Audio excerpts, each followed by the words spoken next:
Welcome, everyone. This is your friend, the DN WhatIf 2.0, here with another exciting fanfiction. Today, we're diving into the story of What If Deku Never Saved Shoto? If you enjoy this video, don't forget to hit that like button and subscribe for more fanfiction content just like this. Now, let's get started with the fanfic. This has been a very disappointing chase. Shoto regarded the slumped-over hero in front of him with a curious tilt of his head. What do you think, exoskeleton? You're the professional. The hero spat at Shoto's feet. A tooth clattered on the pavement that Shoto curled his lip at. You think you're doing the world a favor, don't you, you goddamn freak? Exoskeleton tugged against his ice restraints to no avail. You hate us so much. You know, you're the reason heroes exist in the first place. No, Shoto said, rolling up his sleeves. I'm not. Cool air wrapped the alleyway and gathered in the palm of Shoto's hand. He placed it over the hero's mouth, icing it over. I can't have you screaming right in my ears, he explained. This will hurt. It will be over swiftly, so be grateful. It's more than people like you deserve. He removed his hand, but the ice was doing its job. Muffled shouts that were useless to Shoto could barely be heard at all. Slowly, he grabbed Exoskeleton's wrist and released his quirk, ice coating it all the way up to his shoulder and over his chest. The words that Exoskeleton was trying to say were indecipherable. Shoto raised his foot, holding the frosted hand of the hero before bringing his heel down on his elbow and smashing the ice open, effectively snapping Exoskeleton's arm. Shoto averted his gaze as he let go, allowing it to hang limply at his side while more strangled pleas and flailing ensued. Sympathy made everything harder. One last thing, he murmured. Tears ran down Exoskeleton's face as he shook his head wildly, trying to get as far away from Shoto as he could whilst one of his arms was still held down. Shoto made a thick blade with his quirk, breaking it off of the ground and holding it up to the sky. He examined it, turning it over in his grip.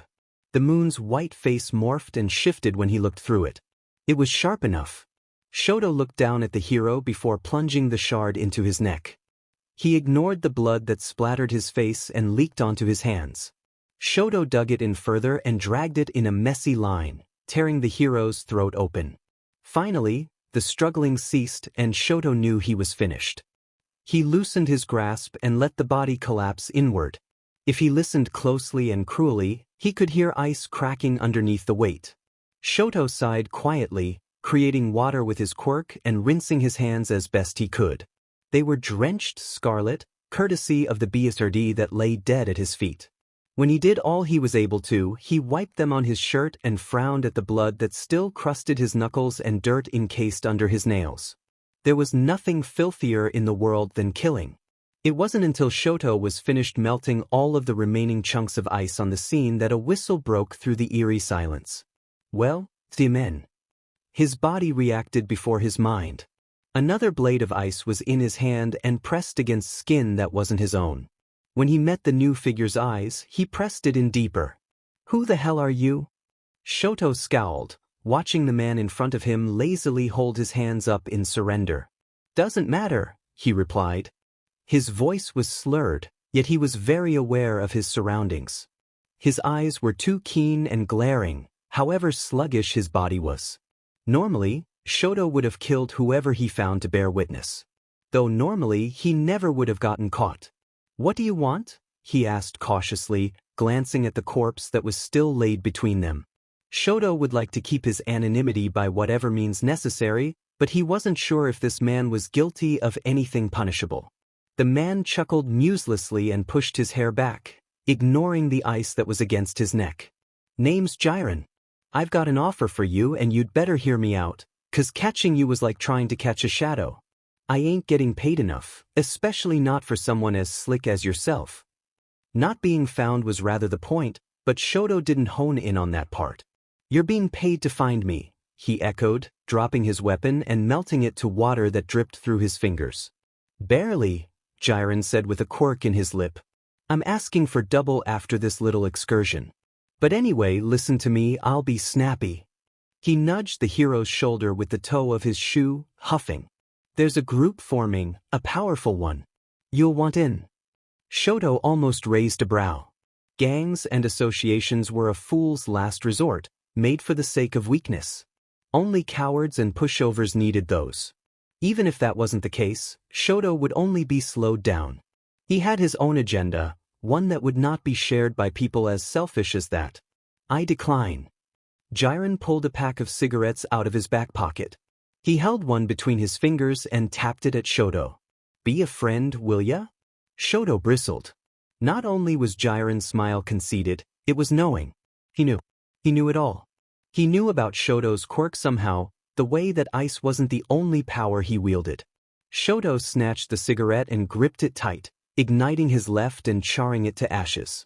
When he opened his palm, black dust drifted to the ground. Jiren let out a TSK, leaving the subject alone and moving on to the real reason he was here. Ever heard the name League of Villains lately? League of Villains? Such a witless name, Shoto found it completely inane. Of course, he'd heard of them. Every news channel has taken the chance to hound UA about its failed security measures. Shoto himself had watched the press conference.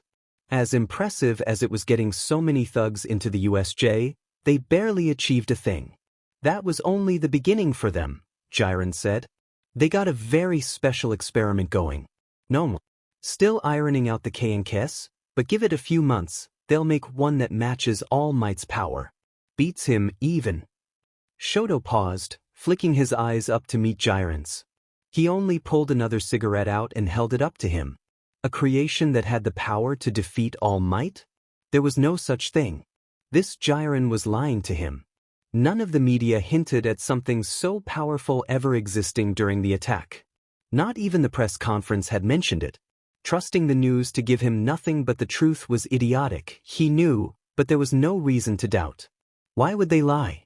If something existed that had the potential to put All Might down, every outlet would be vying for the chance to sink their talons into that story. The Hero Commission itself would want the people to know for their safety, would they not? No, they wouldn't, Shoto surmised. All Might was their pillar, their symbol of peace. The moment something came along that even got close to challenging that would never see the light of day. You want to know what people like you are? Jiren asked instead to fill Shoto's silence, twirling his cigarette. You're the scum of the earth, sheet underneath a hero's heel, and destined to rot in Tartarus. Maybe hell if you're lucky. People like you don't have rights, and you know it, so why not shake things up a little? He laughed, a rasping sound that held so much amusement in a single thought. Give society something to really fear. Shoto shook his head. You're right, but I don't do this so that I'm feared, or even respected. I already know I'm going to fail so many people, but I also know that I'll be saving a few from heroes like Exoskeleton. Perhaps for his own conciliation, he added, I'm not a villain. Jiren watched him with a grin plastered on his face. You got ball, kid, I'll give you that. But the world doesn't bend to the will of one. You'll need a voice and the people to back it up. The League is that voice. Use it. The man was right, Shoto understood.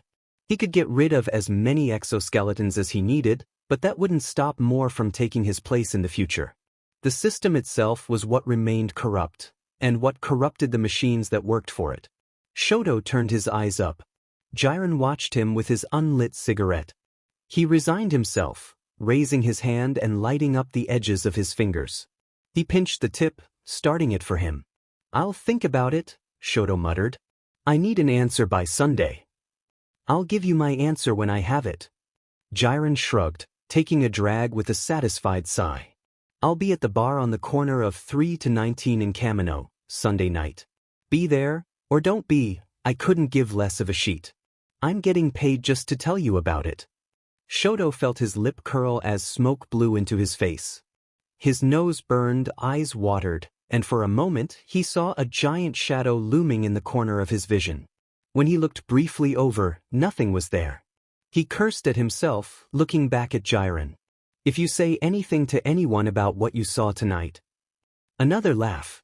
Jiren waved through the fumes in the air, stalking past Shoto and out into the open street. Shoto watched him bump into a passerby and felt his heart catch in his ribcage. With a light brush on the woman's temple, Jiren turned the corner and never looked back. The woman turned all around, startled, and stared directly at Shoto. Her gaze was glassy and muddled, and he stiffened, halting his movements. A body that was still bleeding out was right next to him, perhaps hidden poorly by the shrubbery, but not hidden enough. She stared through him, eventually turning away on her own and leaving him be. His breath released all at once, and he raked his hands over his hair as he stepped over the deceased. If Shoto had to presume, he would say that Jiren's quirk involved erasure of some sort. Whether it be memories, certain objects in one's line of sight, or something other, it served a useful purpose. Jiren had bought him time to get out of there. Shoto took it without hesitation, scaling the wall and leaping over the guardrail. He happened to catch a glimpse of heroes approaching the soon-to-be-seen, unaware and unexpecting. Shoto didn't typically relish hanging around his own crime, but this time, he walked slower atop the roof just to hear the shrieks of horror and shouting to call an ambulance. It was far from a symphony to his ears. In truth, he hated it. The only thing he gained was a buzz in his head that pumped his adrenaline. An appealing night it was, with the wind blowing through him and pushing him forward. His limbs were sticky and red and he wanted to rip the skin off of his body, but he felt good. There was a sliver of unease worming through his chest as he gained ground away from the hive of first responders. It didn't bother him. People had short memories. They would forget about this hero the same way they forgot about Shoto. The days passed slowly, with the sun mocking him as it rose and the moon leaving too soon. His nights were sleepless anyway, and the daytime was lonely. Shoto always ended up in the places where the light casted the darkest shadows. The public had calmed down from Exoskeleton's murder, so Shoto freed himself to start walking around town once more. He had begun to run low on supplies, so he deemed it time to get more. For money, he resorted to larceny in favor of mugging. Being a pickpocket meant far fewer people saw his face than necessary. When Shoto stumbled upon a convenience store, he went inside and surveyed the area. Only a few customers were milling around, so he wasted no time getting what he needed and stepping up to the counter. Behind the cashier was a low-quality television that Shoto watched as his items were rung up, intrigue getting the better of him. Two students who must have been his age were fighting in an arena, showing off what they had learned so far in their training. The UA Sports Festival. For the first time in quite a while, the first years were in the spotlight rather than the third years. The rumor was they were a powerful bunch, and they must be if they had fought off so many villains, low-grade or otherwise. Though really, it was All Might's fault for taking up a job there and choosing to teach them. Shoto hadn't believed it at first when he heard, but it was disappointingly true. Oh, how the mighty have fallen. Shoto was being bitter, he knew. He simply didn't understand how such a situation could occur. He supposed that shouldn't matter much to him, since it failed to affect him in the slightest. He shifted his focus back to television. "This is the tournament section?" he asked. The cashier turned around to get a look. "Yeah, I guess so. Pretty incredible stuff they're doing, honestly. Haven't you been keeping up?" "Can't say I have," Shoto said, helping her to bag his things. He glanced back up when he heard one of the announcers start yelling, even with the volume turned down so as not to disrupt the patrons. He furrowed his brows. "Who's that one?" Displayed on the zoomed-in camera was a boy with wild green hair and a painful smile on his face. His arms were held out, one hand stabilizing his wrist while the other was in a position as though he had just flicked something. What caught Shoto's attention were his fingers, which were crooked and swollen purple. Had his quirk done that, or his opponent? The woman's lips parted as she thought. "I think his name's Midoriya? Something Midoriya." She nodded at his bags. "That'll be $20.43. Shoto handed her the money while mouthing the name to himself. Midoriya. He didn't know what to make of it, but he tucked the information away. When Shoto left the store, he was still lingering on that boy. On the television, he had been using his quirk to push his fellow hero to be back, so it must have something to do with strength. It appeared volatile and uncontrollable, so he likely didn't have much training with it. Even so, how could he have gone so long as a nobody with a power like that? It didn't make sense to Shoto's swirling mind. Nothing made sense recently. Jiren's offer, All Might becoming a DMN teacher, the sports festival. All of it went wrong somewhere. He must have gone wrong somewhere because of course it was his fault. It was always Shoto's fault, by fair means or foul. On your feet, boy.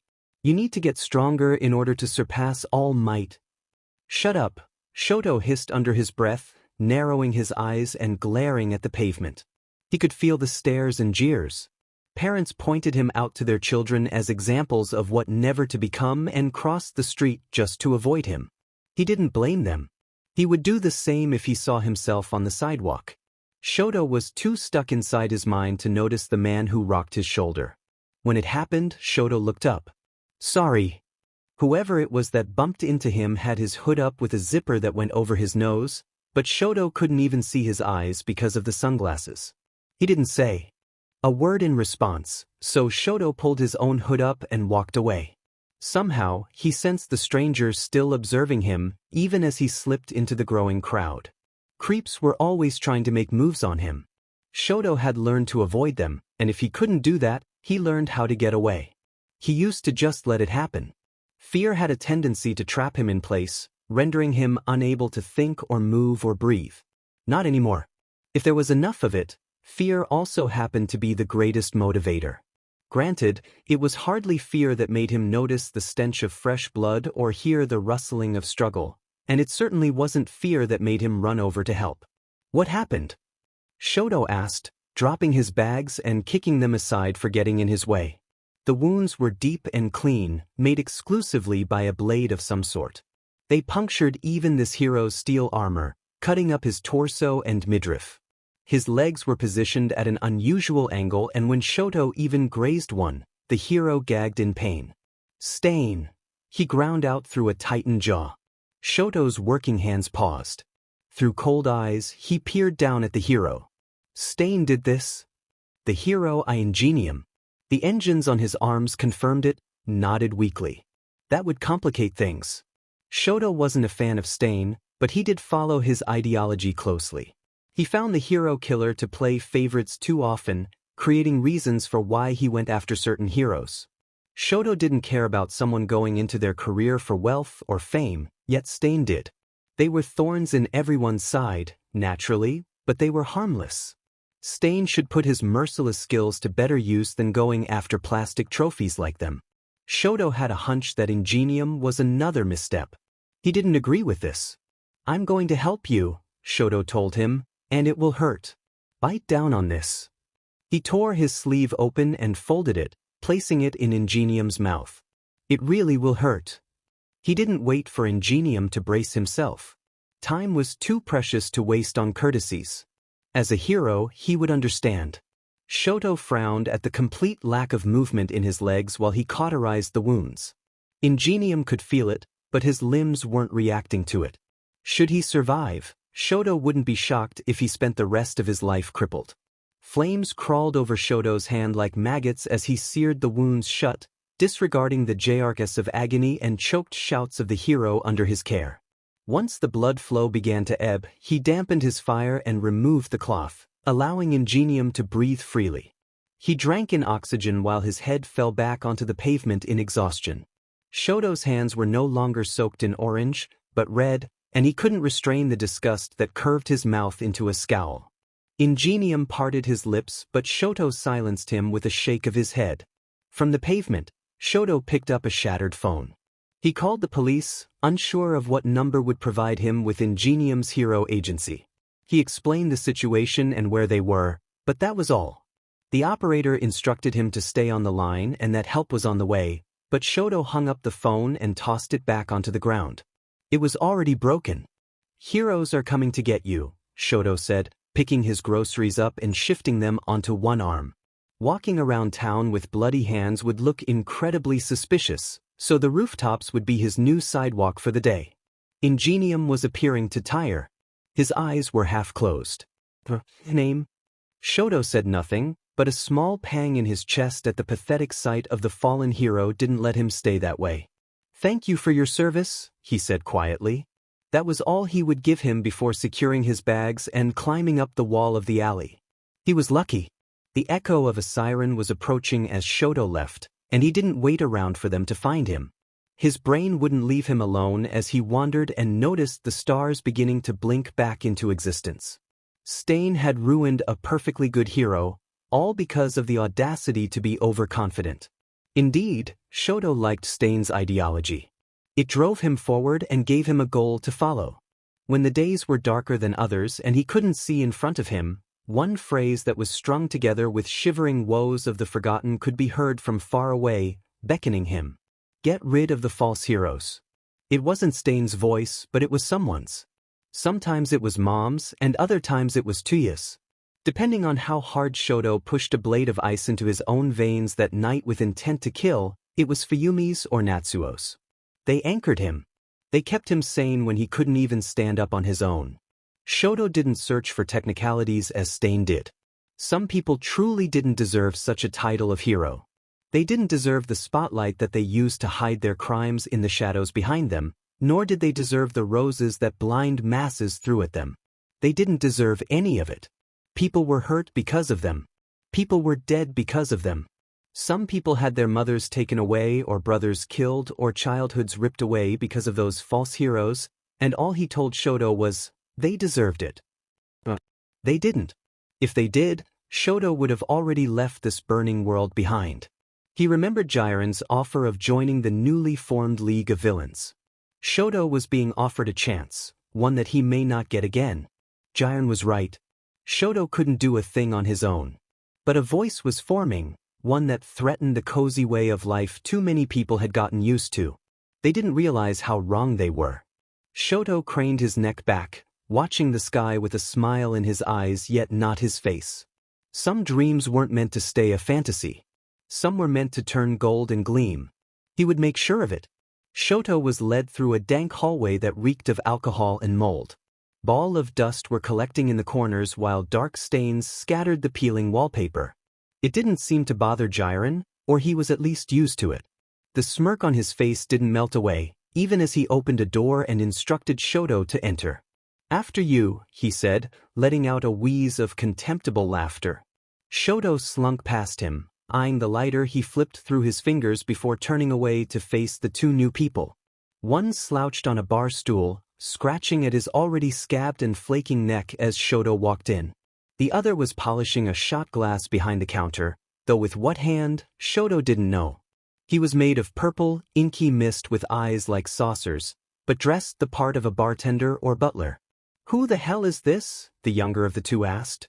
His voice was raw and scathing, even hard to hear because of the severed hand he adorned over his face. Jiren swept an arm out, smoke from the cigarette that hung out of his mouth trailing after the motion. Shigaraki, Kurojiri, here's your newest recruit. This one calls himself Shoto. The bartender didn't react. He just put the glass on a shelf behind him and began cleaning another one.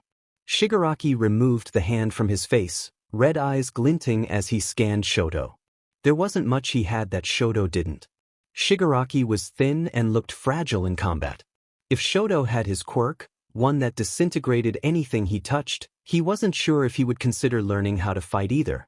He's ain't the most well-known, Jiren said. Only 1 or 2 kills as far as 6, Shoto corrected.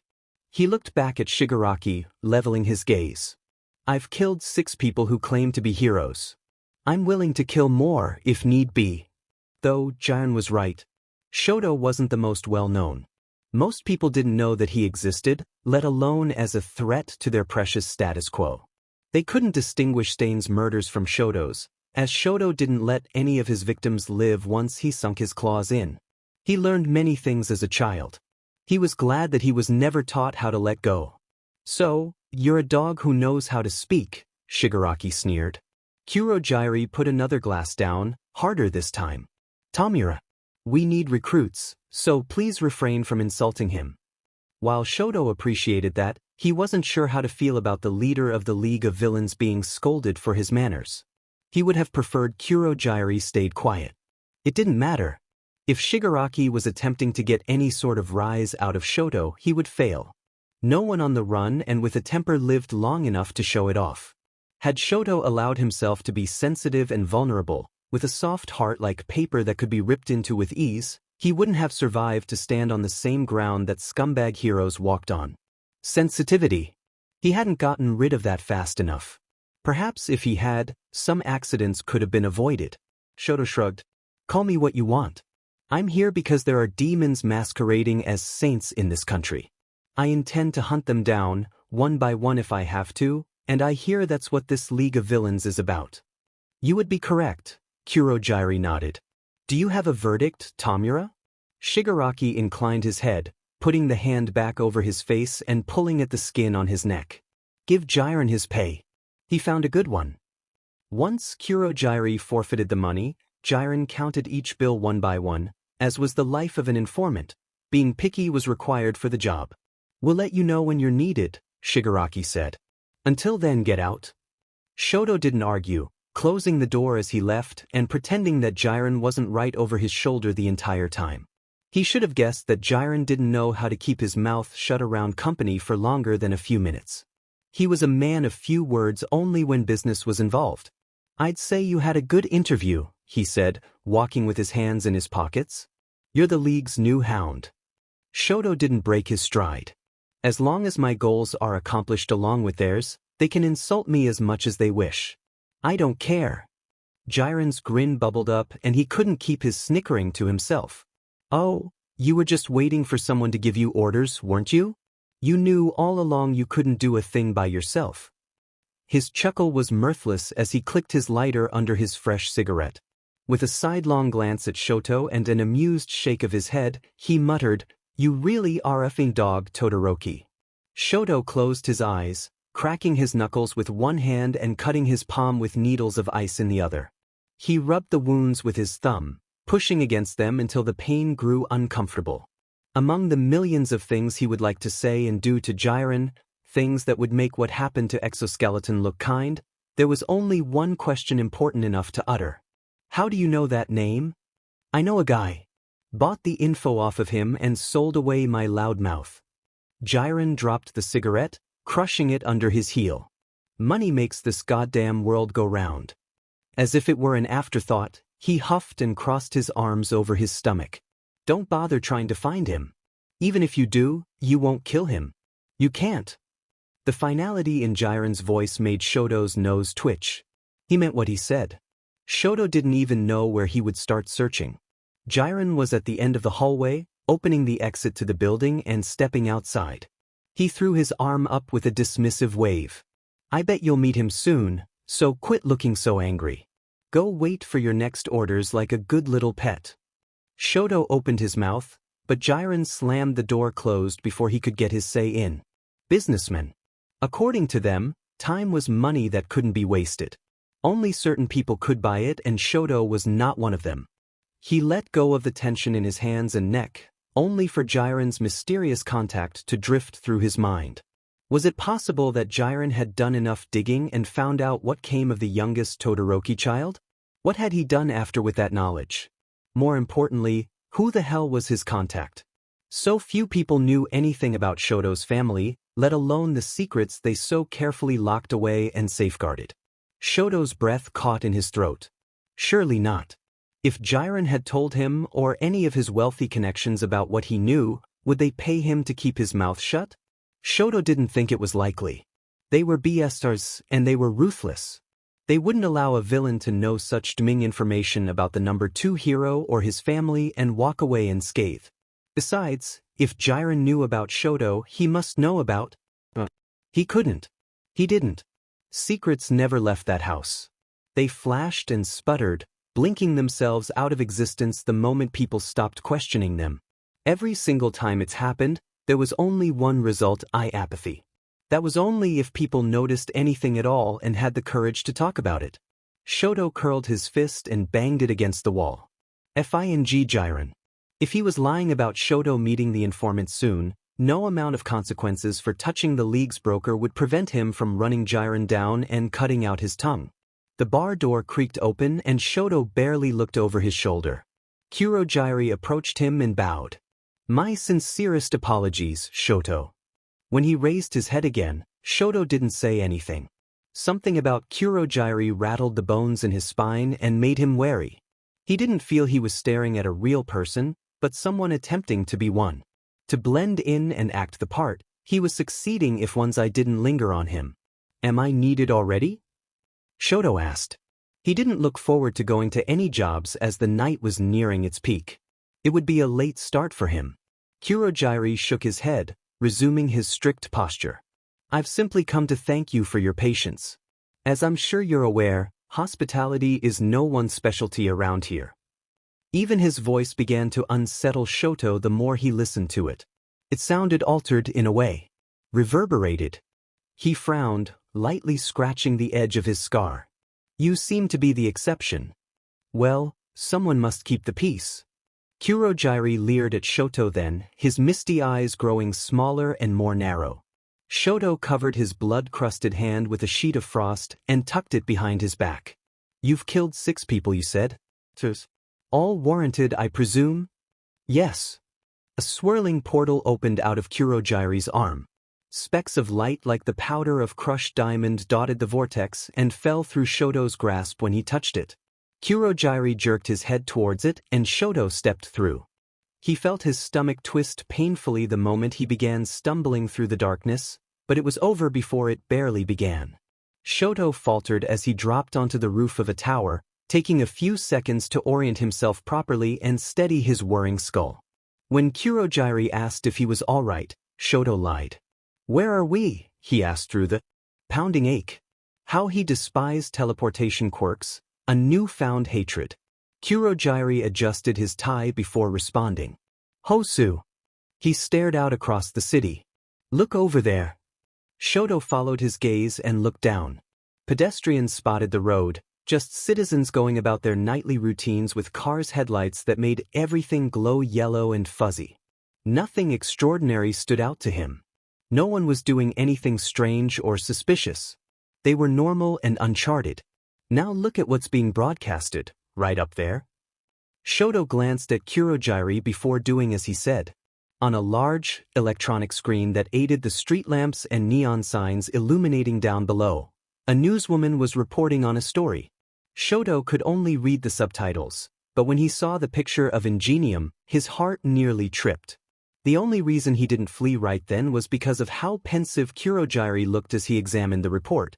He didn't know at all what Shoto was thinking. I doubt you realize how foolish you are, Kurogyari said at last. Shoto tilted his head cautiously. What?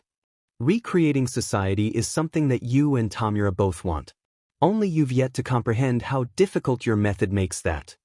The smell of oncoming rain filled Shoto's nose. He huffed, leaning on the safety rail and dipping his head forward to feel the blood rush to his eyes.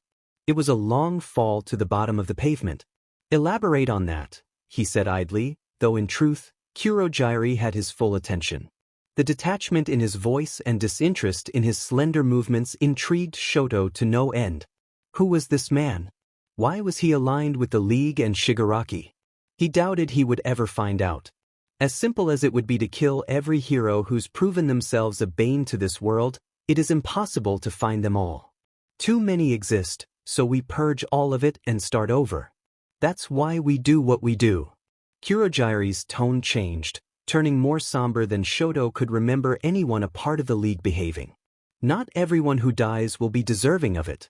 Innocent heroes perish, too, not because we hate them, but because they are fighting for a system that protects the guilty. Are you willing to slaughter those heroes as well? Shoto gently trailed his fingers over his right arm, all the way up to the crook of his elbow. This wasn't the first time he had contemplated that very question. It was just one of many things that kept him from dreaming at night, stuck in a tortuous CYCL of hypotheticals and delirious what-ifs. The vow Shoto had made at death's doorstep, the one that guided his sharp ice across fake heroes' flesh, was the same thing that tickled his ear now. He needed to get rid of the heroes that destroyed lives instead of saving them. But the ones who did save lives, was their blindness a crime? Did they not see it happening, or did they choose not to? There was no way of knowing, Shoto figured. That didn't make it right to cut down the heroes who stood in his way. I'm not sure, he said. That goes against my morals. Kurogyari didn't react. He shifted to face Shoto. You'll find very soon that morals pale in comparison to the cause. You think that the ends justify the means. I disagree. It seems there's nothing I can say to convince you otherwise. Kurogyari opened another portal and waited for Shoto. Actions will always speak louder than words. You'll see it for yourself. He didn't like Kurogyari's cryptic message. The League must be planning something oncoming if such words were necessary for Shoto to hear. The premise almost excited him, even with the thought of taking away innocent people from their front lines and loved ones looming ominously in the back of his mind. Eagerness to cross that bridge when he arrived at it didn't envelope him, but that seemed to be the only option he had. He needed the League to accomplish his mission. Sacrifices would need to be made, as all drastic measures demanded. It was all a matter of what Shoto was willing to give up. He didn't even know what else he had to lose. Kurogyari reminded him that there was always something. Standing in the same room as the hero killer, Shoto was close to overwhelmed. His presence alone had the means to throw someone off balance. The intensity that emitted from his glare and the glint of his swords unnerved Shoto. At any moment, Stain could grab the hilts of those blades and slice him open. He was a man that had transformed into his ideology, no longer a mere follower of it. Shoto stood by the door, watching from a distance the conversation that Shigaraki and Kurogyari were having with the villain. This was the one who brutalized Ingenium to paralysis and left him for dead, all because of his cockiness, if it could even be called that. Every pro-hero in Japan wanted Stain 6 feet underground or behind bars. It shouldn't have been a shock that some would strike out on their own.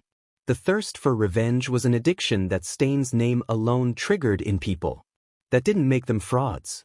Stain appeared unfamiliar with the human psyche and the lengths people will go to for vengeance. Shoto hoped that it would be his downfall one day. What do you say? Shigaraki asked, holding his hands out in a welcoming manner. He still held an aura of childishness that Shoto found unbefitting whilst adding to his disturbing appeal.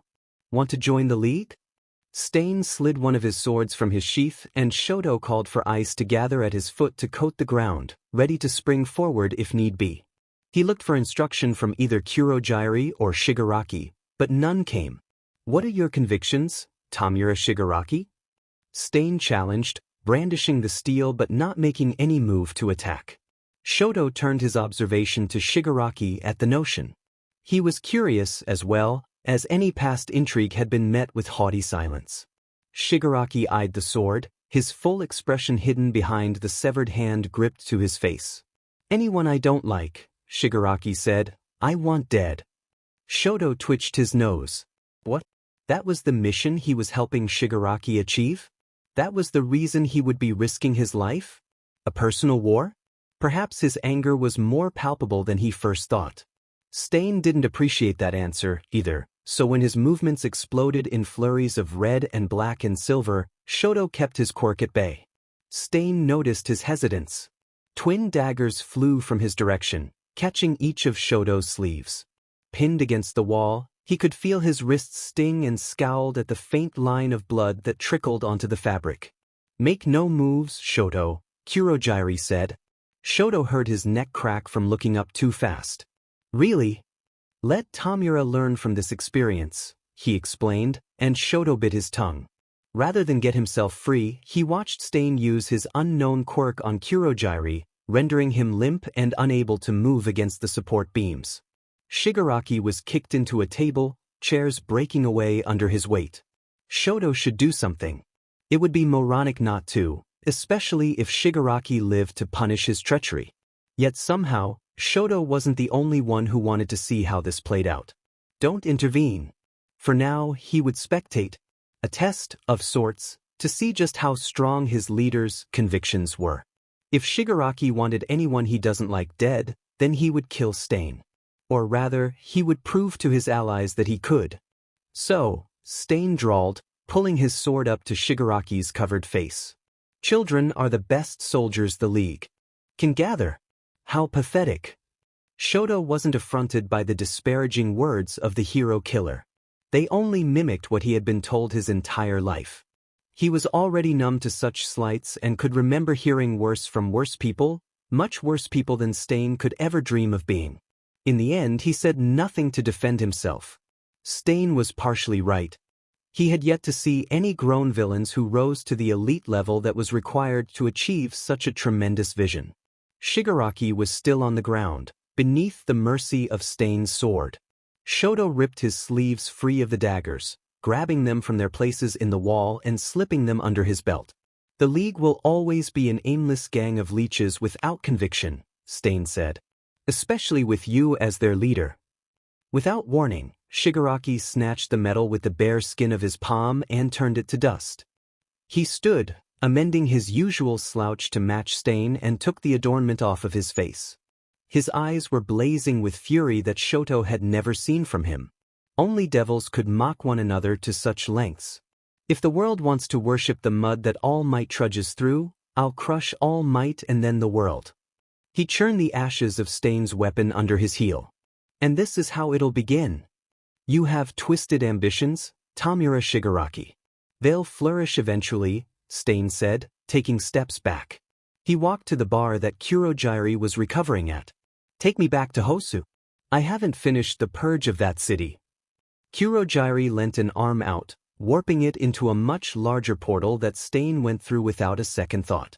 Shoto waited for Kurogyari to make any comments about what he helped make transpire with the hero killer. When they both didn't offer anything, Shoto turned to Shigaraki. What's your plan now? Quiet, Shigaraki barked, though he wasn't in reality at the moment. He was picking his neck and tapping his fingers on the wooden bar, the sound growing progressively louder as each minute of stillness ticked by. Shoto arched a brow at Kurogyari. Who was truly in charge between the two of them? Which one was responsible for the trail of destruction that led up to this point? He wondered if it held any importance. Did it have any significance to know who orchestrated the attack? Or rather, the fact that it happened? The drumming stopped and Shoto looked up. Kurogyari, bring us to Hosu, Shigaraki mumbled, removing his nails from his neck and taking no notice of the torn injuries and drying blood. Kurogyari obliged. Shoto shifted, moving towards the door. He'd rather not go through any portal gates if he didn't have to. You too, Mutt. Shoto sighed, rubbing the bridge of his nose. He begrudgingly followed Shigaraki and Kurogyari through the portal and choked back his GG when his stomach dropped once again. They were greeted with frigid air that nipped at Shoto's hair and face. It didn't bother him, though he would have liked a warning before he was dragged to the site of any missions. He justified it as something he would have to get used to. Shoto ignored Kurogyari and Shigaraki's bickering over Stain's purpose to their cause, favoring the flashy view of the city. If he stared too long, he was blinded by an unexpected flare of a sign or headlight. Populated cities were never his favorite places to be, but they provided excellent cover. Those with physical variations flocked to these places, not because they were particularly welcoming, but because no one cared enough to treat anyone differently. No one batted an eye at Shoto when he walked down the street with his strange appearance, as if he had been mismatched and put back together again. He wasn't exactly the most symmetrical person. Bring 3 Nomu over here. Let them rampage. I want Stain's guts to wash the walls. Shoto paused, considering carefully what he had heard Shigaraki demand. Nomu, the thing that went against All Might for longer than a few minutes. And 3 of them would be attacking the city. Is that smart? He asked. Why waste 3 when you can send 1 after Stain directly? Shigaraki rolled his eyes, going to stand beside Shoto. I don't recall asking for your opinion. If you care so much, run down Stain yourself. A smile broke through his irritated snarl. Enjoy the chaos while it lasts. A shrill laugh came out of Shigaraki when he turned around. Shoto did the same, only he blanched when faced with the summoned creatures. Disconfigured and mutilated monsters stood behind Kurogyari, grunting with every movement. Brain matter leaked from their heads and dripped onto the ground. One of them had thin, stretching wings with no feathers. Bones poked and popped in place as it moved them. All of them had jaws that hung uselessly, and one of them had 4 eyes on its head. They were placed unevenly, and Shoto could only conclude that they had been surgically put there at random. They were all atrocious beasts that even Shoto would like to see rot. At Shigaraki's command, they leaped off the tower and into the city. The destruction was near instant. Buildings were caving in and fires were being started as easy as a flick of the wrist. When Shoto tried to find Shigaraki and Kurogiri, they were gone. He collected his frayed senses as best he could, closing his eyes and holding his breath. This was necessary, Kurogiri said. This was what he told him would happen, and now it was happening and Shoto wasn't ready. But he had an order to follow. He wouldn't be getting involved. Everything was out of his hands, so he couldn't do anything if he wanted to. Heroes would be arriving shortly. He needed to find Stain and make sure he was dead by morning. Shoto put his hand over his scar and hair, releasing cold frost until half of his face was glistening with ice.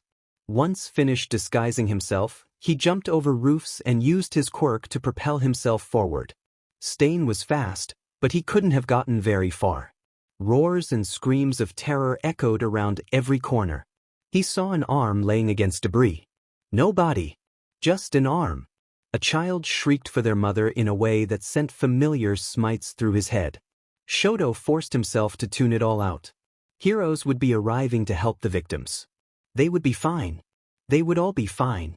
It didn't take very long to find Stain. He was fighting children, which didn't entirely shock Shoto. If a miracle didn't occur, they would surely lose.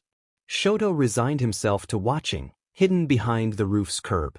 One of them was cloaked in electricity that splintered and snapped. He bounced off the walls like light bouncing off of a mirror, just barely faster than Stain's knives. The other was on the ground, no doubt a victim of Stain's quirk. It would wear off, but Shoto wondered if they knew that. Something about the two of them bit at Shoto's memory. It wasn't until the wounded one turned his head and made it clearer to Shoto. The armor was nearly identical to Ingenium's.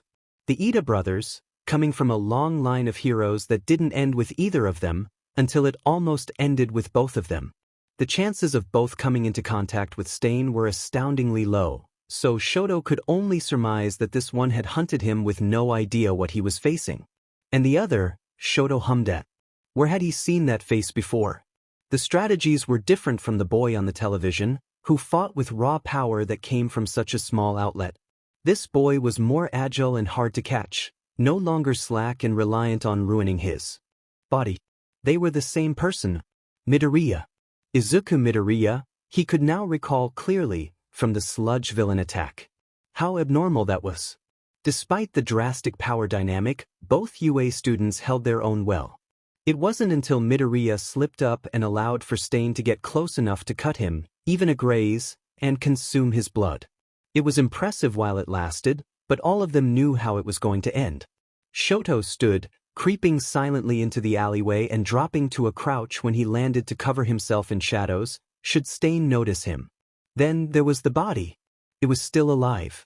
Shoto could see the rise and fall of a chest, but it didn't seem to be conscious.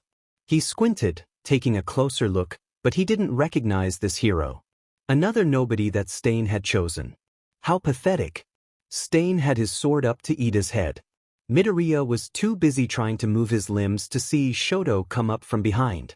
He grabbed one of the daggers in his belt, gripping the worn hilt. With one swift motion, he threw, and the blade found its home in the base of Stain's back. The hero killer howled and spun, but the surprise lasted long enough for Shoto to take advantage of it and bury the second dagger into Stain's chest. For good measure, he twisted the weapon and leaped backward with it, though he couldn't avoid the slice from Stain's inhuman resilience that lacerated his arm. Shoto ground his teeth, touching the wound with a grimace. He looked back at Stain, who was swaying on his feet and wishing that hell would rain down upon Shoto. With a glare as fixed and deadly as Stain's, Shoto would believe it could happen. "Apologies, Stain," he said. "You've run your course. We'll take care of the rest." Shoto. His name sounded like a damnation coming from Stain's mouth. He charged with a cry of rage. Shoto commended his effort, but his body was not invincible. It was only trained to think so. When he closed in on Shoto, Shoto covered his forearm in ice and held it up to block the sword coming down on him. There was no point in waiting, so Shoto took his chance to sneak the knife underneath their clashed stalemate and stab Stain's stomach. Stain didn't move. Shoto ripped it free and took a step back, allowing his foe's arm to drop to his side. The sword slipped from his bloody hand and hit the ground, though Stain didn't follow. He stayed on his feet, miraculously. Such was the beast of Japan. "You," Stain spat, thick blood spilling from his mouth and rolling down his chin. "Thank you for your service, hero killer." He brought his elbow down on the side of Stain's neck, knocking him to the ground because his body refused to fall. Shoto knelt to examine the murderer with life fading quickly from him. Stain's eyes would never be unseeing and pale. Even in death, he remained focused and precise, yielding to no one. Shoto grabbed one of his scarves and wiped the blood off of the dagger. "Who are you?" He stood up, putting the weapon back in his belt. Izuku Midoriya's paralysis had washed off and he hobbled to his feet, helping Ida do the same. "Are you with the League?" Without answering them, Shoto yanked the second knife out of Stain's back and tossed it at the unconscious hero. It clinked on the ground, dripping red. "What's his name?" Shoto asked, lightly brushing his wound until icy needles prickled his skin. Midoriya put his foot forward. Faint sparks of lightning sputtered dangerously, but with Ida still being held up by him, Shoto predicted that he couldn't do much. "Don't you dare!" Shoto scoffed. "If I wanted to, he would already be dead. Now tell me what his name is." There wasn't a fleck of trust in either face.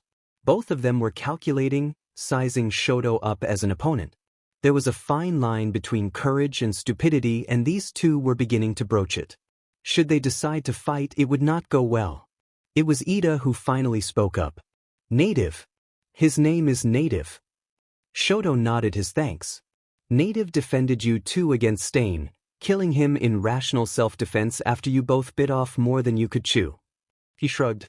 "A good hero knows humility and you two need to learn to wear it. That's all that happened here, understand?" Perhaps Shigaraki wouldn't be pleased that he didn't allow the League to take the glory of killing Stain. Shigaraki, though, lacked forethought. Just because they didn't like Stain didn't mean that other villains didn't. In fact, Stain was a popular figure to them. To them, Stain died a martyr fighting for his cause and was killed by a hero. To them, the League and Stain were on good terms. More recruits would be coming right to them. Jiren's job would become much easier. "You never answered my question," Midoriya said. Ida removed himself from his friend's grasp, ready to stand on his own. It was almost eerie seeing someone still affected by Stain's quirk, even in his death. "Who are you?" Shoto raised a brow, putting his fingertips on the wall and kneading them together as he surveyed the dust and grime. "You're alive because of me. That's all you need to know." Midoriya didn't back down. Shoto glanced at the unconscious hero. How anyone could see someone worth risking his life for was beyond him. "And Midoriya," Shoto said. Midoriya looked up with disturbed, angry eyes. "If I were you, I'd stop trying to destroy myself for people I don't know. That's the quickest way to get killed." He pulled himself over the ledge and looked back only once to ensure that he wasn't being followed. Midoriya was still staring at him, kneeling beside Native. They were too occupied to chase after Shoto. He nodded to himself, springing into the darkness. He was gone before the real fire started. As he tried to stop Native's bleeding, Izuku stared up at where the villain disappeared.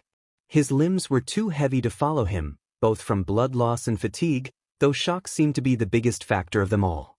Obred gasps of breath scratched his throat and dried the top of his mouth. He could hear Ida behind him holding onto the bricks as he stumbled past from Stain's body. "Oh my God," he croaked. Izuku's ears were too cotton-filled and ringing to hear anything else besides the slide of his working hands. His mind was stuck on who had saved them from the hero killer. That boy looked young. He looked Izuku's age. Shoto. The name the hero killer cursed to the pits of hell. And he had killed one of the most notorious villains in Japan. He had waited until Stain's guard was down to the elements around him to strike. It was cunning and it was dangerous. He was dangerous. Izuku had never seen anyone who looked like him. His quirk must have been ice-related, with the mask of cold stone hiding half of his face and the only visible hair of his being powder white. Why only half? Why not cover his entire face if he was going to communicate with hero students? Too many questions existed that held no archives for answers. What was it Shoto said? That Stain had run his course and they would take it from here? He couldn't possibly be talking about villains as a whole. Unless he really was with the League. Izuku had lost sight of Gran Torino after the Nomu that derailed the train fled. There wasn't any room for uncertainty that the League of Villains were behind the Nomu that ravaged Hosu. Izuku was supposed to stay quiet. That was what Shoto told him. Was that smart? Would Native even agree to that? Would the police even believe that? His head pounded as blood trickled down his clothes and face. He continued, clogging the wounds the pro-hero had sustained before their appearance, and Ida began to help after getting over his shock. Behind them, the city of Hosu blazed. The fires were spreading like weeds while Shoto assessed all of the damages that Shigaraki's monstrosities were creating. No matter where he looked, he couldn't escape sightings of civilians fleeing from their cars and children crying at the feet of destruction. With the strength of behemoths, a Nomu lifted a news van with one hand and slammed it into an apartment building before stretching its wings and screeching murder. It bounded through the sky like a tarnished angel, dive-bombing the streets and denting the cement with just a lash of its tail. Shoto's arms still throbbed where Stain had pierced him in his final act of justice. It ran deeper than he first thought, specks of dirt and pebbles lodged in his ripped flesh, but now was no time to treat it properly. Icing it was the only thing he could do. He sprinted over buildings, trying not to fumble his weight and crash. With every step, his legs dragged and begged him to stop. There was no warning for Shoto when a warp gate opened in front of him. He couldn't pause quick enough to keep himself from tumbling through, only able to brace himself. Simmering agony jolted through him as he landed on his bad arm on the other side. When the world stopped spinning, Shoto staggered to his feet. Kurogiri greeted him atop a tower that overlooked the city going up in smoke. "What the hell is this?" Shoto asked, holding his wound as he bared his teeth and looked at the desperate havoc unfolding before him. Kurogiri held his hands behind his back. "This is the beginning of change." "This isn't change," Shoto spat. "This is terrorism. It's mindless chaos down there. This is it's evil. You're young, Shoto. You've still time to learn how the true, everlasting change you seek is brought about." A part of Shoto couldn't help but feel foolish. Kurogiri didn't need to keep telling him the same thing over and over and over again. He knew that killing one hero at a time had never done much for anyone except the people they had hurt. This, though, lighting places on fire and trampling over bodies like they were insects, wasn't doing anything either. They were sending the wrong message. They just aren't sending your message. Shoto's lack of an answer made Kurogiri loosen his back and soften the edge of his words. He felt like he was being insulted. "This was a necessary measure," Kurogiri said, looking towards a patrol of heroes trying to fight back a roaring blaze that was engulfing a building. "We needed Stain to die so that Tamura could flourish, just as he said. All of this violence will always have a purpose, I assure you." "And attacking the USJ?" Shoto asked. "Trying to kill kids? What was the purpose of that?" Kurogiri exhaled and Shoto could see flakes of purple smoke dissolve in the air. "In the end, all of it leads back to All Might. Understand that before you understand anything else, for it's imperative in accepting our means." All Might. Of course it was All Might. It was impossible to run from that name when, speaking of the flaws that presented themselves in the system, he defended tooth and nail. Saint of clay though he was, he set a precedent that no one could reach. "I said get up. I refuse to allow you to waste such potential.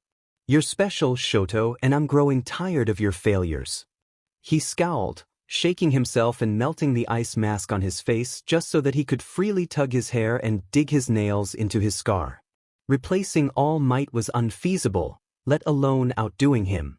Anyone who said otherwise was a dull idiot with his head in the clouds and stepping on stars that burned too fast, stuck in a hopeless dream. "You have a decision," Kurogiri said as a distant Nomu screamed. Fumes continued clogging Shoto's nose. He felt the ash sticking to him and poisoning his eyes, making them water. Kurogiri opened a warp gate and Shoto watched it grow, letting out one last dark flash before remaining stagnant. "Come back to the hideout and continue on with the League," he said, "or walk away now." Shoto huffed and turned his hands to fists. "You already know what I'm choosing." Kurogiri waited.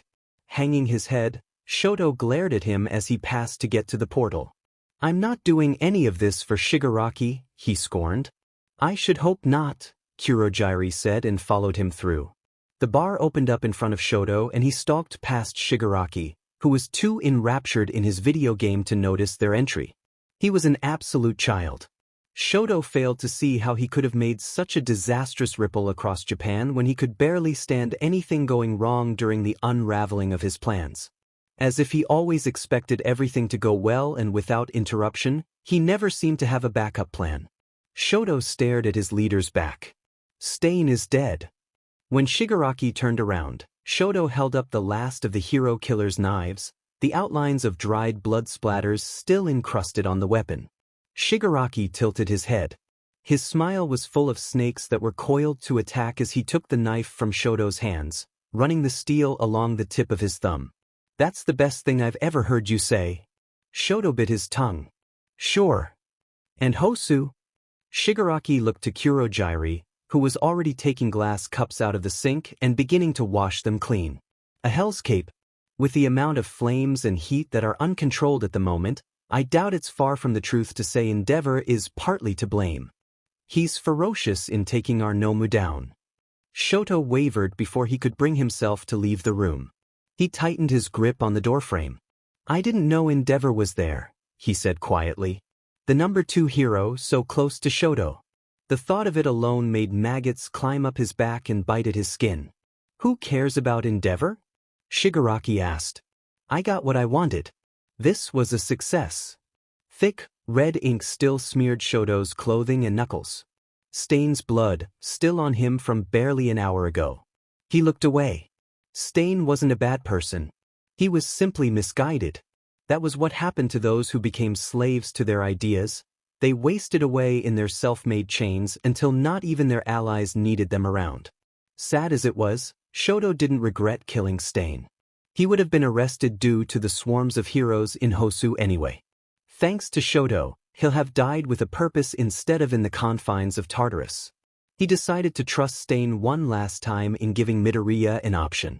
If Native accepted the offer to claim the kill as his own, Shoto wouldn't be surprised.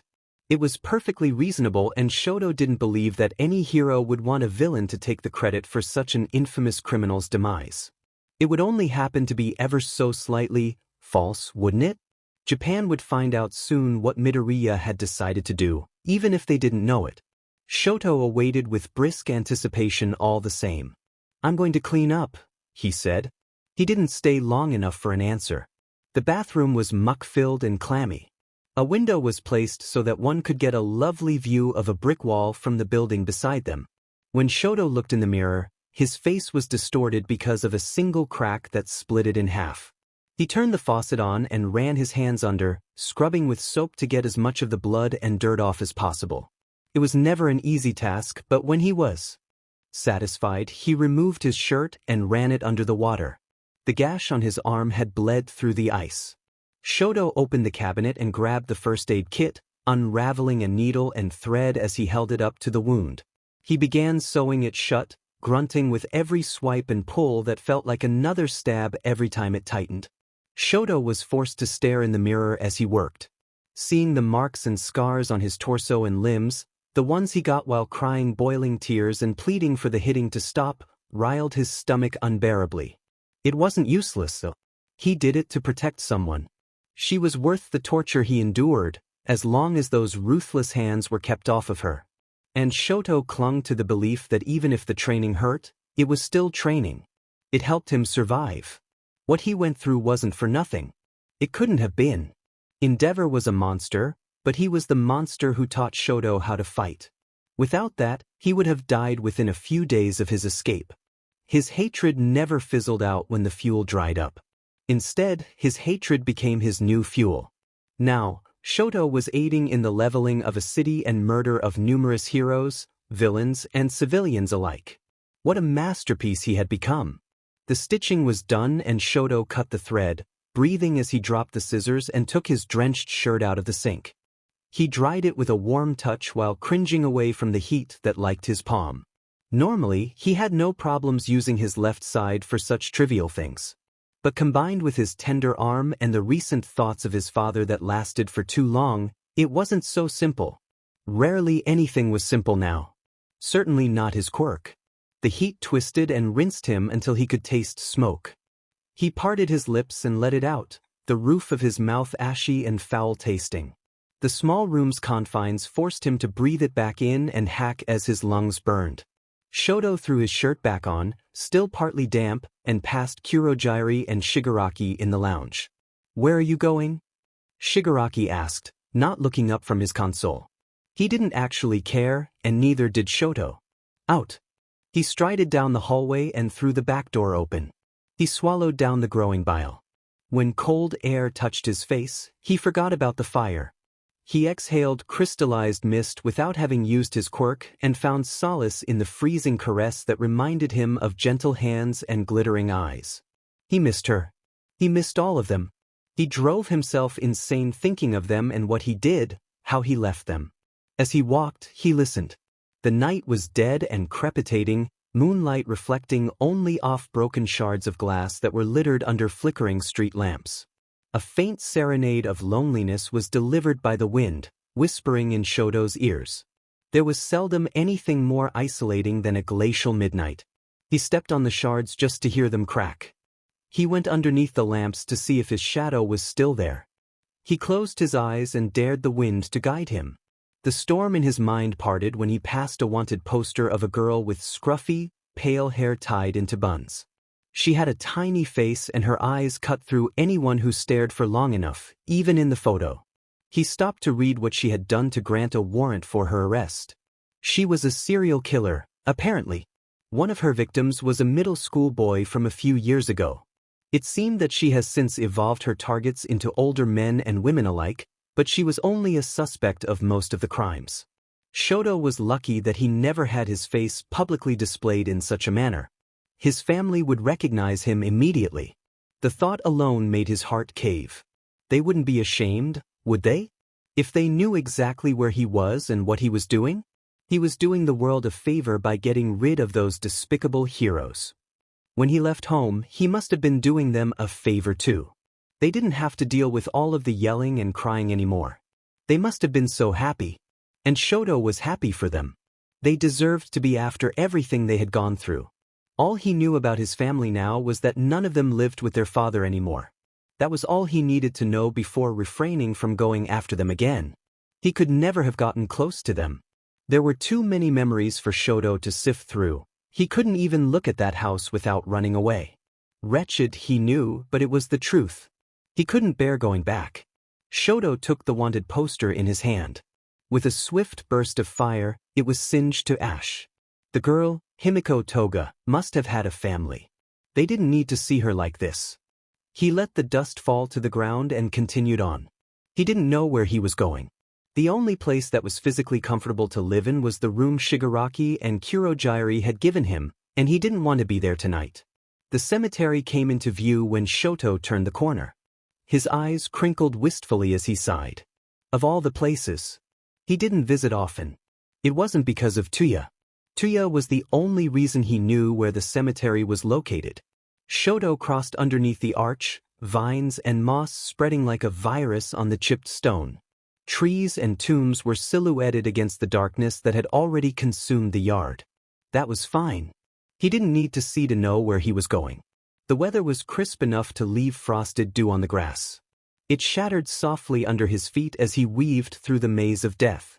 He came to a halt in front of a small headstone, barely the size of a backpack. The writing engraved on it was nearly a decade old. Shoto got onto his knees and touched it carefully, as if afraid he would break it. He brushed at the stiff mud that was stuck in the etching from not being cleaned in some time. "Tuya," he murmured, pulling his hand back and folding them in his lap. "How are you? I haven't asked in a while." There was no answer, naturally. Just a frail breeze that whisked his hair and blew leaves from their quivering branches. "I made a choice recently," he said, tugging at a loose thread in his sleeve. "I'm not sure if it was the right one, but it was mine." He shook his head, drawing in a long breath and running his hand through his already tousled hair. Shoto put his hands together in a motion foreign to him. He didn't believe in any gods, so prayer was not something he practiced. It felt right somehow doing it now. He needed to be heard this time. Please, Tuya, forgive me. What I'm doing is for the best. It's ugly and vile, I know, but I remember All Might. He's still at the top. Still untouchable. The people I joined, the League, say that he's the backbone of Hero Society. To get rid of that society is to get rid of All Might. Do you think that sounds right? He let his hands fall back into his lap and hung his head. I think Hosu was a mistake. If I could have stopped it, I would have. Believe me, I would have. The only one who deserved to die in the massacre was Stain, not any civilians. And I killed him, so maybe that could make up for some of the deceased. That wasn't true. Shoto knew that wasn't true, but he said it anyway. He needed it to be true for his own selfish peace of mind. I'm sorry for bothering you, Tuya, he said, unfolding his legs and standing up. He bowed, muttering a parting prayer that he had been taught by his older sister. Thank you for listening. Before he turned away, Shoto glanced half-heartedly at the grave that stood beside Tuya's. It was another Todoroki's, though Shoto never came to the cemetery to visit them. Shoto's own grave was fresher than Tuya's. It was the worst sight he could ever behold. While he walked away, a man sat in the dark, blanketed by the shadow of a tombstone. He slouched against it, hands laced together on his stomach, listening and intrigued. A smile curled on his face, peeling his scars back and stretching the staples that held him together as his eyes followed the boy. Well, Shoto Todoroki, the man thought. You're a dead man walking to her? Do you think he let us live? Izuku asked quietly, scratching at his bandages with only a slight wince. It didn't hurt too much anymore, but a stab wound was still a stab wound. Ida's grip on the corners of his bed tightened. Which one? Izuku trailed off. It was a dumb question. Of course he had let them live. He had saved them and provided them an out. I mean Stain. He took his time. I think that he would have gone through with it otherwise. Izuku breathed in deeply until a piercing pain shocked his lungs. The memories came in sporadic flashes. He had his reactions under control, though he didn't enjoy piecing together the scene. A boy with a stare snowier than the ice stuck on his face was printed underneath Izuku's eyelids, appearing every time he blinked. The boy with blood on his hands and only a look of distaste as a response. What could have happened in Shoto's life to turn him so heartless? As cruel as it sounded to Izuku, there were a few things more important than the frozen mystery. Stain was dead and he had been told to pin it all on Native. Pin was the wrong word. The ramifications that would result in Stain's death inevitably getting out to the public would be short-lived. People wanted the hero killer dead. Ida had gone after him to do just that. Izuku's spine shivered as he let his neck go slack and rested his chin on his chest. He dragged his hand across his face and released a sigh. What do we do? He asked, pressing into his eyes until he saw stars with them wide open. Whatever you think is best, Ida said earnestly. He seemed to be talking to you, anyway. Izuku ducked his head. His friend was still ungiving and guilty. So guilty. He wished that Ida could accept Izuku's forgiveness as easily as Izuku accepted Ida's apology. That wasn't an entirely fair assessment of the situation. Izuku understood that. What remained underneath the surface was full of twisted roots and complicated intentions that couldn't be looked at with a naked eye alone. It required explanations and a stretch of empathy to realize what was going on. He was glad that Manuel and Gran Torino whisked themselves inside of the room before Izuku could respond. All of the relief he felt was gone when the third person entered. Izuku looked at his mentor's face. He expected righteous fury for directly disobeying his orders to stay with him. Exasperation at Izuku's stupidity, if he was lucky. What worried him was the heaviness in Torino's eyes and Manuel's sluggish movements. Tornio jerked a thumb at the man with the head of a hound.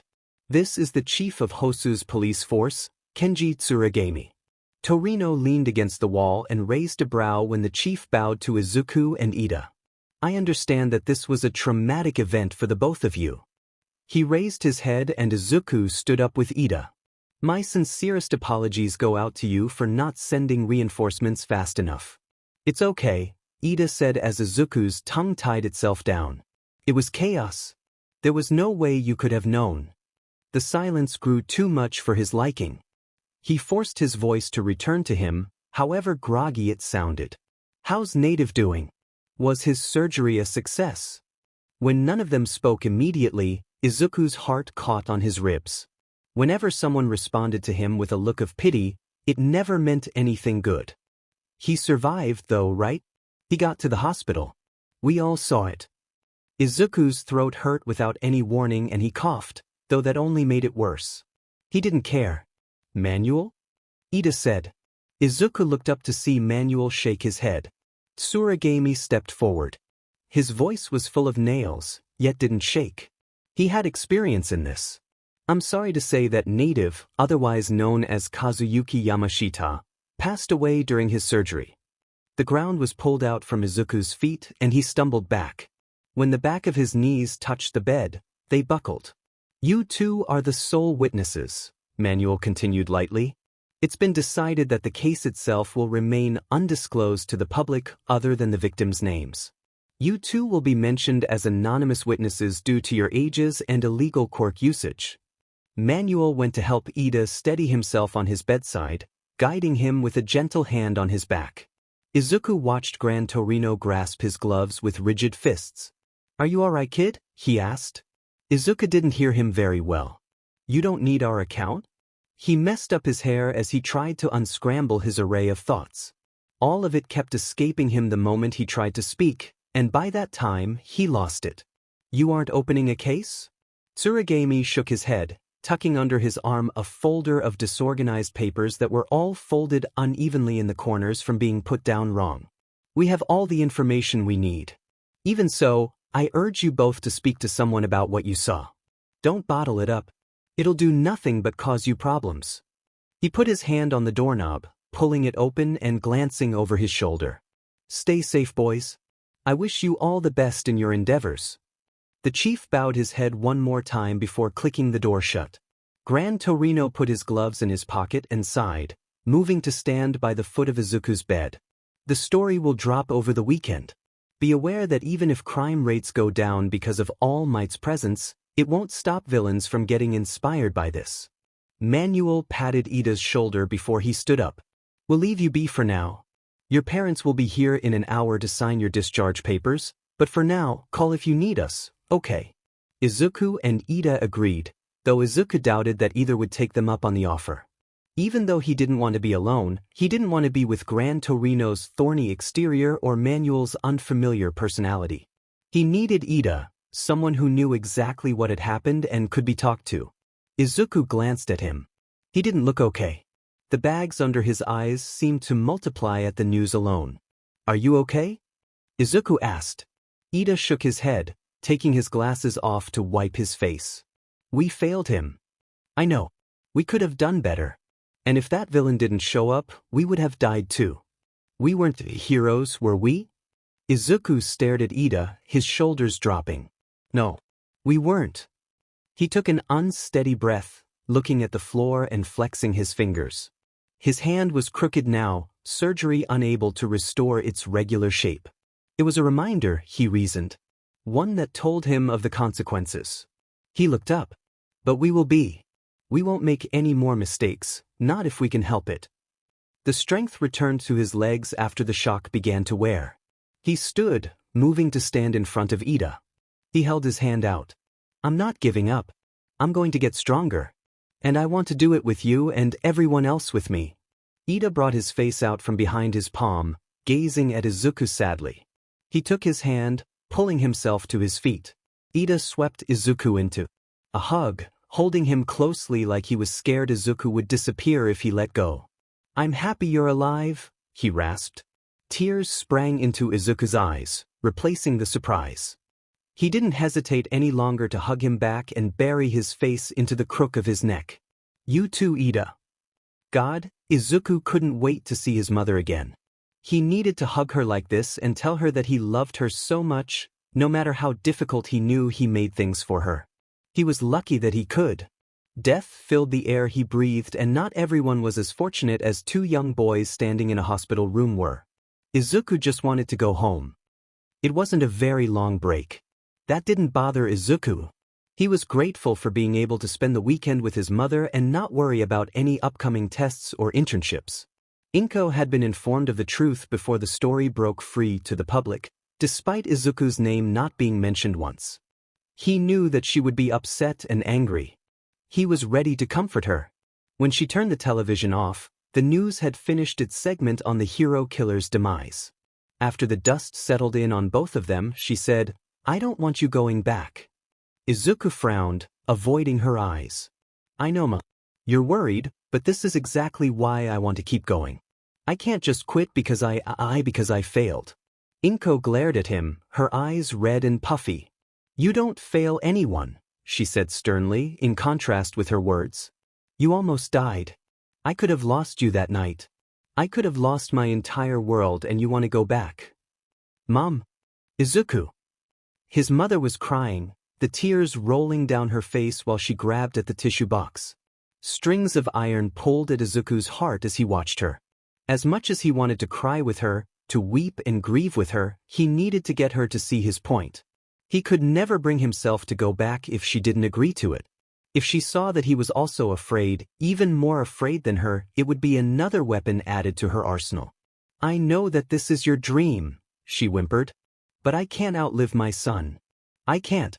You don't understand, Izuku, how terrified I am that I'll find out my son died in a news channel's latest story." Izuku gently took her hand into his, leaning forward. "Mom, please. Conversations like this one, people like native, these are the reasons I have to go back. I don't want anyone to have this conversation with their parents. Don't you see? I want to help bring people home again. In order to do that, you have to come home first." He couldn't look at the fragmented stone in her eyes that he knew would haunt him if he convinced her. That type of look was the kind that never left someone's mind, no matter how happy they grew up to be. She didn't mean it that way, he knew. Mothers were simply like that. "Please let me make this choice," he said. "I don't care if it hurts me. I just want to make it myself." "What about me?" Inko asked, trying to dry her tears to no avail. "What if it hurts me seeing you nearly get yourself killed? Am I supposed to accept that?" Izuku shifted closer to her, shaking his head. "No, you aren't. I swear, Mom, you aren't. I'll be careful. I won't do anything stupid or reckless, I'll be careful." His mother sobbed. Everything inside of Izuku crumpled seeing her like that. His mother, the kindest, bravest woman he knew, so terrified for her son's sake because he was so far from her protection. "That can't be enough, Izuku," she said. "They're always coming after you. You heard what the news said.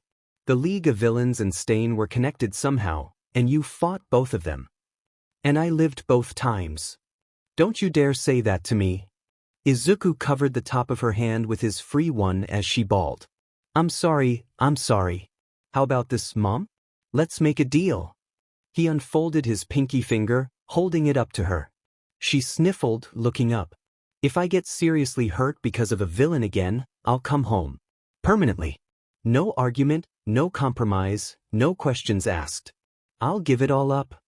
Inko blew into a tissue. Her tears had slowed, though not completely. "Don't say it like that," she mumbled, wrapping her pinky around his. She let out a wet sigh. "I'm sorry, Izuku. I don't want to make your life any harder." "I understand, Mom. Don't worry, I'm not angry. I get it. And I'm sorry I didn't consider you in any of this." His mother nodded, not entirely pleased with what he proposed but accepting it all the same. She knew him better than anyone. Perhaps she knew that he was just as headstrong as she was, and even harder to convince. She threw her arms around him, kissing the top of his head before holding him close. "I love you so much, Izuku. Remember that, okay?" Izuku laughed quietly. "I love you too. And, thank you." Inko pulled away, cupping his cheek in her hand. Her warmth lingered as she got up from the couch, shuffling into the kitchen to start dinner. She opened the fridge and Izuku heard her make a sound. "Oh, we don't have as much as I'd hoped," she said. Izuku looked over the couch. "Need something?" "I'm going to make katsudon tonight," she said. Before Izuku could interrupt, she bit him back with the point of her finger. "I'll have to go and get some more ingredients." Let me go, he offered. While he would argue with her and explain that she didn't need to do any of this, he felt that he would be fighting a losing battle. He could settle for playing errand boy. I'll be back in no time. His mother didn't object, handing him cash to use. Izuku was out the door with haste, wasting none of his energy for detours. The mall was bustling when he entered. He passed a hero merchandise store advertising more of their Stain apparel and felt his gaiety fade. There had been so much blood spilling out of his back where a knife stuck out. The knife that Shoto had thrown from his person and used as evidence for Native to be held responsible for the murder because it was Stain's knife. Why did he have two of Stain's knives before he had even gotten to the scene? He had used Stain's own scarf to wipe a dagger clean of the blood before putting it back in his belt. His face was so sharp and numbing, so apathetic toward the horrific scene before him. Would Izuku have been looked at with the same indifference had Shoto arrived a few seconds later? When he bumped into someone and heard the sound of a bag hitting the floor, he jumped from his thoughts. Oh, I'm so sorry I didn't. It's fine. A jolt went through Izuku when he heard the stranger's voice. The muscles in his hand went taut as it hovered over the box of hair dye on the ground. Izuku looked up at the figure who was crouching in front of him. Majority of his face was covered with a medical eye patch and a face mask that concealed his mouth and nose. The only part that Izuku latched onto was his gray eye, metallic and glinting dangerously. His hood was up, but Izuku could see the hair that fell over his face. It wasn't all white like he first envisioned, but split down the middle. The left side was black, the same shade of the dye under Izuku's hand. Are you going to get that? Shoto asked, tilting his head down at the box. Or should I? Izuku's voice was a husk that could barely scratch his throat. Sure. He plunged a knife into the hero killer's chest and got away with it. In a hurry. Shoto took the box from Izuku, stuffing it back into his bag. Before he could slip into the crowd, Izuku grabbed his sleeve. A bad move, if the tenseness in his arm was any indicator. Izuku forgot. Stain never went down without a fight. That slash had cut deep into Shoto's skin. Midoriya, hey. He snapped his neck towards the more friendly tone. Uraraka and Kirishima jogged up to him, waving obliviously. Shoto took his chance to snatch his arm away and vanish while Izuku was preoccupied with his friends. Do you know him? Uraraka asked. She made a pained face. Did we scare him off? No, Izuku looked over his shoulder. Shoto was gone from sight already. How many times was he going to let him get away? He was a murderer, surely with countless other victims if the way he handled Stain meant anything. No. I mistook him for someone else, Izuku told them, touching the back of his neck. I don't know him. More times than he should. Shoto looked back only once. When he gained enough distance between himself and Izuku Midoriya, he glanced around to see him speaking with who he could assume to be his friends. A happy group of people they appeared to be, with all of their faces grinning and free for the world to witness. None of them had face masks or eye patches hiding their features from recognition. He wondered what that was like for a moment, not needing to take the extra time to cover up their most remarkable qualities because they had nothing to hide. They didn't have any remarkable qualities, he thought sharply. They were ordinary and unharmed. Normal. Shoto was not. It was as simple as that, and he was useless for questioning it, even slightly. A chime came from his pocket. He was grateful for the distraction until he read who was calling him. Break's over. Get your butt back here, Shigaraki said. The impatience seeped into his voice unabashedly and Shoto rolled his eyes. I'm busy. Not anymore. Jiren's bringing over some new recruits and you're gonna be there. Already? That was faster than Shoto predicted. He gathered that death spurred movement faster than detainment, but the speed that Jiren had found more than one person willing to meet with Shigaraki disquieted him.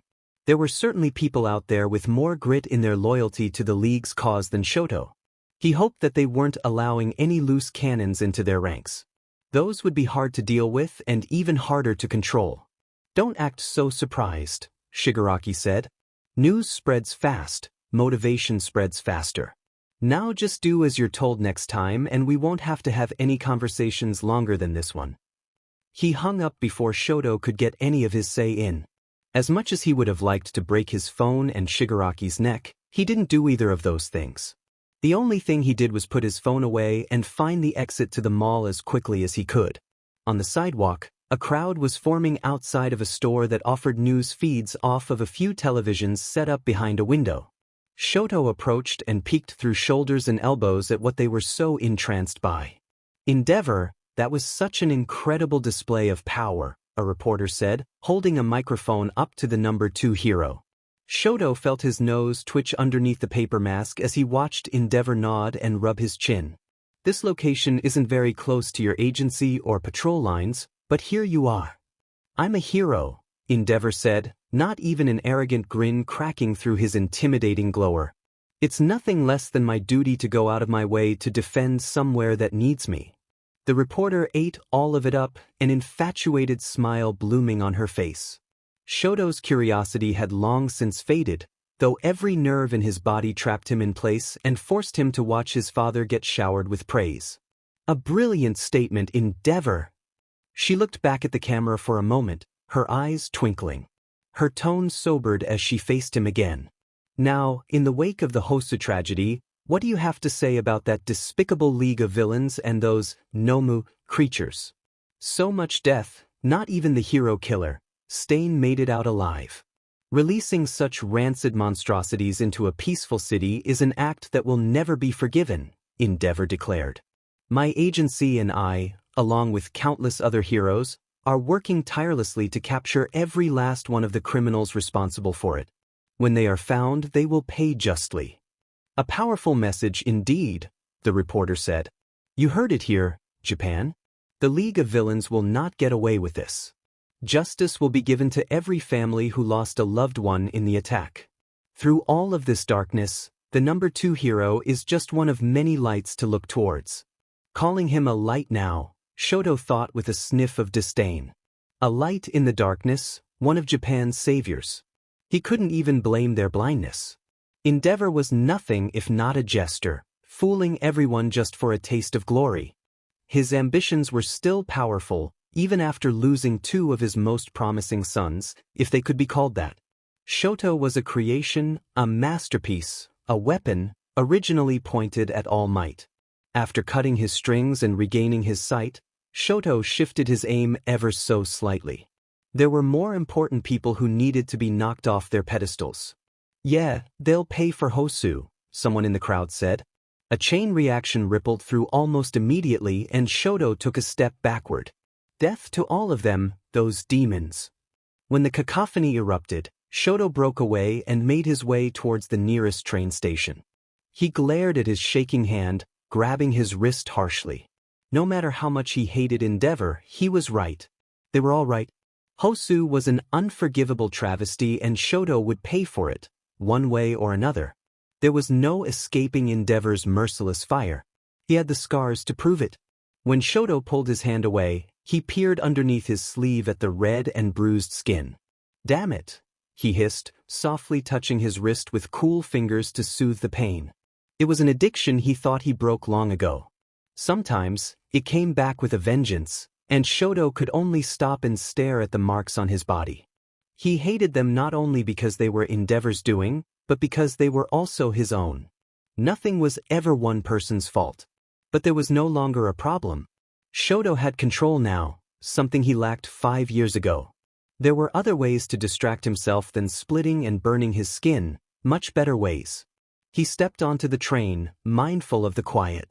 A baby cried in her stroller next to him, the mother whispering apologies to the patrons around her and heedlessly trying to hush the child. Watching her rock the stroller back and forth, he tilted his head. "May I?" he murmured to the mother, who looked close to weeping. She nodded. Shoto opened his palm above the baby's plump face, a spiral of ice opening and dripping off of his fingertips in the shape of teardrops. They chimed together like a dream catcher and she giggled, her face still wet but smiling. He could feel the strain on his stitches, but he hid his wince. The child tried to grab at the crystals and he shook his head. He snapped the strings of ice off his fingers and laid them in his bag, wincing only when he realized that they would melt quickly. He looked back at the baby, still giggling and slapping her chubby hands together. "That's all I know how to do," he whispered. "Thank you," she mouthed at him, smiling at her baby and cooing softly at her. Shoto dipped his head and shifted away from the family. The next stop was his, and he got off without a word. Throughout his walk back, he treasured the light buzz in his chest that didn't fade until he tossed his shopping bag on his ratty bed and made his way to the bar. Jiren was walking down the hall and chuckled at Shoto's suspicious look. He opened the door and inclined his head at the two strangers standing in the middle of the room. "Oh, who's this?" the girl asked, throwing out her hands like she was suddenly a painter trying to capture the object of her admiration. "You're pretty handsome, you know. Wanna lend me any of your blood?" "Not particularly." She frowned and let her hands droop. Shoto was too busy scrutinizing her features to care. He had seen her somewhere before. Those eyes were hard to forget, though he couldn't pick out a face to go with it. Eyes sharper than a cat's and fangs to match, she was quite the card. She twirled a stray hair that had come loose from her messy buns, her gaze running up and down his body. "Himiko Toga," he said aloud. He suppressed a shudder at the way her smile unfurled when he said her name, like a rose with longer thorns than petals. "You're a serial killer." "You know me." Toga skipped forward and Shoto leaned back as she took his hands in hers, holding them up to her face while a pale blush dusted her cheeks. "I feel so famous, almost as famous as Stain." "I know your wanted poster, yes." "Get the hell off of him," the man snapped, taking the collar of Toga's sweater and pulling her back. Shoto grimaced when he looked over at him. He was wrapped in ugly purple scars and staples that tugged both clean and discolored skin together. Under his eyes, even, were puffy bags of mutilated tissue. Shoto never got nauseous looking at scars. It would have been hypocritical of him, but this man was the first to cause any sort of reaction. Perhaps it was because of Tuya and the way he could faintly recall asking him about why burns were appearing on his wrists. "You haven't even told us your name," Shigaraki said, leering at the man through the fingers of his mask. "You should do that before I kick you out." He dropped Toga's collar and shoved his hands back into his pockets, tilting his chin down. "It's Dabi." Dabi didn't add anything else, only glancing back at Toga with a hostile sneer. "The League will let anyone in, won't they?" She grinned back at him, sticking her tongue out through her teeth. "Yeah, I guess they will." Shigaraki muttered something under his breath that Shoto didn't hear, though it didn't take a genius to guess that he was regretting his decision to expand their ranks so soon, especially with people who would not be getting along. However much they didn't like it would have to be disregarded. It was for the best that they increased their numbers, especially with Endeavor and other heroes tracking them down at all times. "Hey," Shigaraki said when Shoto sat 3 stools away from him. Shoto looked over. "What the hell took you so long getting back here? Did you make every stop possible?" "Just one." Shoto put his elbows on the counter and refused to elaborate any further. He still wondered though, so he asked, "Did you see the news?" Kurojiri turned the sink on to wash the cups. Shoto didn't know if they even drank any of the alcohol lined up on the shelves behind him. If they did, he never saw it happen. Shigaraki dismissed Shoto with a wave of his hand. "No one's gonna find us anytime soon, so don't worry about that. We've got the advantage. They're looking for us, not the other way around." "Tamura is correct," Kurojiri added, sliding his glasses into the proper place. "We can make a move at any time and it would throw them off." "We're going to do something?" Toga asked, sliding over to the bar and propping her head up with her hands. "I want in." There wasn't much to tell her about, as far as Shoto was aware. Hosu was so fresh, heroes were still reeling from the damages sustained to the city and civilians. It appeared that Shigaraki held the same notion. He shook his head at Toga, rubbing his throat. Shoto watched his shoulders quiver with delight. "We're going to do some enlisting first. Let the heroes catch their breath, then go for the throat." Dabi's grin disconcerted Shoto. There was something else going on behind his eyes. There had to be. No one would be able to hide their emotions so carefully if there wasn't. He was the type to have a higher reason to take every step. "Oh." Dabi flipped his wrists and Shoto put his hand casually over his mouth to hide his wince at the way those staples buried themselves into his skin. "What did you have in mind?" Shigaraki spun around in his chair, pulling a leg up. He enjoyed being listened to with such intent.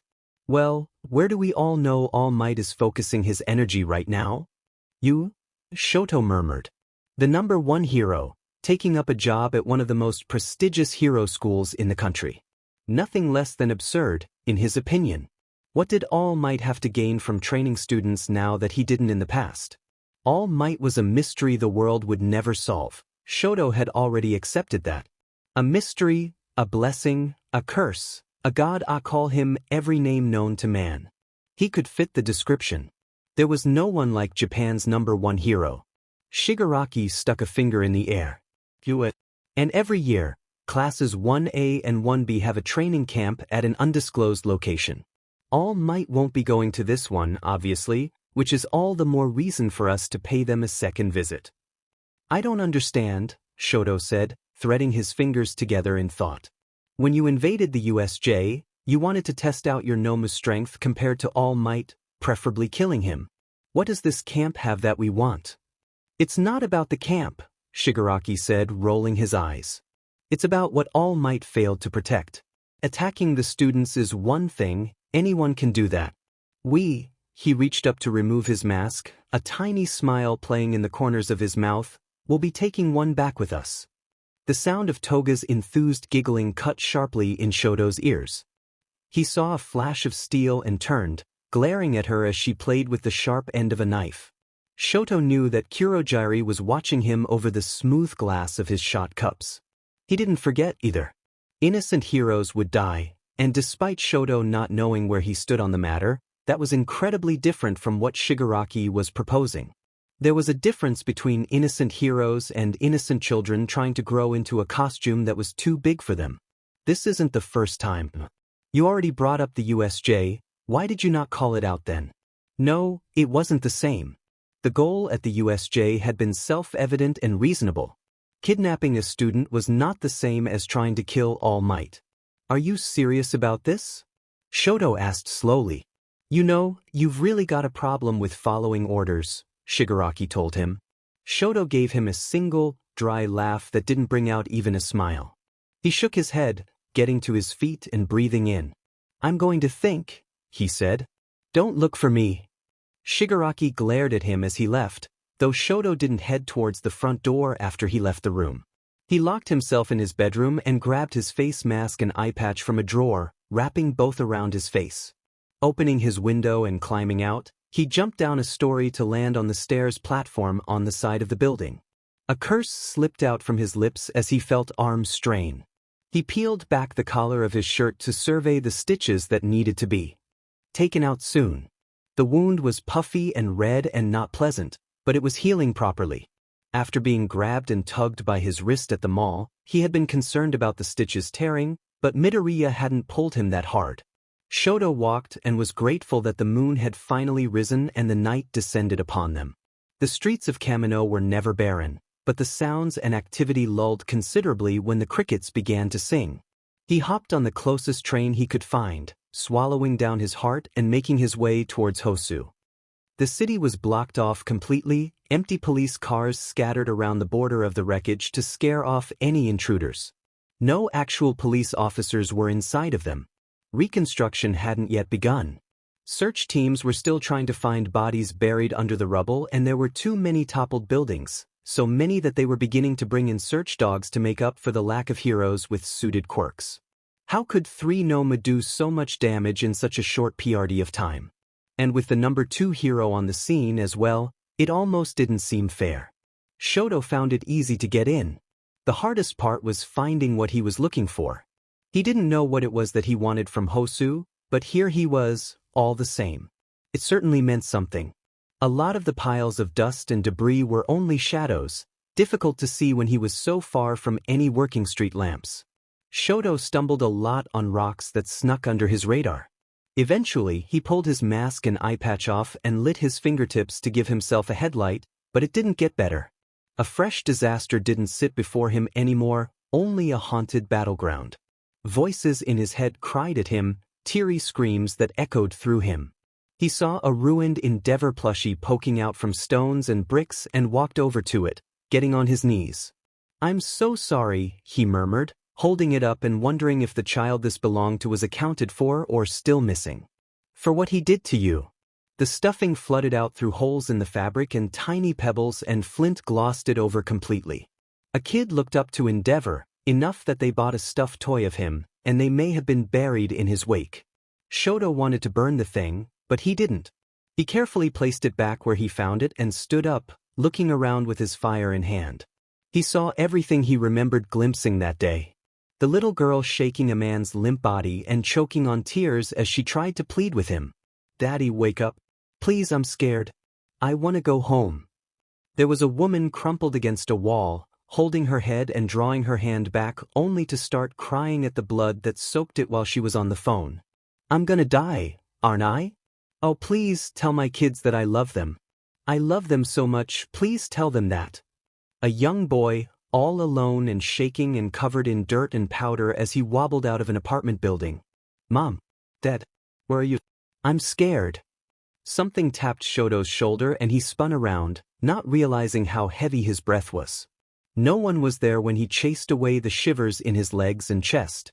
No one was there when he looked all over, more desperate for someone than no one. Maybe they would be able to take matters into their own hands. A Nomu growled in his ear. Shoto raked his hair back and looked up, expecting to see one of those creatures cloaked in the night's darkness and carrying away another flailing man the same way it happened the day of the attack. Nothing was in the sky.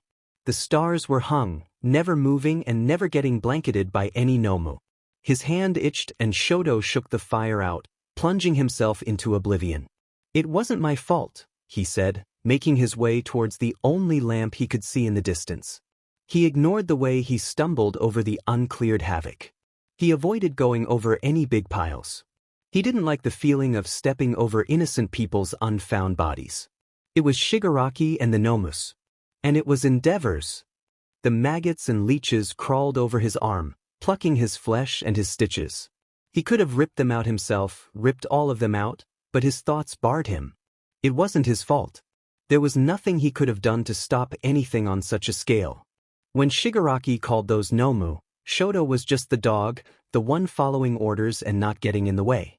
When Shoto tried to intervene, he was shut down and sent out. There hadn't been a sliver of a chance at changing Shigaraki's mind. He could have tried harder, though. Certainly, he could have convinced Shigaraki to turn the Nomu around and kill Stain. Only, killing Stain hadn't been the single goal, had it? Outdoing him, snatching whatever spotlight he held was the goal. Sweep his death under the rug, underneath the travesty that would rage through Hosu in the form of mutilated monsters. Stain's untimely death was only an element of the Hosu tragedy, people fearing the League of Villains' newfound power. The USJ could now be seen as a ghostly warning for what was to come. Shoto halted when he passed the alleyway where it happened. The blood had been cleaned from the scene as well as the bodies. That didn't bother him. Izuku Midoriya bothered him. He didn't know why, but remembering the way he went over to Native to try and treat his injuries brought a scoff out of Shoto. It would be a lie to say he wasn't surprised by the news of Native's passing. What surprised him even more was the story that the headlines told of. From what Shoto could gather, Midoriya was either an excellent deceiver or his statement had not even been necessary. The police force simply took what they had and ran with it. Neither would be an issue for the League. It was for the best that Native was dead and Midoriya wouldn't be forced to lie to law enforcement. Still, something nagged at Shoto as he stared at the alleyway. Midoriya didn't have to hide his face in public as he did. He didn't know what it was like to walk the fine line of vigilantism and villainy, to have the ability to go anywhere he wanted, but not having the strength to look his own home in the eye. Shoto wasn't angry, truly. Not at Midoriya or even Tenya Ida. He didn't want to kill them or the friends he had seen at the mall, the ones who allowed him to break himself away from the precarious situation he had gotten himself into. Shoto wasn't angry at them. He was furious with something else, though, which may have not fared well for the students. He turned away from the alley, abandoning the glowing street lamp and going back to where he came from. He left the scene of the tragedy, putting his mask and patch back over his face. Did you really think coming back here would do any good? The man who stood in front of Shoto was one who sparked a gated fury. Shoto didn't spare Dabi a glance as he passed him. "I told you not to follow me." Dabi shrugged and fell into step beside him. Shoto didn't like the way he stared carelessly ahead of him, not smirking but certainly not frowning. He struck Shoto to be a strategist, though not in battle. Getting scars like those meant he knew something about fighting, conventionally or otherwise. Curiosity got the better of me, Dabi said. And you aren't as good at answering questions as you are asking them. I know you don't actually care about what I was doing. Shigaraki probably sent you. That wasn't true. If Shigaraki somehow felt deeply enough about Shoto's well-being, a thought that made him GG, he would have sent Kurogiri, not a league member who's only a few hours into the job. Dabi saw past Shoto's bluff too. I have a feeling you wouldn't trust that cracked freak show with your laundry, let alone sending help after you. He laughed and shook his head, tugging idly at a piercing. You're the dog I hear. You don't get help. Shoto paused and looked over at Dabi. With him standing on Shoto's right side, it would be easy to impale Dabi with glaciers at several different angles. Honestly, I didn't peg you as the sentimental type, Dabi said and looked back over his shoulder as the police tape grew smaller behind them. If he continued to run his mouth, Shoto would take no issue in bashing his head in with a rock of ice and searing his lips shut. Perhaps his screams would be as guttural as his voice. Imagining it sufficed, so he tucked the idea away for now. That's not a pretty road to go down, kid. The guilt will eat you alive and spit you out. The sigh that Dabi let out was oddly humane. Shoto didn't know if he meant it that way. His eyes were misty and downcast. Best to just let it go. That didn't erase the irritation swirling and building, but Shoto didn't show it. His voice was stiff. Are you speaking from experience? Yeah, I am. These scars aren't from anywhere you're thinking. And that, Shoto found a strange point to raise. He failed to see the correlation between Dabi's horrendously mangled skin and the supposed guilt he felt in his aggressive, turbulent heart. He pulled away from Dabi, detached to the idea of hearing any more of what he had to say about himself. I told you not to follow me, Shoto said again. An ulterior motive was at play in those brazen words. Why are you here? We're colleagues, Shoto. Dabi dropped the empathetic act without a warning to offer a malicious squeeze on his shoulder. Shoto slapped his hand away and felt the rake of the staples scratch him. It didn't disrupt Dabi, who surveyed him carefully after melding the shell back into his gaze. I want to get to know who I'm going to be working with for F knows how long. Besides, you're far more, he clicked his tongue as he thought for a moment, and flicked his eyes up at Shoto's hair, more interesting than those other three. Shoto was somewhat desensitized to being a spectacle. He had no mutant quirk, yet he didn't think he looked very human at first glance. Nothing about his face was appealing. Nothing about it was normal, for lack of a better word. He was split. You're half a circus act yourself, Shoto said, and he didn't back down from the way he looked more often at Dabi's burns than his eyes. Sheet, at least I didn't tell you outright. Dabi didn't seem offended, which clashed with his words. They walked for a block more in dead silence, Shoto a few paces ahead. He dropped Dabi the moment he had a chance, though the words spoken to him weren't forsaken. They were sewed in his brain and writhed around his skull. Dabi didn't follow after him, so whatever conversation they had, should it even be called that, was abandoned without regret. Shoto found Shigaraki sitting in the lounge, the television on and blaring. When he appeared in the reflection, Shigaraki muted it. Did you get it out of your system? He asked in a more genuine tone than Shoto ever thought him capable of. It was Shigaraki, however, so there would always be a certain degree of mocking. In a way, he said. After a beat of neither going on that he spent remembering the rubble they both caused, Shigaraki opened his mouth. We're not actually going to kill any of UA's stupid brats if we can avoid it. You don't sound thrilled about that, Shoto pointed out. Shigaraki was unimpressed with that observance. He glared at Shoto, standing up and tossing his controller on the couch. They won't be getting out safely. Even though I know you're fully capable of it, if you aren't willing to do the dirty work, don't bother coming back here again. I know. He swallowed his breath to rid the swelling in his throat. As long as we aren't senselessly murdering students, I'm in. A smile broke through the general disfavor on Shigaraki's face. I assume heroes are still on the table, or do your pretty morals prevent you from doing anything useful? Shoto brushed away the soot that was stuck to his cheek from the ruined city. I'll kill them myself, Shigaraki. There was no mourning anymore, even as a shriveled-up hero plushie laid in mounds of debris and collected dust. The screams could wait. Shigaraki grinned and rolled his shoulders back, inviting him in on the finer details of his plan. The alleyway smelled of dirt and sweat, and copper washed Izuku's mouth as he spit out puddles of blood. He tried to push himself up, but his arms were strained and he heaved with effort before collapsing back into the ground. His body locked all at once and Izuku started, staring at Stain as he approached. The sword he wielded dragged across the pavement, screeching in his ears as he grew closer. Ida, Izuku gasped, trying to find his friend. Ida, get up.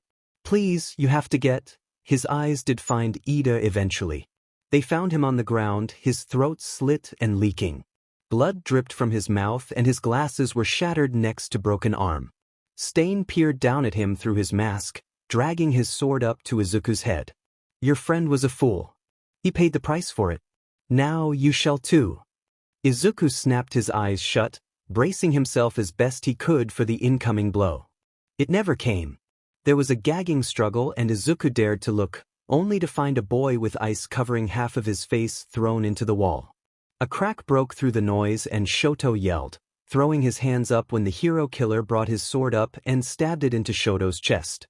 The boy banged his head back against the bricks and Izuku watched his mask crack in half.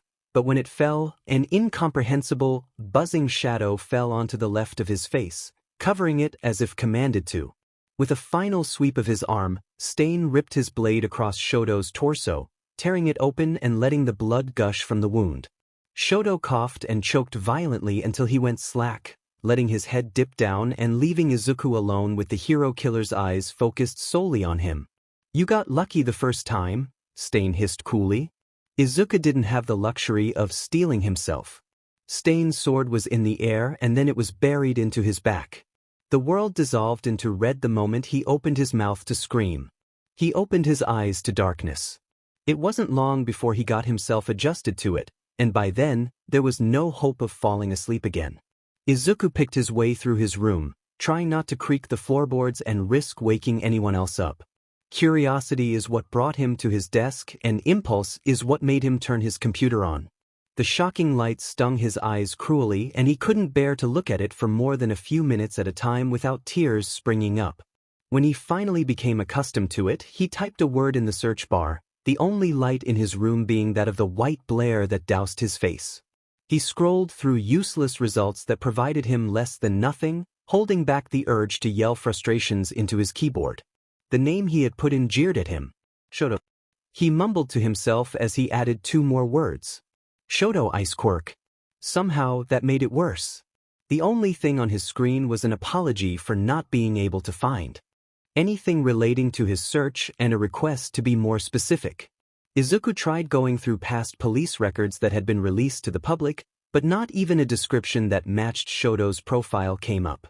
It was as if the boy Shoto didn't even exist, not in any reports, articles, or investigations. Izuku leaned back in his chair, crossing his arms and chewing at his thumbnail, a bad habit that he never bothered to try breaking. There was no way in hell that Shoto hadn't killed anyone before. The way he threw the knife was too precise for any good Samaritan to be able to do without prior training. And when he appeared, it was like he materialized from nothing but the shadows behind him, right behind Stain. Close enough to stab him in the chest and rip the knife out, gaining space and pushing back against Stain's sword to gain the advantage and finish him with a puncture to the stomach. Not even a flinch. No nausea, no crumpling to his knees in shock at what he had done. Just an emotionless survey of the 2 conscious students and the bleeding hero in front of him. He was composed and able to formulate a plan that they wouldn't use anyway to help himself get away with it. But more than that, it meant that he had experience. The timing was too convenient. What were the chances, the real chances, that someone like Shoto would turn up by coincidence during the upheaval of Hosu? And then to disappear without any path for the police or detectives to follow? There were too many factors for Izuku's brain, running only on his own unwillingness to sleep, to consider and follow up on. Only one thing was certain: Shoto was terrifying. He didn't succumb to personal grudges and anger the same way Stain did. He didn't leave behind evidence to incriminate himself, and according to every source Izuku could scrape together, he didn't exist on the face of the planet. Izuku thought that may have made him even more dangerous. A faceless, non-existent villain. Though, was he a villain, or was Izuku going too fast for plausibility to catch up to him? The alarm on his phone went off and he glanced at it. The hours of the night he was awake to see were unsavory at best, unhealthy at worst. He wasn't unused to staying up until he greeted the sun the next day, but he wasn't eager to fall further back into the habits he had already broken. Izuku flipped his phone over to hide the screen and collapsed back into his bed with the grace of a fish out of water. There was no reason for him to be so hung up on the boy Stain called Shoto. It probably wasn't his real name, anyway. What he was chasing was nothing but a dead end, a ghost, someone who didn't exist. He should leave it to the pro-heroes the next time he showed his face, if he showed it at all. The idea didn't thrill him as much as finding Shoto on his own did, but he couldn't get anything done when he didn't know where to start. The infuriating part was that no one other than Izuku and Ida knew that a boy with split hair and an ice quirk walked free and unattended. His alarm went off again and Izuku groaned into his blankets. He was tired but not sleepy, truly a state of purgatory. Going back to work would mean not catching a wink of sleep, something he wasn't very keen on doing, so he stayed where he was. Awake but not alive. With not much else to do, Izuku shuffled feebly from his cot and left his room. The dormitory hallways were much darker than what his eyes had already adjusted to, but he made his way downstairs without any problems. It was probable that he was too tired to register the figures sitting at the counter of the lounge's kitchen, a glass of water in front of him but not a hand even sitting next to it. Izuku smiled at Ida, who returned it with hesitancy. "You can't sleep either, then," Izuku said. Ida didn't seem as open to that fact as he was. He looked back at his water and touched the rim. "It hasn't come easy ever since that day, I suppose?" He glanced at Izuku and his eye bags with a frown. "Nightmares too?" A hum left Izuku's mouth. He didn't want to trouble Ida with his own problems, especially if he had admitted to suffering from them as well. "Something like that?" he said. Ida nodded and didn't question him further. Izuku wasn't sure if he would shut down the conversation if it did begin to build. He didn't know if he wanted to talk about it. He should really. That was the smart decision. But he wouldn't be able to really talk about it, not without lying. That was the hard part. Izuku wasn't a bad liar. He was quite good at it actually, but he didn't enjoy it. "How's Tensei?" Izuku asked. The silence had been bearable. Comfortable even. He didn't want it to last though. It would leave him with his thoughts, which would extend to other things he already didn't want to remember for longer than he had to. Ida brightened considerably at his concern. "Well, he's still an older brother, of course," and after being told who those two witnesses were, he was reasonably livid.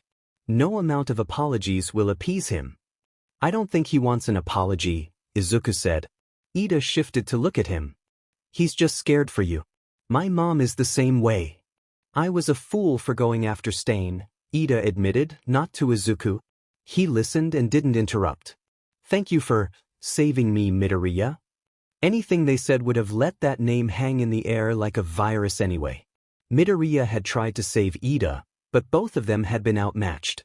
Perhaps Shoto would have been outmatched as well if he didn't turn the element of surprise into such a lethal weapon. It's what friends do. He smiled as best he could to drive away the memory of Stain's assailant, but he knew it cracked. "Just don't do it again." Ida shook his head. "I wouldn't dream of it." Typically, this was the part where both of them laughed and kept on with their daily activities with Uraraka, Tsuyu, and Yaoyorozu. The moon was up, however, and they were alone together with no other words to say. Izuku got himself a glass of water and drank it all in one breath. Ida was too exhausted to tell him to slow down, lest he get hiccups. "Do you think we'll see that boy again?"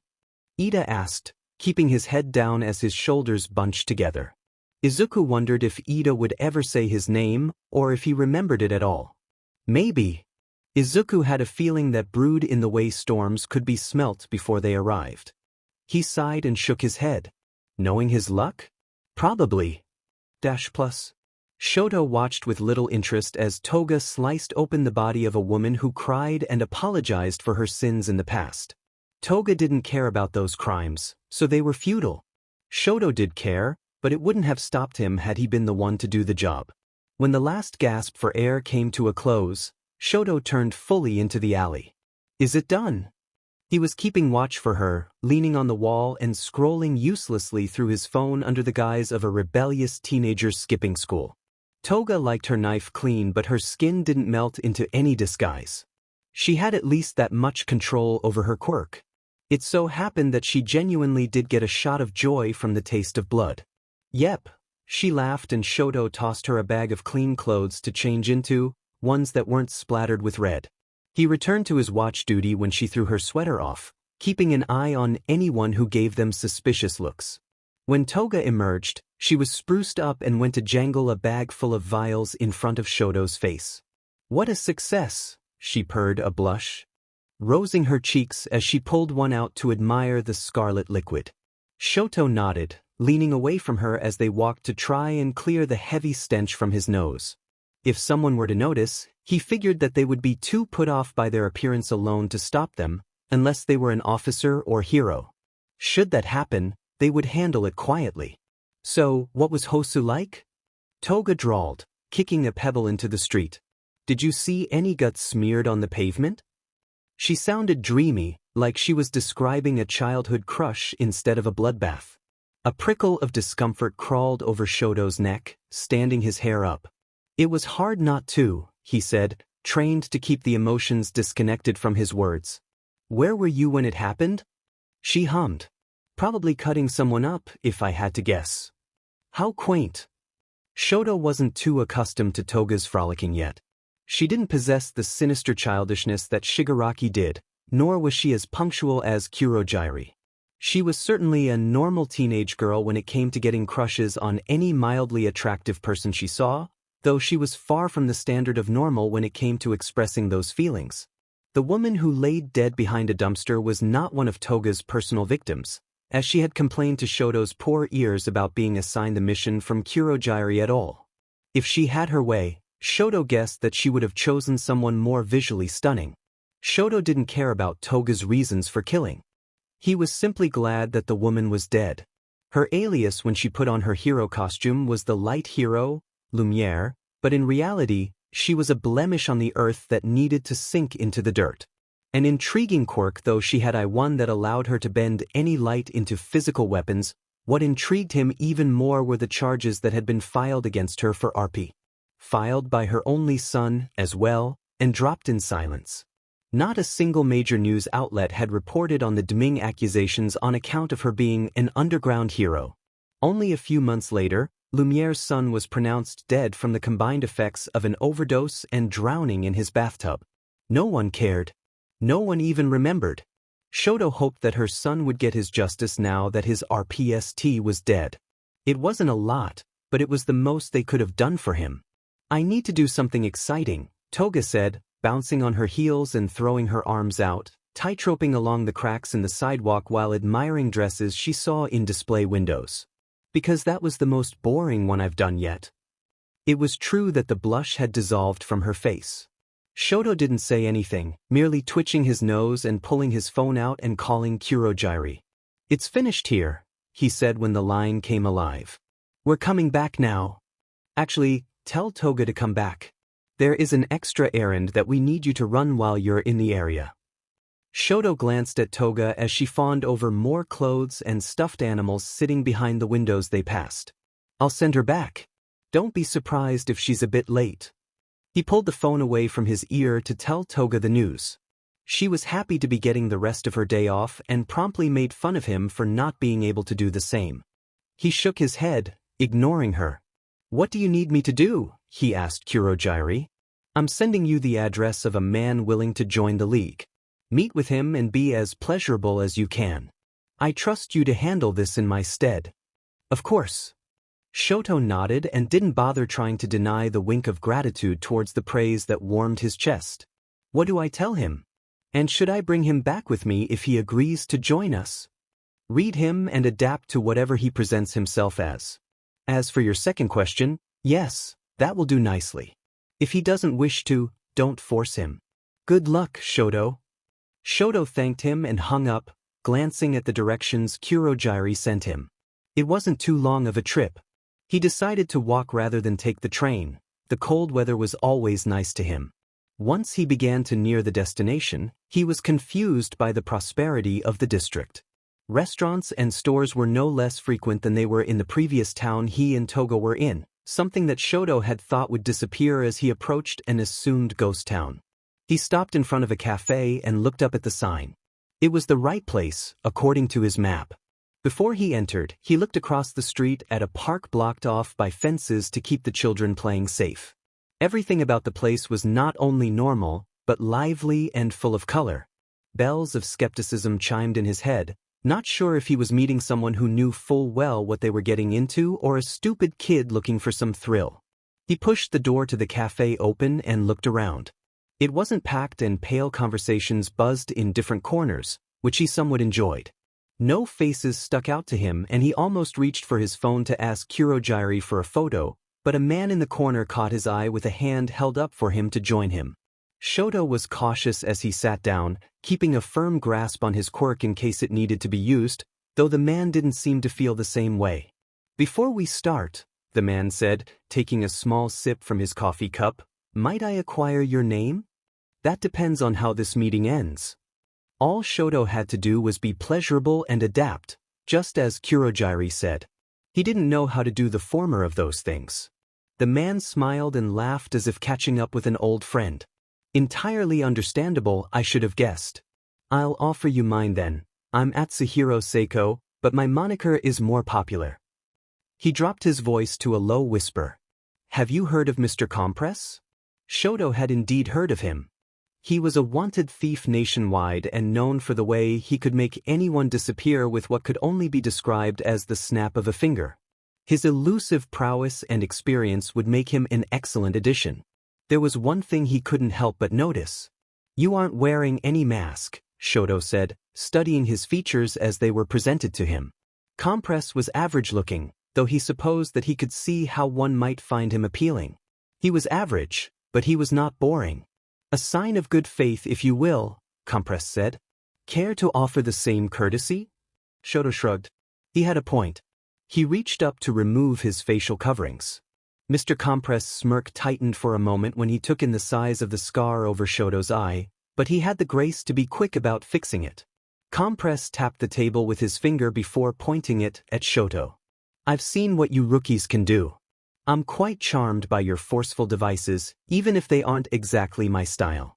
How I wonder what more you're planning behind such foreboding monsters. I'm not at liberty to disclose that information. It was a rhetorical statement, dear.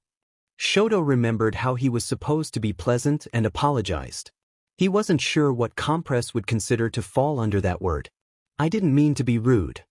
Though Compress didn't appear to have taken any offense beforehand, he laughed anyway. No worries, my friend. It's good to be careful, especially in this industry. You're very young, unnervingly so if I may ask, how long have you been doing this type of business? Shoto didn't need to pause to think. Since I was 10. You, Compress, sprinkled more sugar into his coffee from a pack Shoto thought he had already emptied and finished it. Ever since I got my quirk, I could never leave valuables well enough alone. A hobby turned into a career and a career turned into a lifestyle. He leaned back with a raise of his brows. Oh well, what can you do? In what context? I can do many things. Also rhetorical. Oh. Compress never let the conversation swing low. He must have thoroughly enjoyed the sound of his own voice, which made it remarkably difficult for Shoto to discern which questions he should be answering and which he shouldn't be, let alone finding room to answer at all. When the waitress came over to ask if Shoto would like anything to drink, Compress stopped him from answering. We're actually finishing up here. He looked at Shoto with a grin as he left her a tip. You were going to join no matter what happened, Shoto said with a frown. Untrue, dear, Compress said. I wanted a fun conversation that didn't allude to the reason for this meeting. It's not a very good show if the workings behind the scenes are rigid, after all, and I get bored talking about the same thing over and over again. Shoto waiting for Compress to stand before following suit. They left the cafe and Shoto put his face mask back on. Unless you have someplace to be, I've been told to bring you back with me. Compress nodded, walking beside Shoto. The silence was unnatural until he realized why. My name is Shoto. I forgot, sorry. A pleasure to make your acquaintance, Shoto. Compress smiled. I'm looking forward to working with you. He held his hand out for Shoto to shake. As he did so, he supposed that meant the deal was secured. Likewise. Welcome to the League, Atsuhiro Seiko. Mr. Compress got along well with Toga. She enjoyed the magic tricks he was so keen on showing off, pulling marbles from behind her ears and suddenly throwing specks of glittering white dust that may have been sugar to simulate confetti. Shoto would have to sweep that up later if Kurogyari didn't beat him to it. The only sign that Dabi tolerated Compress was a nod to a simple question he asked. Shoto guessed that Dabi was relieved to have another adult around rather than him and Toga, though Kurogyari always indulged him in conversation when neither were busy. Shoto stood behind the bartender now, helping him organize files. Are these all of the people that will be recruited? He asked. Kurogyari shook his head, or did an action that looked like it. It was hard to tell with him. There are a few more people that Tamura seems would benefit from getting on our side. It's a shame that Muscular was caught a few days ago. He would have been spectacular to have with us. It was going to happen eventually, Shoto dismissed. Who else did Shigaraki have in mind? Shoto didn't care for Muscular.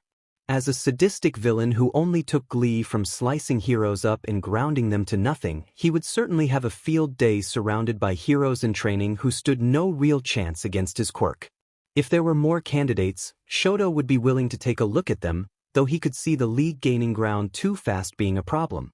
A small group of elites would be better than a large gang of useless thugs, surely. At the moment, we've got our eyes set on a man named Jin Babaigawara, Kurogyari said and pulled out a messy file with some spelling mistakes. It must have been thrown together in a hurry.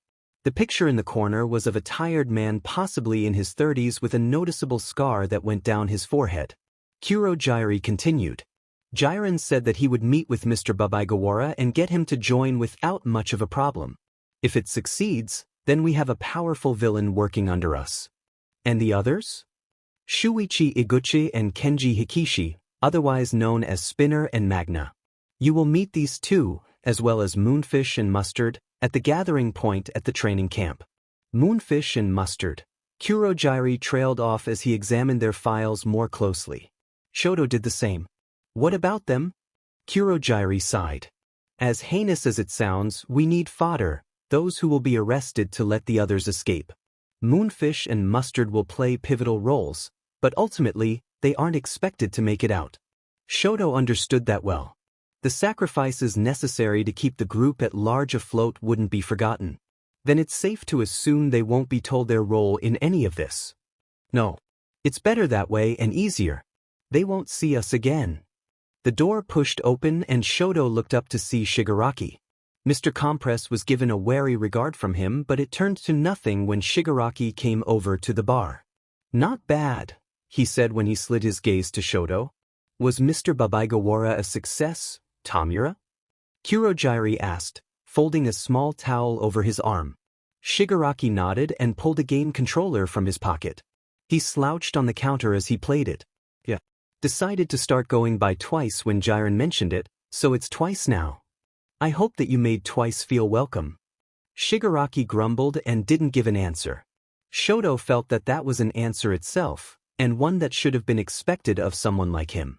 Kurogyari put the towel on the countertop and gave a patient shake of his head. I'll visit him myself and speak to him personally. Shoto envied the amount of endurance he had for putting up with Shigaraki's antics. Good luck with that, Shigaraki sneered. He's a mess right now. Sticking a paper bag over his head and talking nonsense. I'll speak with him and give Jiren his commission. Do your duty, Tamura. The only acknowledgement on Shigaraki's behalf was another inaudible grouse and a vacant wave of his hand to send him off. Shoto frowned when Kurogyari left without another word. He was such an addling mix of a boss and a subordinate who was associated with Shigaraki. Shoto was struck with a bout of boredom as he sat in the lounge, watching one of Compress' magic tricks with Toga.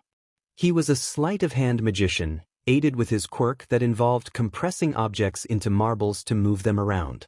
People can also fit inside these, Compress said as he elegantly moved the marbles around in smooth motions, fitted between his fingers to trip up his audience. It certainly makes thievery a simple activity.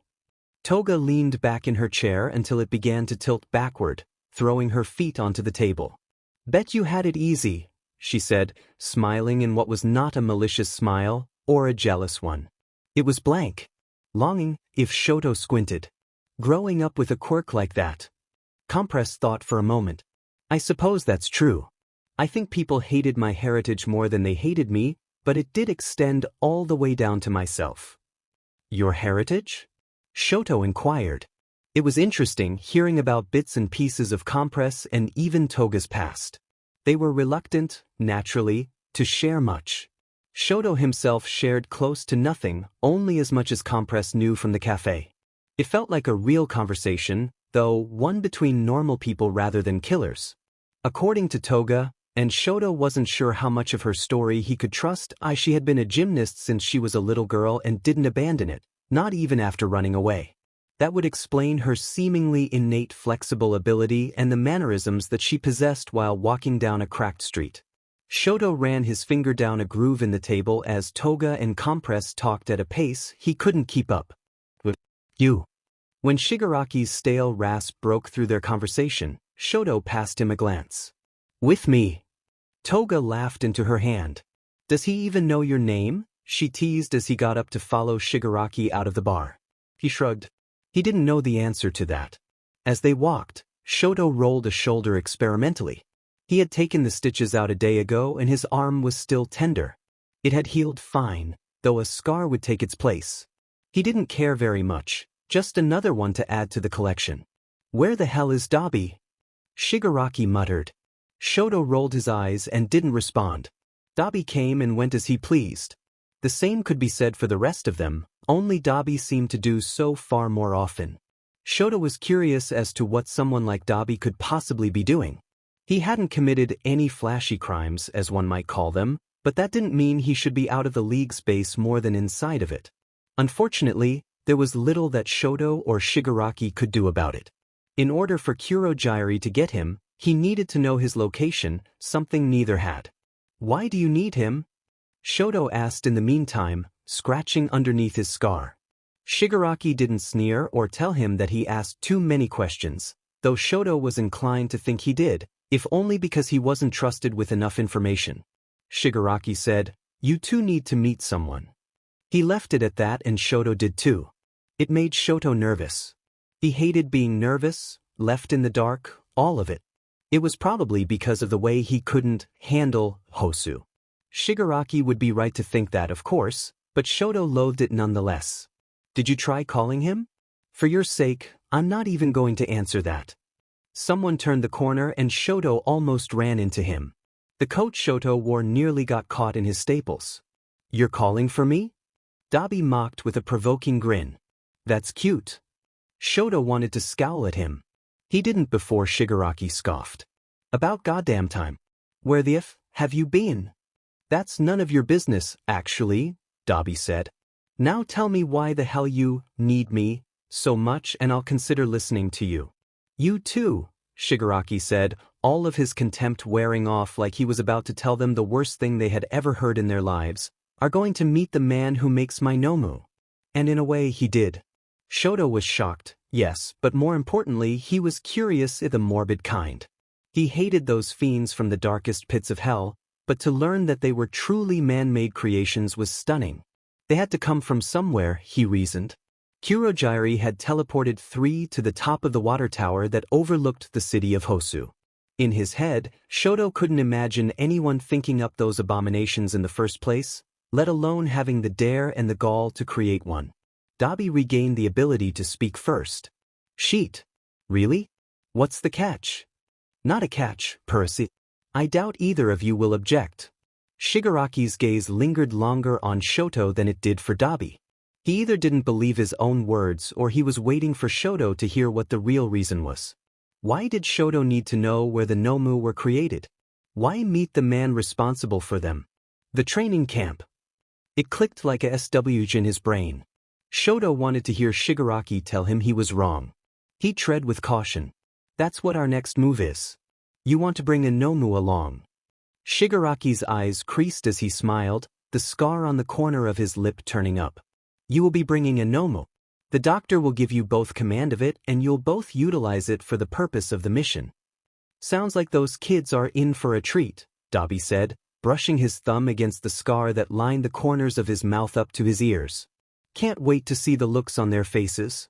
I'm leaving the planning to you two. Don't f this up. Shoto stayed quiet, glaring at each of them as they took turns talking. Dabi laughed to himself. Relax, Shig. Everything will be fine. Well. Shigaraki finally forced him to join their conversation and Shoto did so, albeit reluctantly. What do you have to say? Shoto shrugged. He had a hand in planning the mission, so Shigaraki wouldn't be the one standing in the way again. He had no idea that someone so scrawny and whiny would be so insurmountable. Sure. I'll do it. Shigaraki tilted his head, sliding his severed hand back over his face. Good. I'm getting Kurogyri, so don't go anywhere. Like we have anywhere else to be, Dabi bit back. Shigaraki narrowed his eyes and left back into the bar, leaving Dabi and Shoto on their lonesome in the hallway. Shoto leaned against the wall and stared at the floor. Talking with Dabi, he found, was one of the worst pastimes to resort to. He didn't want to do it again, not while he could still vividly recall Dabi being the one to find him at Hosu's living graveyard. Hey, Dabi said. As much as Shoto loved the silence, he could never keep it for very long when he found himself inside the League's hideaway. He acknowledged Dabi with the lift of a finger, not moving otherwise. He heard him let out a huffed laugh. How old are you? Shoto quirked a brow at the random question that he was accustomed to getting. 15, he said. Out of no real obligation he returned it. Dabi scratched his head before hastily pulling away and rubbing his fingers together. Sheet, what month is it? 23? Yeah, I'm 23. 23, Shoto said, like it was familiar to him. You got a problem with old people? No. Not at all. 23 wasn't even old in the slightest. He decided not to tell Dabi that. For a moment, Shoto thought that Dabi was about to grin or laugh, but he just let out a rough sigh. He mumbled something and the only thing Shoto picked up was a low, that getting younger and younger. Dabi didn't say anything more after that. Shoto looked back at the floor. The lab was dark and lit only by the glowing tubes that were filled with some strange liquid. Behind the glass floated inanimate beings, wires buried in their limbs and faces. Shoto didn't know why he wasn't nauseous at the sight. They just didn't look human enough to feel bad for them. Are they in pain? He asked. He couldn't find himself caring about the answer, even if it was the worst of the two. It made him grip his arm as he walked around. They're dead, Shigaraki said, the last of them to step out of the portal. They don't register pain, not as something that can stop them. Shoto barely turned his head. But they can move. The doctor calls them artificial humans. They don't feel pain, but wounds can slow them down. Think of them like disposable party members. When you have a stronger one, you replace the weakest link. Who's the doctor? Dabi cut in, still admiring and passing by test tubes as he stepped over thick cables scattered on the ground. He even tapped the glass of one of them, clicking his tongue at one of the unconscious Nomu like it was a pet. It didn't react. Of course it didn't. Dr. Ujiko, Shigaraki said. He'll be here soon to give you both the superiority of the chainsaw Nomu. Shoto would have liked to know where Shigaraki found this doctor. Considering the clear ethical violations going on in the underground laboratory, Dr. Ujiko didn't seem like the most reliable medic. Corruption existed in every nook the world had to offer. Who was he to say it ended with heroics? Dabi looked away from the Nomu to peel back a smile. But, like the sound of that. A Nomu twitched in its confinement and Shoto moved away. He went over to Shigaraki who gave him a crass glance. You need a reason to do everything, don't you? Shoto didn't respond. He put his hands in his pockets and balled them into fists. Just tell me what the target looks like. Shigaraki was gruff as he handed Shoto a photo made him look back at the row of Nomu. It would be so easy to sick them onto an unsuspecting hero and rip them to pieces. All it would take is a single order. Such beasts Shigaraki's doctor had created. He took the photo from Shigaraki and glossed over it. Katsuki Bakugo was tied up with heavy restraints, a muzzle even wrapped over his mouth. He looked angry, though at what, Shoto wasn't sure. He was standing on the tallest pedestal in between two other students, one of them looking at him with a bit of surprise ruffling the feathers on his bird-like face.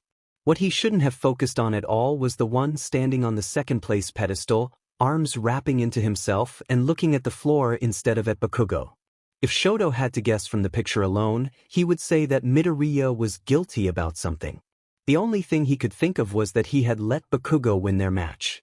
Bakugo seemed like the type of person to get emotional over something so trivial, considering the predicament he had been placed into after winning the sports festival. He hated to admit it, but Shigaraki had chosen a rather promising target. Being restrained like that in front of a national audience was humiliating from every perspective, perhaps save for Bakugo's himself. He certainly didn't look very humiliated. That didn't change the fact at hand, being that a young first year was treated like a wild animal. It was a new low for the heroes to decide that that was the only measure they could take, and then following through on it. Shoto tapped the photo against the side of his finger, pressing his tongue to the roof of his mouth. He hummed and gave it back to Shigaraki. He's interesting. He didn't want Shigaraki to get the wrong idea. He still thought that kidnapping students was beneath him, but Shigaraki had chosen right this time. The heavy door slammed open and Shoto blinked. The doctor walked in. Shoto expected someone taller, to put it crudely, but Dr. Ujiko was a portly man with a round frame, his long, white coat kicking at his heels as he made his way towards them. "Get away from my children," he demanded with a cracked voice. Dabi tilted his head at him with a very disrespectful leer before going to stand by Shoto. "The maniac," he said so that only Shoto could hear, and he was inclined to agree with that assessment greatly. Shigaraki intervened before Dr. Ujiko could get closer. Shoto didn't think that he would be able to do any real damage to Dabi or Shoto, seeing as he was an old man and several inches shorter than both of them. "These are the ones leading the operation," Shigaraki said. "Give them the chainsaw Nomu." "Frankly," Ujiko scorned, "I don't like the idea of letting my precious Nomu fall into such filthy hands. Look at them, Tamir. Do you really think a child and a man whose skin will fall off if you take out one of those puny staples can do it?" Shoto slid his gaze over to his leader. What did he think of having Shoto not only lead a mission, but share command with someone as difficult to work with as Dabi? "I don't care," Shigaraki snarled. "Do as I tell you, doctor, or you'll find yourself inside one of those tubes, and I'll make sure you're awake for it all." Dr. Ujiko wasn't perturbed by the warning. Shoto typically wasn't afraid of Shigaraki, but looking at the dozens of Nomu resting in the liquid and waiting for orders, he felt as though Shigaraki would have no problem following through on such a warning should it be directed at someone especially powerful who crossed him. "Fine." Ujiko stalked towards one of the furthest Nomu, typing into a keypad and flipping a padlock open. Shoto and Dabi followed him over when he pressed onto a button. A jet stream of bubbles flooded into the tank and the Nomu came alive, thrashing against its restraints. It opened his eyes and stared blankly at them. Shoto tucked his hands behind his back as he watched it. "You will take orders from these two and these two alone, Nomu," Ujiko said. The man touched the glass with the gentleness of a parent and Shoto forced down a distasteful cringe. "Shoto and Dabi are their names." The Nomu didn't respond. Its unseeing eyes pierced Shoto until something was lowered into the tank and placed over the Nomu's head. It covered up its roomy stare and put a steel GG over its mouth for it to bite into. It had multiple arms protruding from its body with no hands to go along with them. As Shigaraki had alluded to with its name, each arm was the dangerous end of a chainsaw. Shoto wondered if they could be turned on or if they were simply there to slice at whoever they told it to. "It will follow your directions," Ujiko finished. Shoto thanked him and Dabi didn't. Ujiko didn't want to see either of them in his lab again. Shoto was fine with that. He wanted to get out of there as fast as he could, which wasn't fast enough. "Aren't you the youngest one here?" "Yes." "And you're leading?" "Co-leading. Dabi is also in charge." Toga made a face that was a perplexing mix of puzzlement and incredulity. She propped her chin up with her hands, both of which were hidden underneath her long sleeves. He could feel her watching him as he circled areas on a map that Kurogyari had given him of the training camp. "You're such a plaything," she said with a small giggle. Shoto didn't look up from what he was doing, but he felt himself bristle. "You're not irreplaceable either." The sound of shoes clicking on the ground made Shoto break his focus. He glared at Toga, who was now leaning on the table in front of him with a closed smile. "I'm working," he said. Toga ignored him. "I never said you were irreplaceable." When Shoto tightened his grip on his pen, she laughed again, cat-like and amused. "Did I strike a chord?" "Everyone here is replaceable," Shoto said evenly. "You, me, Dabi, probably even Kurogyari. We're just Nomu to Shigaraki." "Yeah, you're probably right," Toga said, taking an extra pencil from the table and twirling it around her fingers. She was an expert at that when it was a heavy knife in her hand. With a lighter, thinner object, she messed up often. Her smile didn't wear as she threw it against the wall and it stuck out from the lead tip. "Doesn't that make it so exciting?" Shoto circled another area of trees, drawing an arrow from point to point. "It makes us disposable, I've noticed." He shifted and flicked his pen against the wood. There was a difference between being replaceable and being disposable. Shoto knew better than anyone. He had looked into eyes that hated him, eyes that wished he was better, more capable, someone else. A lonelier feeling didn't exist. Toga pushed herself onto the table and messed up Shoto's lines, making him ink a part of the sheet he didn't mean to. She crossed her legs and leaned back into her arms. "I wonder which one of us will screw it up for themselves first," she said. With faux innocence, she put a finger on the corner of her lip in thought before breaking her own charade and laughing. "My bet's on you." Shoto bit his tongue as he stared up at her. "I doubt you're the only one." He already knew that Shigaraki kept him around for his power. It certainly wasn't his ideals. That Shigaraki liked about him. He knew how to follow an order when the situation called for it, and follow it through without hesitance. Stain was proof enough of that. "I need to show these to Dabi and get his opinion," Shoto said, standing and rolling up the maps. "Hopefully he'll have already drawn up some ideas." Toga hummed and sprang off the table, fetching the pencil from the wall and bringing it back. "He was in the lounge with Twice and Compress when I left." Just to be maddening, she added, "Pretty sure he hates you, you know." "Good," Shoto said, far fed up with her pointless comments. "I'll add him to the list. Working too hard will give you wrinkles. I'm doing you a favor right now. By giving me gray hairs instead." Toga winked at him. "You need to complete that grayscale you have on your head, Shoto." Before he could close the door in her face, he heard her giggling. He closed it quietly to contain his contempt. Such a pest she was. Never knowing boundaries and personal space and hoping to get a reaction out of it. Leaving her to her own devices was the best course of action. Though as much as he hated her, she wasn't the worst person to deal with. She was strong enough to send her on her own after the UA students, but Dabi would have to agree to it. He didn't think Dabi would mind getting rid of her, if only to relieve the headaches she brings whenever she enters their line of sight. The real pest was Dabi himself, who Shoto did find in the lounge playing pool with Compress and Twice. Shoto always preferred keeping his distance when he could. Every time Dabi looked at him, he felt Dabi knew more about him than he should have. The way his eyes always skipped past his scar in favor of his hair always stood out to him. How did he know it wasn't natural? The scar, he understood. Scars weren't complex or worth noticing, not to someone plastered in them like Dabi. But why did something as mundane as hair grab his attention? Between him and Toga, he was the bigger oddity. Shoto didn't even want to attempt to decipher him. That required far too much exertion and interest that Shoto wouldn't dare spend on Dabi. Shoto waited for him to finish roughly knocking the red ball into a hole in the corner of the table before showing him the maps. Each move is numbered and labeled for time and the member participating. "Do you have any objections?" Dabi scanned it with drooping eyes, as if reading a painfully boring research paper on why the sky was blue. "I'll let you know my ideas after this game." "You should join," Twice offered, giving him a friendly wave and tossing him a K. But who cares really, he tacked on. Shoto stared at the K blankly. I don't know how to play. He didn't want to play. This wasn't what he came for. It was the wrong thing to tell them. Compress gave him a smile and pulled him over to explain the rules that flew over Shoto's head. He was too busy looking at the papers Dabi had tossed onto a chair next to a coat rack that was holding a plethora of their jackets. We needed a fourth player anyway. Do be a gentleman and accept, dear. Compress wiped the tip of his K before giving it back to Shoto.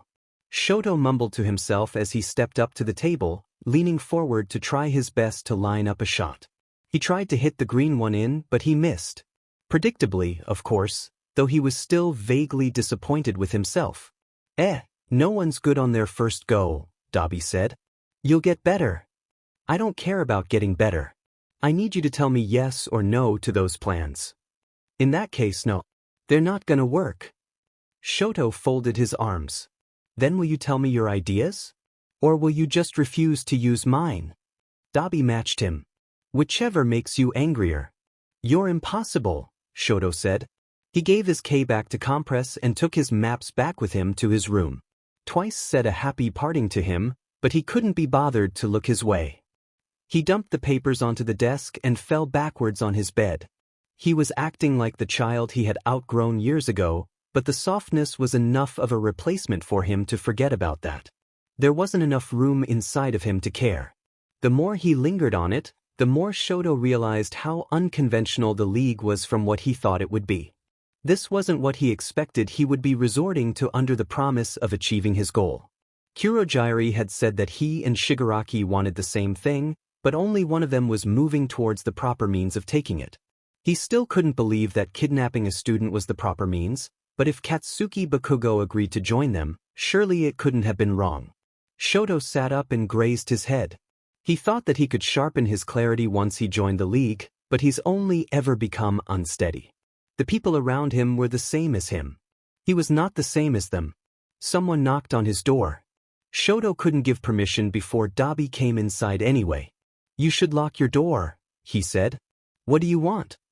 Shoto asked, rising to his feet. Dabi glanced at the papers on his desk with a snarky grin. I thought you'd be happy to see me. There isn't one person in this world who would ever be happy to see you. With that, Dabi shrugged and picked up his notes, reading them closely. Shoto stood behind his shoulder, rereading what he'd written. When Dabi didn't say anything, Shoto hated how inadequacy bubbled up in his chest and into his throat. He stamped it back and buried it, turning a glare over to Dabi before taking a step back. He didn't need Dabi to like his plans, he only needed a bland stamp of approval or proper critiques. Something that would get them somewhere with the planning stage. This is garbage. Then do something about it.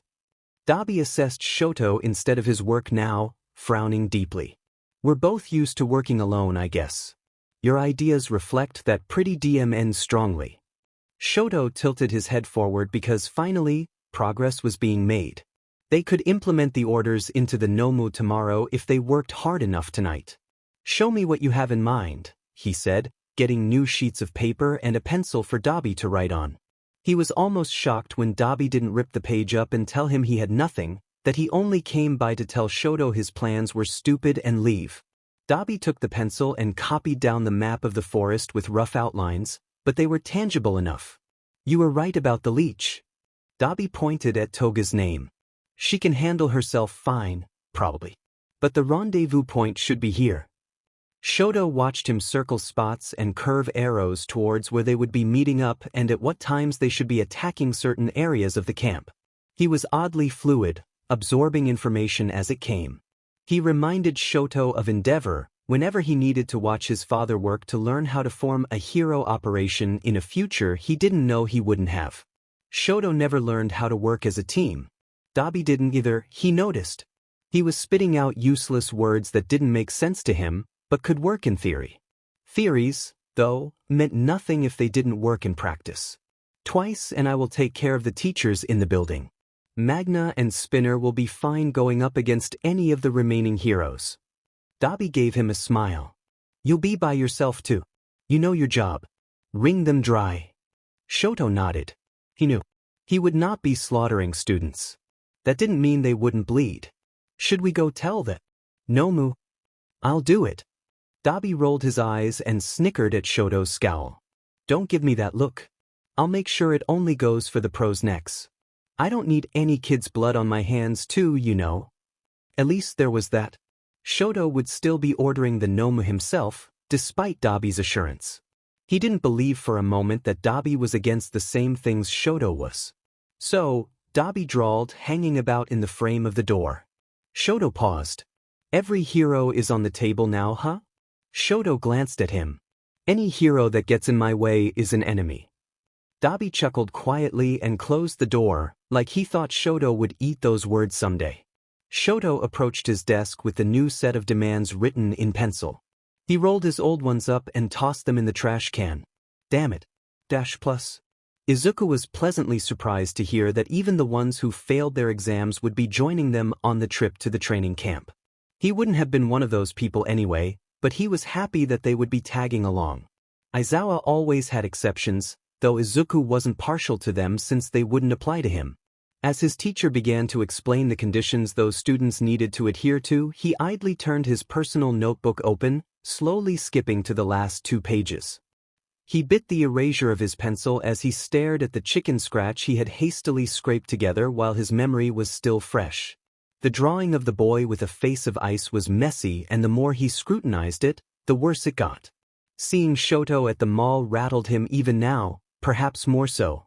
Not only was his hair white, but half of it was black. But, why black? Was it natural? No, the hair dye on the ground confirmed that. Shoto did not have naturally black hair. Why dye only half then? Izuku tapped the corner of the page with his pencil, writing down the questions as they came. Why cover only half of his face? What is his obsession with halves? The answer to his former question came to him with a blink. Because he didn't anticipate running into 2 students and a dying hero before he killed Stain. It was simple if he thought about it. Stain wasn't going to live to say what his face looked like, and he had evaded even the slightest bit of suspicion due to Izuku and Ida keeping their mouths shut and the police not bothering to investigate further. If they had, would they have routinely tested the blood in the alley and realized a third party was involved? Shoto had spilt blood that night too. If they had tested all of it, they could have confirmed his identity and Izuku wouldn't be sitting in class and writing down about a boy he would never meet again. Something jammed into the back of his seat and Izuku jolted, slapping the book shut. Are you scribbling about in the back of your notebook? Bakugo said, going to stand next to his desk with his bag slung over his shoulder. Nothing, Izuku said, tucking it into his own bag. Don't worry about it. Bakugo huffed and turned away, slouching forward as he walked. Taking notes after the lesson's done is just fing like you. Don't be a JRK about it, Kaken, Izuku retorted, getting up and watching Bakugo flip him off before catching up with Kirishima and Mina. Uraraka and Yaoyorozu had waited for him outside the classroom, greeting him with a light punch on the shoulder and a smile. Would either of you be interested in accompanying me to the mall today? Yaoyorozu asked. The trip is in a week, so I'd like to purchase some things to pack. Izuku watched Yaoyorozu whisper something in Uraraka's ear that made her glow and bounce on the heels of her shoes, as light on her feet as always. You're the absolute best, Momo. I'm totally down. What about you, Midoriya? Yeah, of course, he said, a smile slipping out. He did enjoy going anywhere with his friends. It felt like he was catching up on lost time from his middle school days whenever he agreed to tag along with them. Let's tell the others. In hindsight, Izuku didn't realize how preoccupied he would be looking around for black and white hair once he arrived at the same spot he was the last time it happened. Ida, Tsuyu, Uraraka, and Yaoyorozu split up into pairs while Izuku took off on his own. He wasn't searching for anything in particular, so he could only stand in the middle of the square and look. And look all he wanted to. He didn't see anyone. Of course he didn't. Why would he? It was such a chance encounter the first time, the odds of it happening again were slim to none. He would never see Shoto again, and that was fine. Perfect, actually, because it meant that he wouldn't be getting tangled up in business that was too big for him to handle. He was a student who should focus on his studies and gathering clothes and supplies for his school's training camp. What he should not be doing is trying to hunt down a killer. What he really should not be doing is allowing himself to get consumed by the mere notion of some villain. Villain. That didn't sound right when it stroked through his head. Shoto didn't seem like a villain. Villains didn't typically go around killing other villains. Those titles were reserved for vigilantes. Was Shoto a vigilante? It sounded nicer than villain, even if he really did look like one. A villain. A vigilante. A vigilante who killed villains. Heroes killed villains, too, but it was only under the most extreme of circumstances. Izuku wondered who else Shoto had killed. He could be a villain who's killed families for the fun of it. He could be a villain who commits crimes for the drag-like thrill. Those kinds of evil all overdosed eventually, and Shoto was stone-cold sober when he pulled the knife out of Stain's abdomen. He couldn't forget that face, not in his dreams and not behind the tint of gray clouds on a slow morning atop Yue's Heights Alliance. A face of nothing unique or extraordinary, but one that held so much indifference to the things he did, he tossed all anonymity away. Who the hell are you? Izuku felt his jaw tighten in frustration and he roughly pushed his hair back. It fell back into his face and he didn't try to move it again. A villain. A vigilante. An ice user. A killer. A kid. Izuku's age if he had to guess. He was taller than Izuku, a very easy feat to accomplish, but he didn't look much older. He was thin and angular, not yet grown into all of his features. What drives any teenager to the edge the way Shoto had been? What makes someone do that? Become that? As much as he wanted to think and rethink about the answer, knowing that he would never be able to fathom it, he somewhat knew already. If his notes were any good references, some villains claimed to have pretty shitty childhoods. There were a few stragglers who really did enjoy killing and bathing themselves in as much blood as possible, hoping their skin would turn as red as their victims. They weren't the majority. But Izuku had a pretty shitty childhood and he'd never thought about killing anyone. Not anyone that would send him to prison, anyway. That wasn't important. He had questions to find insoluble answers to. They were the questions that theories and speculation would only add worry to because his brain had an awful tendency to leap before he looked. So many hours in a day yet so little time, Yaoyorozu said. Izuku had a problem with getting surprised by people who shouldn't be surprising. He whirled regardless and grinned sheepishly at her when she gave a curious stare. You're quite antsy.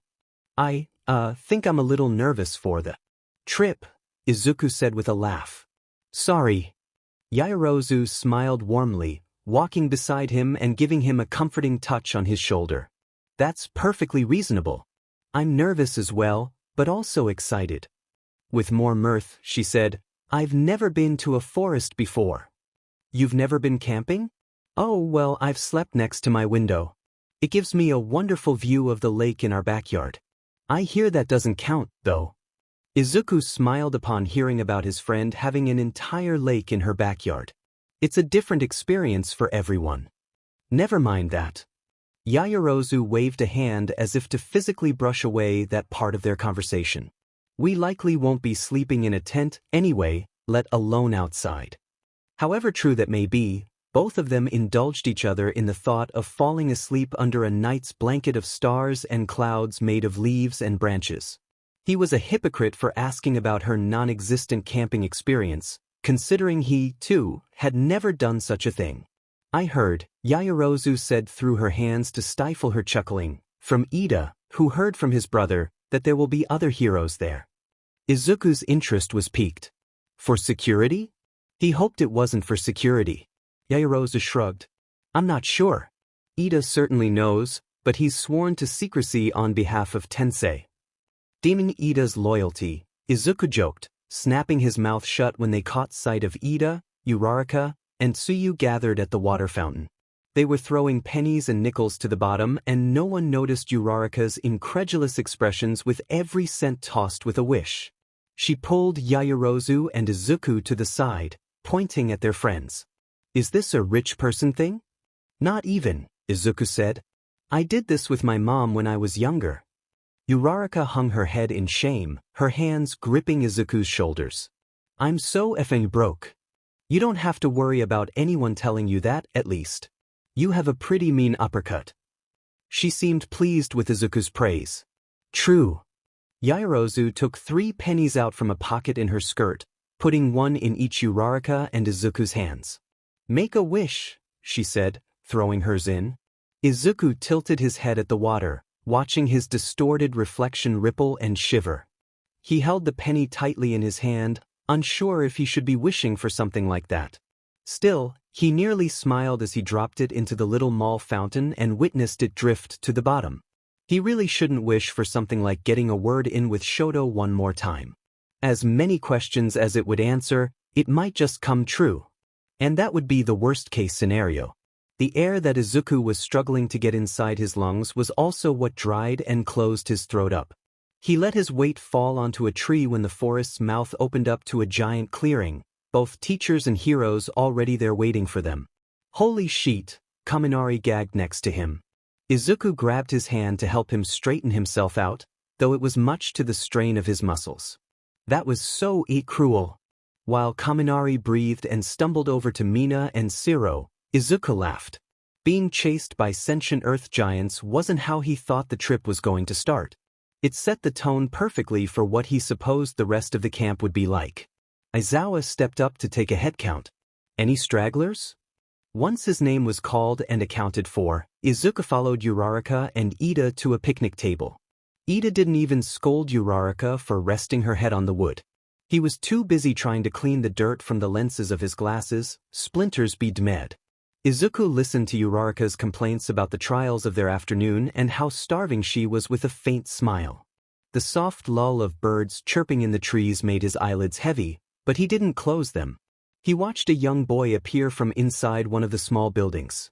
The boy tugged at Mandalay's skirt until she crouched down for him to whisper in her ear.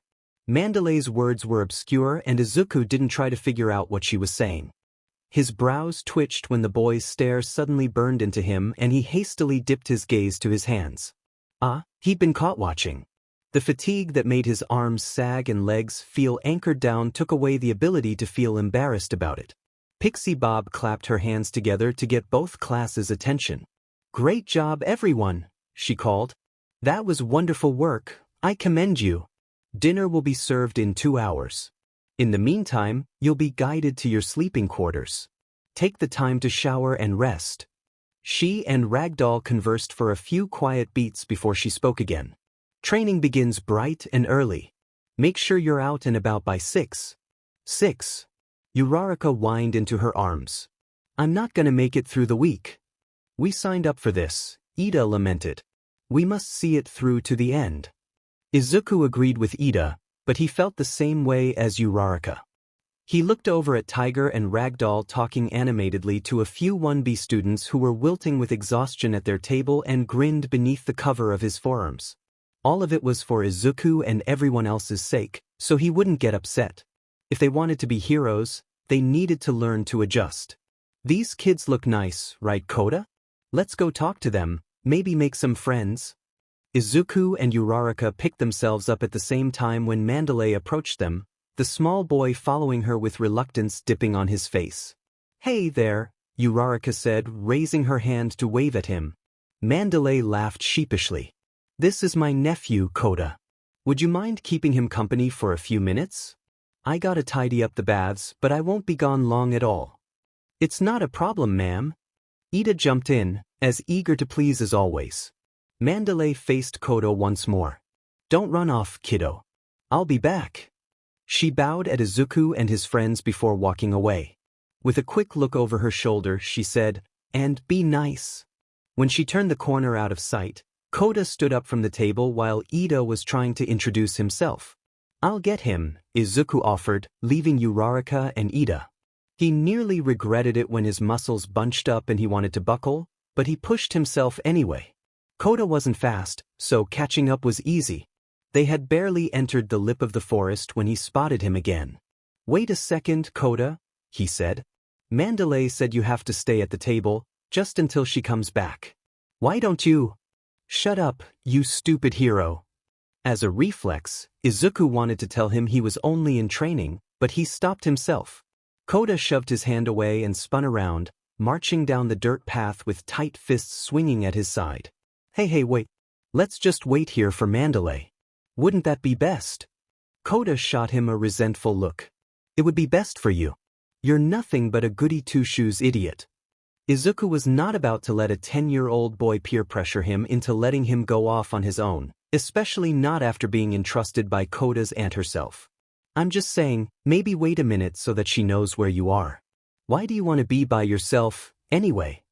Wouldn't you like to know? Izuku struggled to keep eye contact with Koda, having to look straight down just to get him in view. He crouched just to even the dynamic. I'm Midoriya, by the way. Sorry I didn't get to tell you that before. Koda scoffed. I don't care about what your name is, now leave me alone. Someone approached. From behind them, and Koda mumbled under his breath, kicking a rock into the denser part of the woods. Just great. Koda, what are you doing here? Mandalay fretted. I'm going to the cave, but this guy tried to stop me. Mandalay bit her lip, glancing up at the pathway. All right, fine. Be back before dinner, young man. She sighed and crossed her arms over his chest when he left.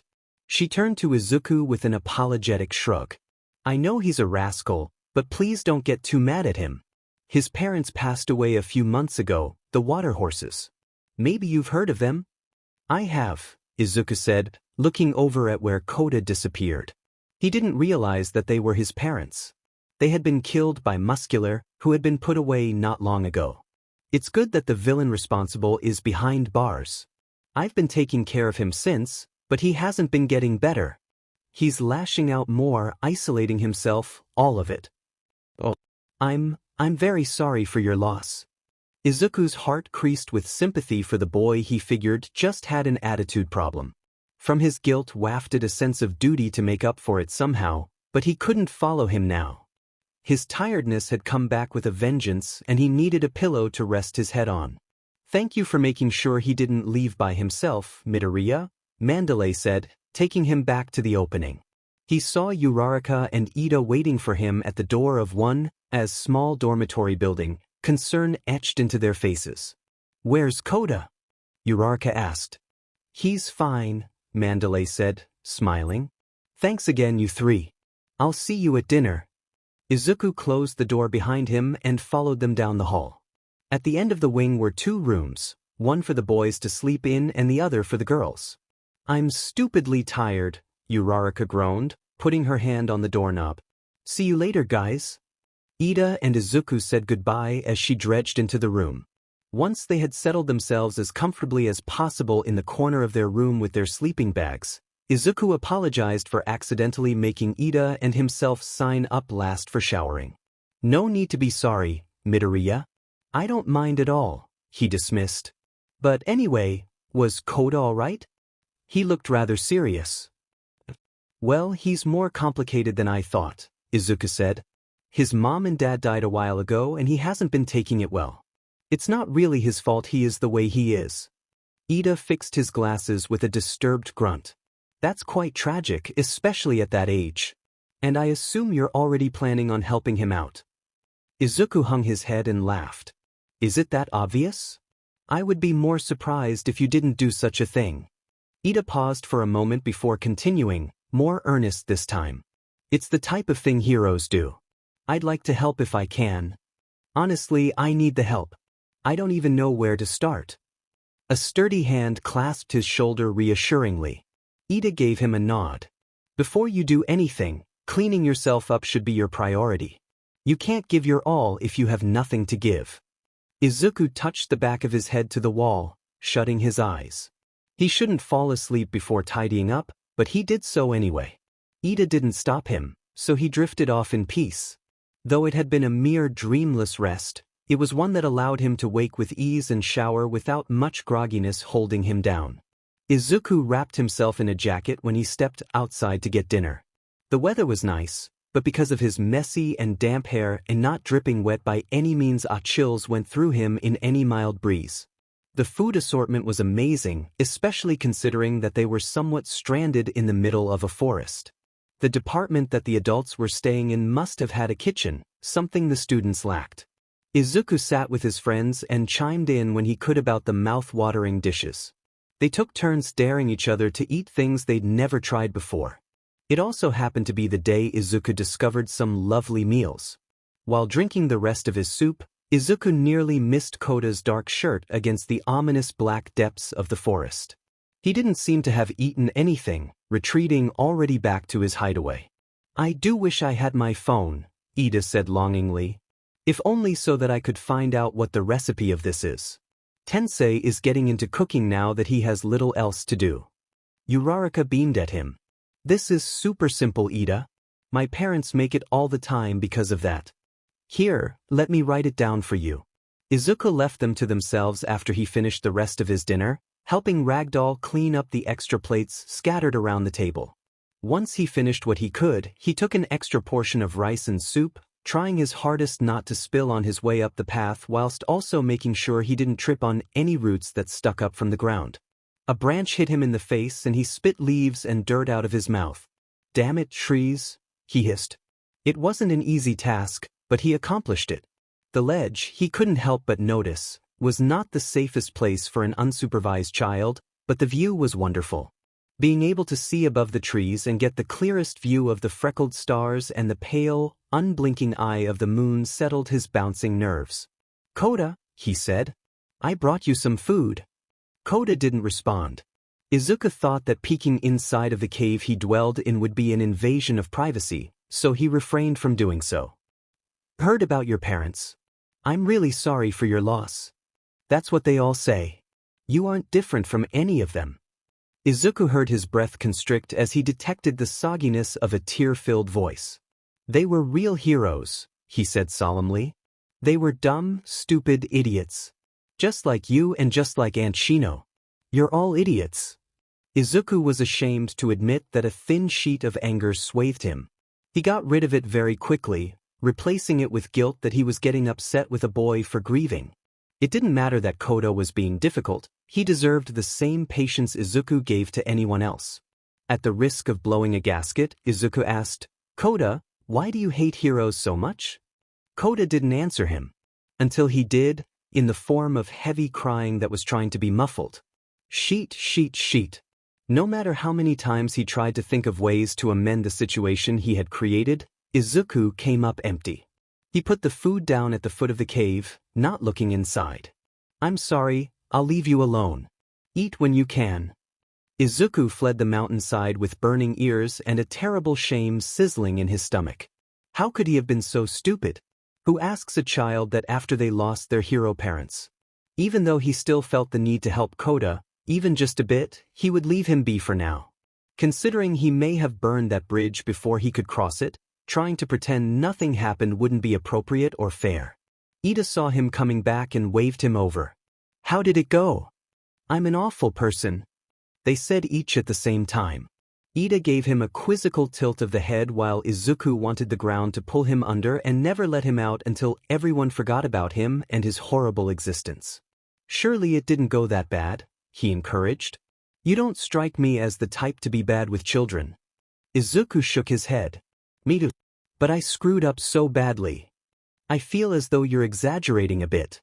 Let's talk about it inside." "No, I don't want to be surrounded by people listening in on how I made a little kid cry." Ida's mouth was left agape slightly and Izuku grimaced. They sat down on one of the empty tables, very few students still outside and milling about. Ida kept his usually loud voice to a minimum. "You made him cry?" "Well, I mean, I didn't make him cry. He was already crying when I got there, I think, but I didn't make it any better." "You made who cry?" "No one," Izuku said fiercely at the same time Ida said, "A child." Izuku glared at him while Ida raised his hands, surrenderous. Uraraka had her lips pursed and eyebrows raised in surprise at their contradicting statements. "Sorry I asked?" Ida explained the situation while Izuku buried his face into his arms, though he was still listening to make sure he got everything perfectly right. When he finished, Uraraka sat next to Izuku and gave him a comforting squeeze on the shoulder. "Don't look so gloomy. It's SCKS, but you just gotta try again." "What do I even say the next time I see him?" Izuku said, lifting his head suddenly enough to make Uraraka jump. I left him crying in a cave with cold soup and cold rice. Who does that? You, apparently. Izuku thumped her in the back, very unappreciative of the witty jokes made at his expense. He tried to listen to the solutions that Ida and Uraraka were spitballing at him, but none sounded very good. He eventually shut his brain off and stood up. I'll sleep on it, he told them with a fraught smile. Don't run yourself ragged, Midoriya, Ida said. Make sure you manage your priorities accordingly. I will, Izuku agreed, heading back inside. He would make sure that the time he spent not fixing what he broke with Koda would go towards training, and likely more thinking. But he was glad that anything he did wouldn't be wasted time, no matter what. The day passed and Izuku remained unsure. Koda stayed out of sight but not out of mind. The classes were pushed deeper into their training, leaving little time to look for him in between his breaks. They had a couple of days before they were due to return to UA, and Aizawa decided to take the training into his own hands with supervision of the cats. That meant straining their quirks by any means. The bark of the trees was chipped and run down by the time Izuku had tired himself out. He sat against one of them now, gulping down a bottle of water and wiping sweat from his face. In order to push the limits of his quirk, Tiger told him to take advantage of his agility. He knew what he meant immediately, mind having flickered back to his internship at Gran Torino's when he was overwhelmed by the former hero's bullet-like ricochets. Izuku looked sadly at the trees. They had paid the price for his training, worn down and stripped of the exterior wood. They would grow once again, or maybe Pixie Bob could fix them with her quirk. While he wrote down the techniques he wanted to master and others he was getting the hang of in his notes, Izuku pretended not to notice the pair of eyes watching him from within the thickets. Izuku wasn't alone at the moment, surrounded instead by his classmates and students of 1B, so Koda could very well be staring at anyone. But however narcissistic of him, Izuku had a bit of a gut feeling that Koda wasn't interested in anyone else. It was an accident when he finally met Koda's gaze. Izuku lost his footing on one of the trunks and fell onto his back with a GG, hearing a snicker from behind a bush. You're really not good at that, Koda provoked. That's why I'm practicing, Izuku responded, careful to keep his voice even as he climbed to his feet and brushed off the dirt and grass. He winced as he reached down to his bottle, uncapping it and splashing some water over his head. He shook his hair out and tossed it back to the ground. Izuku charged his quirk again, emerald lightning snapping and whipping as energy surged through him. He leaped onto the trees once again, pushing off and spinning in the air. Trying to mimic Torino, he let his weight fall onto one leg as he balanced on a branch, launching backward before he could blink to keep his momentum. He tried to stick the landing, but the dirt he slid on bundled up together and made him stumble slightly. Instinctively, he glanced at where Koda had been, but the space was empty. At least it was one less person to witness him messing up. That was a good reason to be relieved, but even so, a semblance of disappointment twinged his chest. You've got pretty good control of that interesting quirk, kid. Izuku wiped sweat from his brow and dipped his head to Tiger. Do you know how I can improve, sir? Tiger gave him a hearty laugh. That's what I like to hear. You've got the agility, just like I said, so now it's time to test it. Hit me. I what? Come and hit me. It's not like you actually can, don't worry. The thought of hitting someone as intimidating as Tiger did not cross Izuku's mind as proper training. It seemed more like an infinite loop of psychological torture, taking his pliabody quirk into account. He knew that Tiger was taunting him on purpose. It worked anyway. Izuku's punch connected to the air as Tiger folded his back into a sharp angle. With a twist of his lower body, he kicked Izuku to the ground. It was over after that. Don't look too sad, kid. I think I felt you graze me, Tiger said, pulling Izuku up. Your balance needs work, but you seem pretty good at distributing your weight. We'll work on it. Izuku fixed the collar of his shirt so that it wouldn't stick to his skin uncomfortably. What about building my strength, sir? Mr. Aizawa said that we're going to work on that today. You can't build your strength properly if you can't stay on your feet, Tiger said. Izuku nodded, curling and uncurling a fist experimentally. Not to worry, we'll get there. We're scheduled to spend 2 days on these quirk exercises, so tomorrow we'll work more on accumulating power. Yes, sir. Right. Tiger gave him a thumbs up and goaded him even further into attacking. Izuku threw himself into it until his arms felt soggy. Mandalay stood in the middle of the clearing with a grin of approval for each of the students. She was too far for Izuku to hear what she was saying, but her quirk sounded in his head. Good work, everyone. That's all we're doing today. Go wash up for dinner, then treat yourselves to the heated baths afterward. We've got one last activity for the day, later tonight. Rest up. Tiger complimented Izuku and his quirk once more before leaving to help other students back to their cabins. All of it went by in a bit of a haze. He knew he was talking to Yaoyorozu about the activity they were doing later in the night, and the next, he was pulled into trying to help Kirishima with some of his extras studying under Aizawa. Izuku had run himself thinner than he thought. Still, a flicker of excitement simmered under his skin as he followed his friends to the clearing. The one thing he noticed was the absence of Koda, even from behind the corner of the building. We haven't actually been in the forest yet, other than when we arrived, Tsuyu said aloud, tapping her chin. No one could speculate any further before Ragdoll and Pixie Bob brought a fishbowl out with slips of paper piled inside. Half of each class will step up to pick a name. That will be your partner for this test of courage, Pixie Bob began to explain. Class 1A will be first, Ragdoll said. 1B will get 30 minutes to hide along the hike trail and do their best to scare the pair of 1A students who are looking. 4 name tags hidden by Mandalay. Once they get to Pixie and I with those tags, they are safe from any more frights and are free to go the rest of the way in peace. Tiger herded the 1B students into the woods, helping them come up with ideas for how they would prank 1A. Izuku saw the benefit of the exercise and thought it clever of the cats to turn it into a light-hearted game to ease up from the brutal training of the day. The bowl was passed around and names were taken. Jairu went up to Yaoyorozu while Uraraka laughed with Tsuyu as she showed her the slip. Izuku found Shiro, who gave him a fist bump.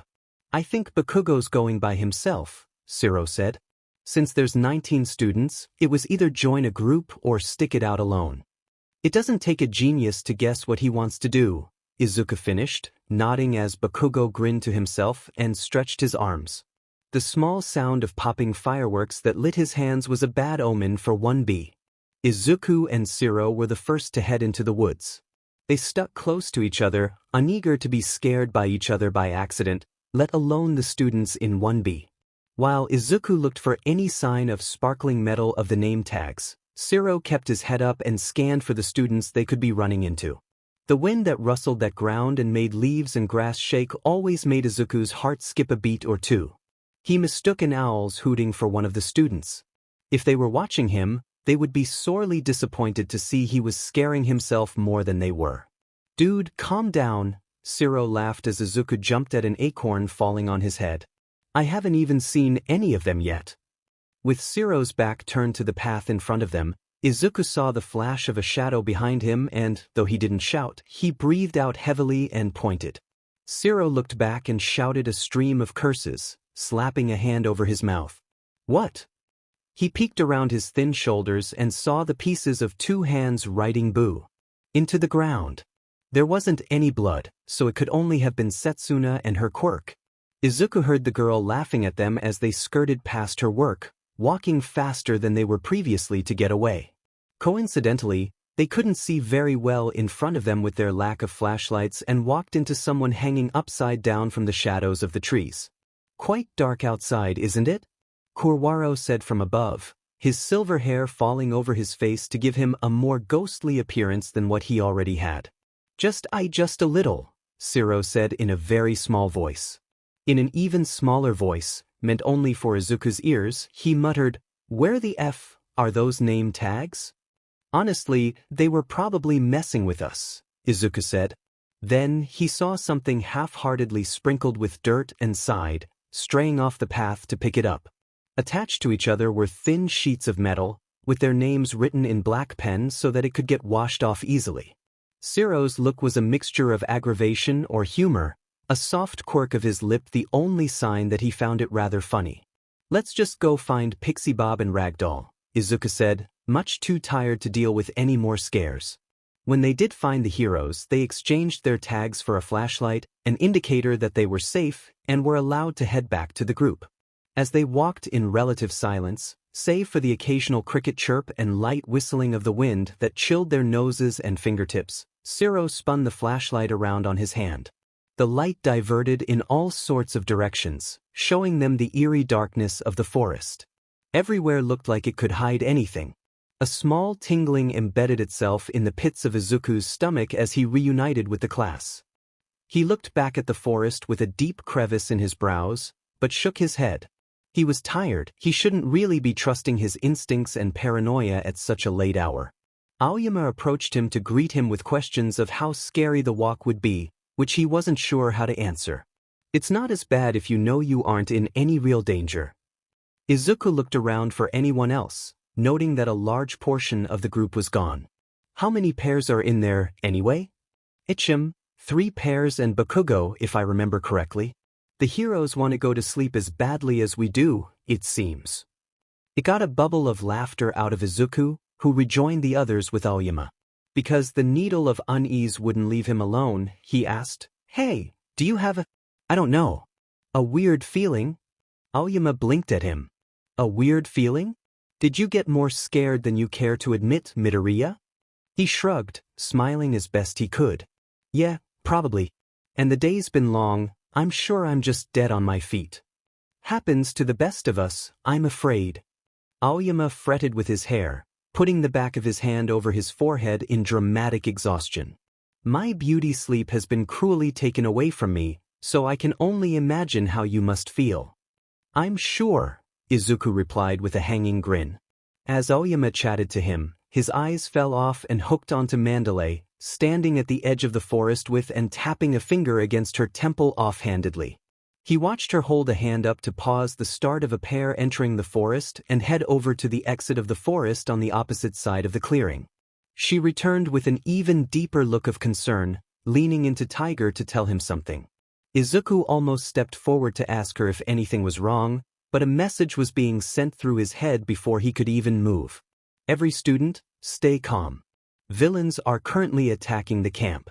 If you are out in the forest, return immediately to the base and without delay. By any means, do not engage. I repeat, do not engage." Sheet. Izuku stared wildly one last time, searching for Koda. Nowhere to be seen, he ran over to Mandalay, Tiger having gone into the forest to evacuate as many students as he could. "Midoriya? Koda's at the cave," he said. "On the mountain. I'll go get him and bring him back." Mandalay paled considerably.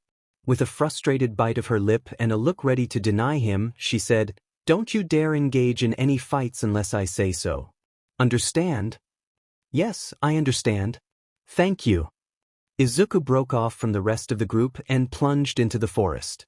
With his quirk, he forced himself faster, the scent of smoke catching up to him as he ducked under branches and jumped over logs and bushes. The fire? From where? With so many of the students, more than half of them exactly, out in the woods, finding all of them before the villains arrived would be impossible. Ragdoll and Pixie Bob may have already been attacked. The thought sent spiders down his spine.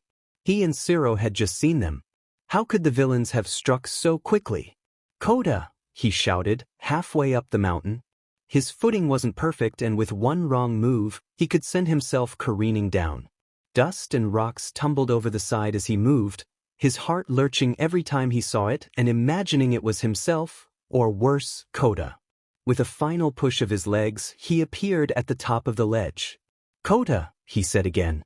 "Koda, are you?" Izuku felt the words shrivel up on his tongue. He couldn't see Koda on the ledge. The boy must have been inside the cave, and the sound of stones cracking under shoes affirmed it. Inside the base camp or not, that didn't matter. Even if it wasn't true, Izuku still didn't stand alone on the mountain, shock coating. His eyes. Shoto. Shoto's face was covered just like that night, with ice glistening under the stars. The piercing eye that he had shown sharpened upon hearing his name. "Oh, it's you." Everything about him was freezing and lifeless. The story his expression told was one of impassivity, though not vacance. It was so purposefully made of stone, but Izuku couldn't begin to wonder what could possibly lay behind it. Izuku lacked the words he could think to say to him. There he was, standing in front of him and making no moves to attack despite the severity of the situation. Why was he such an enigma, and why was Izuku so willing to solve him? People like him didn't need, let alone want, to be solved. If you touch him, Izuku warned, I swear you'll regret it. Shoto stilled, his gaze lowering down to Izuku's feet. Tell me where Katsuki Bakugo is. Izuku rocked on the spot, taking an unconscious step back. Nothing about Shoto's gaze altered. What's your plan? You've got no reason to kill him. He tried to project his voice past himself, but the revelation disturbed him. You're not alone, he said. It's the League that's with you, isn't it? That's your answer? Izuku felt the rock and dirt underneath his feet get harder, like it was suddenly made of diamond. He looked down. Ice sprang from nowhere, grabbing onto his legs and holding him by the knees. Izuku was barely able to grab his quirk and break himself free before another chunk of ice barreled towards him, catching him in the shoulder before he could get out of the way.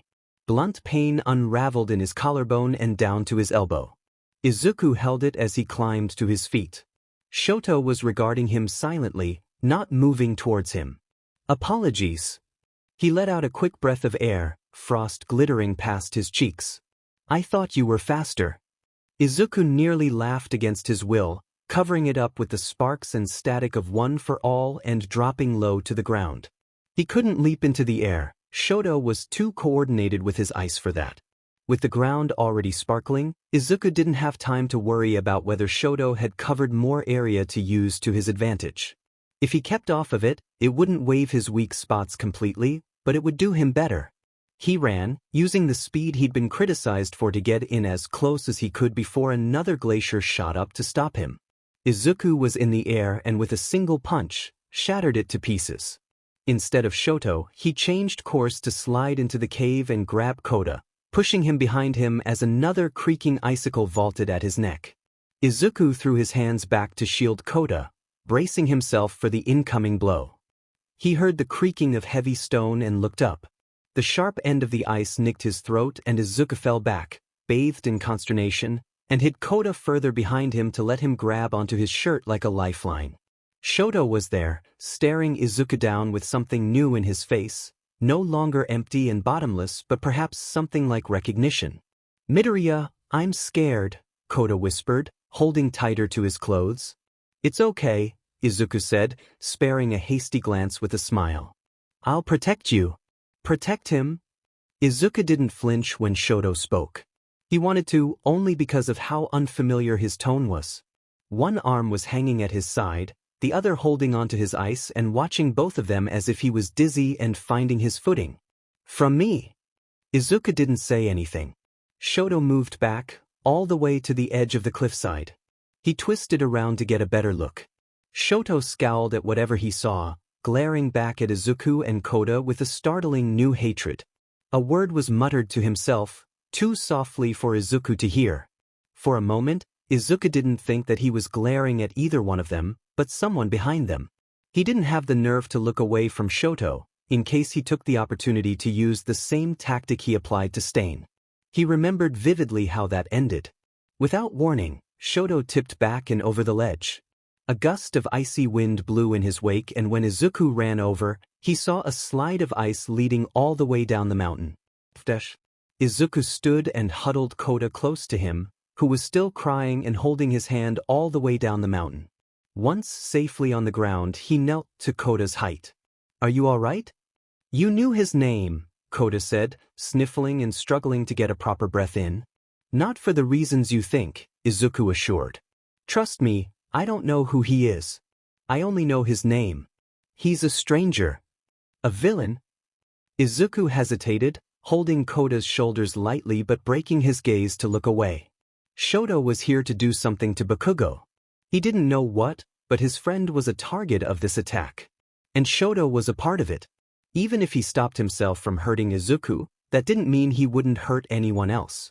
He dragged his eyes back up to Koda's shining dark ones. He nodded, once, too slow. Yeah. A villain. Shoto held his arm up to shield his face from the blowing wind atop the mountain. Overlooking the training camp, he narrowed his eyes at the roof of one of the bases. The Nomu let out a low, rippling growl and dug its chainsaws into the ground, tearing dirt up. Dabi glanced at it with a cold eye and it keeled over obediently. A peeling night, he grinned, not staring at the stars that blinked down at them, but the trees obscured the ground and only a void of a horizon that stared back. We're not here to sightsee, Shoto said. Toga laughed next to him, twin knives in her hands and even more strapped to her legs, along with syringes and tubes. Her mask hid her nose and mouth, but even the way she designed it, it looked like it was an animal smiling. Such a downer show. She bumped his arm and Shoto shook her off. He distinctly remembered never giving her permission to shorten his name. Just enjoy the moment, Kay? Coils of purple fog began creeping down the cliffside, spilling into the forest beneath them and slowly swallowing the foliage as it made its way to the UA bases. There they are, Dabi said, nodding at the figures approaching. Shoto saw 4 new faces appear before the League. One of them was a burly woman with a thick bar of metal carried under her arm. The others were shorter than her, one a mutant with the body and face of a lizard and a shock of violet hair pushed out of his face by a rag tied around his eyes. Beside him was a thin man in a typical black high school uniform and a gas mask covering his head, red-tinted glasses obscuring even his eyes. A holster was wrapped around his waist, sporting a pistol that Shoto didn't mention. The fourth of them was a man who came from children's night terrors.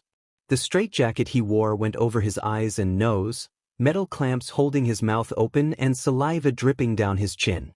His teeth shuddered and convulsed unsettlingly. You must be Magna, Spinner, Mustard, and Moonfish, Shoto said, nodding once. Sorry for the delay, Magna said. Mustard's got the gas in place. All right, let's get a move on, Twice urged, taking a step forward. Shoto raised his hand to stop him. Remember the K. They looked to Dabi, whose entire arm was now on fire, blue like an ocean's crystal, and he aimed at the forestry down below. Shoto blinked away the memory of buildings caving in on themselves to admire the impalpable beauty of the flames. A different memory glinted, barely an ember of solubility, of desperate and angry turquoise eyes rimmed with streams of sapphire. He glanced at Dabi, who was smiling down at his creation of burnt wood and plants, and frowned. He should have visited Tuya before this attack. Though, really, Shoto knew that if these were the types of jobs he continued to do for the League, he should stop visiting altogether. He was already disgracing himself, he didn't need to drag Tuya down with him. Now we move.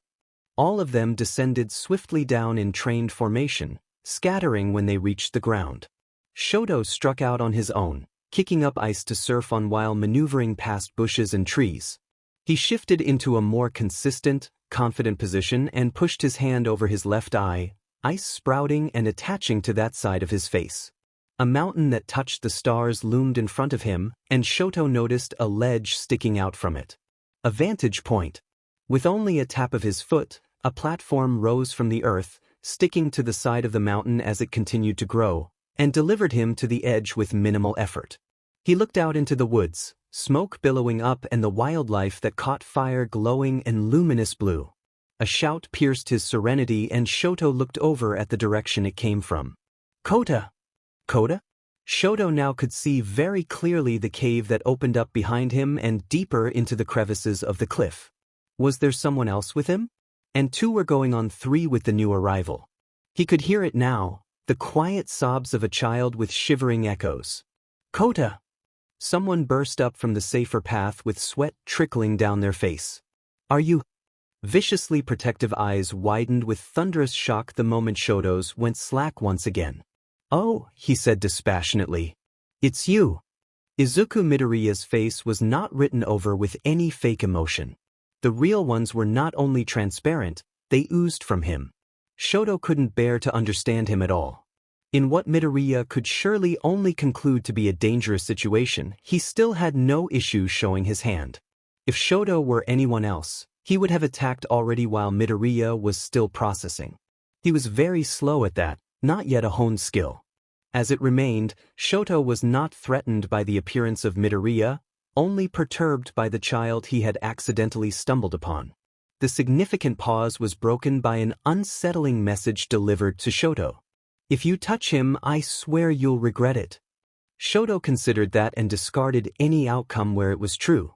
He wouldn't go after a kid, anyway, and he wasn't sure Midoriya could even beat him in a fight. The uncertainty made him curious, but he whittled it down to nothing. His eyes ran over the dirt, up to Midoriya's feet. It was a subtle and thin sheen, but it would work wonders. It would be unfair of him to not provide Midoriya an out. Tell me where Katsuki Bakugo is, he said, not pulling his gaze up. That must have tugged a string inside of Midoriya, and Shoto knew that with one more comment, he could snap it completely. Then he would have a real fight on his hands. Interesting. So Tenya Ito wasn't the one Midoriya held the closest relationship to, but the boy he purposefully threw the match to in the sports festival. He couldn't recall Midoriya ever looking like that in the face of Stain and Shoto on that night. He waited patiently for Midoriya to find his voice again. When he did, Shoto was not impressed. What's your plan here? You've got no reason to kill him. Shoto wasn't offended that Midoriya thought that was the reason. It was perfectly sound, taking in all of the factors happening at the moment and resting on a proper conclusion. Midoriya wasn't finished either, so Shoto listened. You're not alone. It's the league that's with you, isn't it? In the end, he found himself to be disappointed. He didn't know why. That's your answer? With the silence that responded, Shoto thickened the ice on the ground, not because he needed to, but because he wanted to give Midoriya a chance. There was something he wanted to try, allowing himself this small bit of indulgence. Midoriya noticed what was happening, but Shoto already had him in the palm of his hand. He didn't even need to flick his wrist to shackle Midoriya in cold ice up to his knees. It didn't last long. Midoriya shattered the prison with relative ease, but Shoto launched another rapid glacier at him and heard it connect to flesh. Midoriya grunted as he fell to the ground and Shoto felt the sliver of disappointment fading away. Apologies, he said. I thought you were faster. Seeing Midoriya bouncing in such a tight space in that alleyway must have given Shoto the wrong impression. With little to use to rebound off of up on top of the mountain, he was already at a disadvantage. It didn't stop Midoriya in the slightest, taking the opportunity to fly forward in a blur of malachite sparks. Shoto's eyes couldn't track him fast enough, not that it mattered.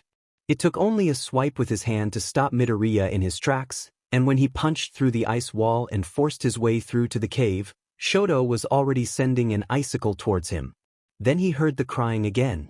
He saw arms fly out to defend instead of fight back and the ringing of a scream, and he wasn't sure which was real. The ice groaned atop its own weight, refusing to move an inch. Shoto tried to touch his scar, to feel the heat and disgust travel down his fingertips and through the cracks in his bones, but he only brushed against cold rock. He was still numb. Two people cowering in front of a damnation on the world, one trying to protect the other. Why were they looking at Shoto like that? I'm scared, he heard. It's okay. I'll protect you. Someone had said that to Shoto once before. And he had believed her, despite everything, before all of it came crashing down around him. He truly did miss her, in the same way fire missed oxygen when it was sputtering out of existence. Protect him? Shoto asked. He wanted to claw his own vocal cords from his throat for sounding so ragged and singed. Even so, he was more concerned about the tatami mats mixed with dust and dirt and the lurking shadow with a face twisted cruelly into a pleased smile. From me. His legs were carrying him away, all the way to the ledge. The breeze swayed him, guided him, and he glanced down at the rocky below, wondering, barely for a second, what it felt like to fly. This was a mission. He was on a mission and still letting himself get swept up in illusions of despair. All because of a weak boy who wanted to follow in the bloody footprints of his idols. Pathetic, he hissed, turning his fury to the man who ruined his life. The one stood just behind Midoriya and the child. He couldn't be getting so distracted in the middle of an operation. Not only was it deplorable, but if anyone found out, they wouldn't let him hear the end of it. Shoto let his head fall back first, his body following suit. His fingers dragged along the jagged rocks, a slope of ice letting him put his feet on something tangible to slide down with only a painful stretch in the soles of his feet once he landed. his teeth grinded together and his jaw tightened, but he continued anyway despite feeling that with any more force, something was going to crack.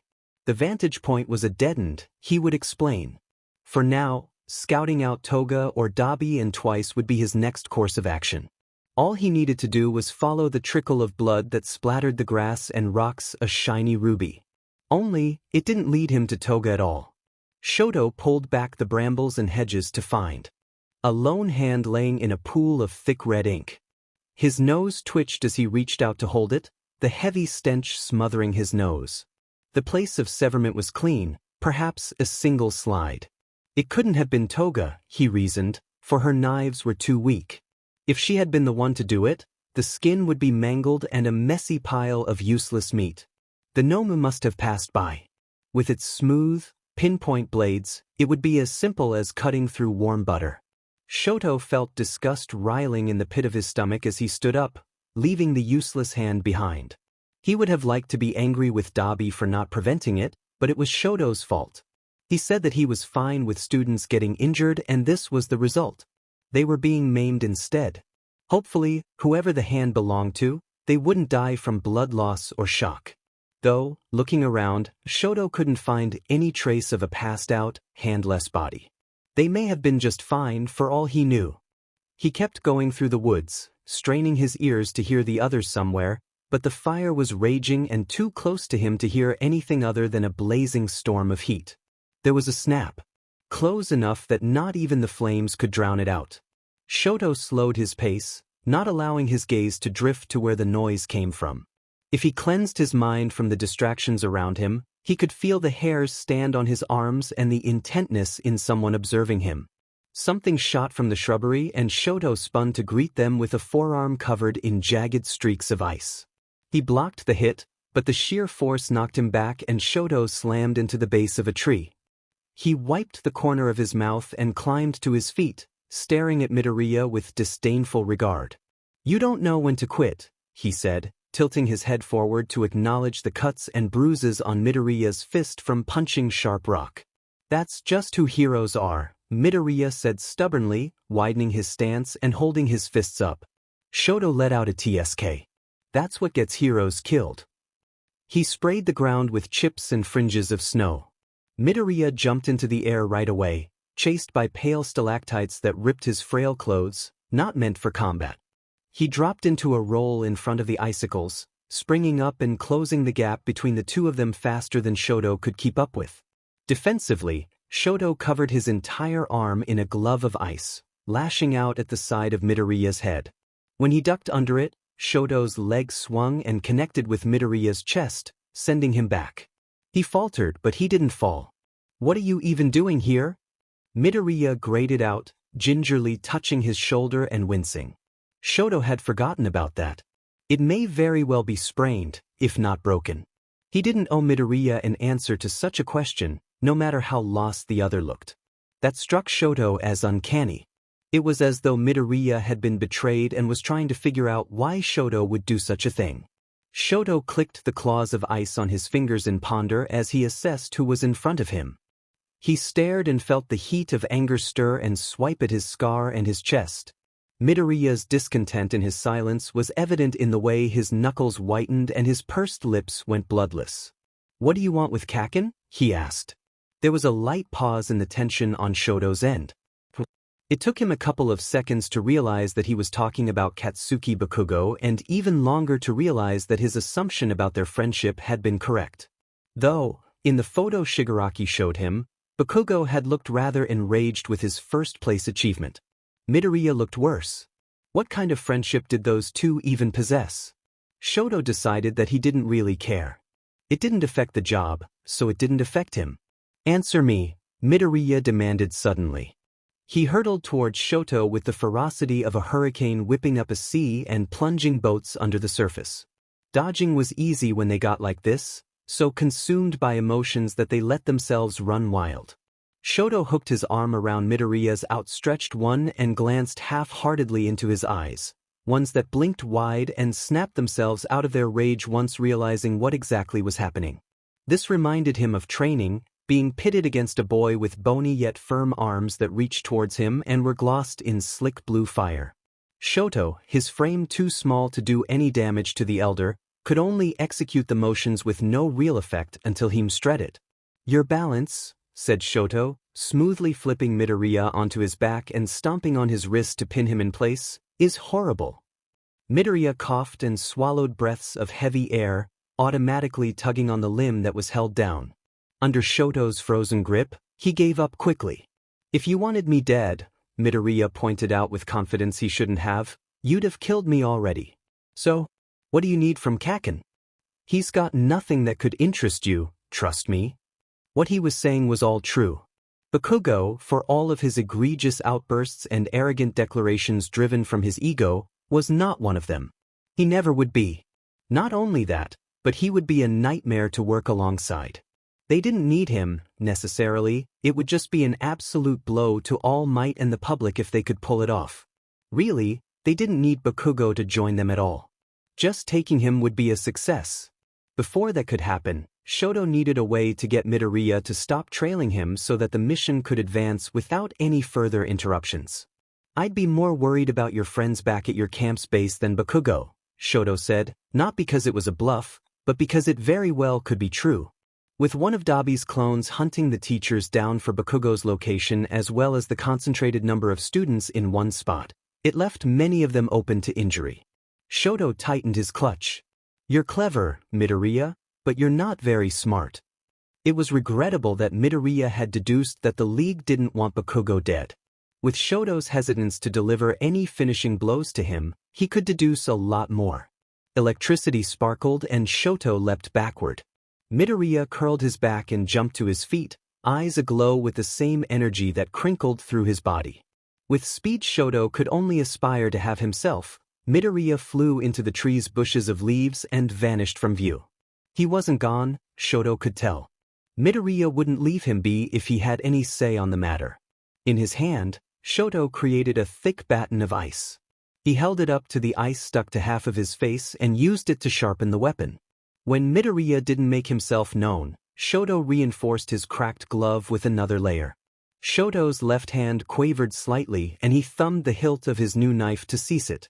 Using his fire to scorch the trees would make finding Midoriya much easier. A pity that convictions always cost a heavy sum. Something soared at Shoto and he spun, holding his blade up.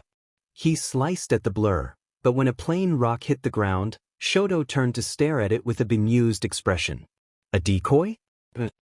Clever. Just as he thought, yet too slow to react in time, Midoriya was behind him with a leg bent and ready to swing. Shoto was only quick enough to pivot and lean into the kick.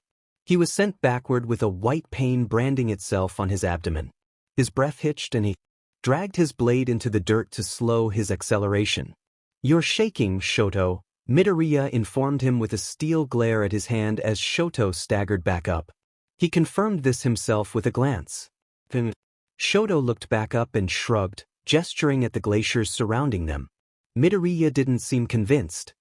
His gaze shifted towards the abhorred part of his body with suspicious glint.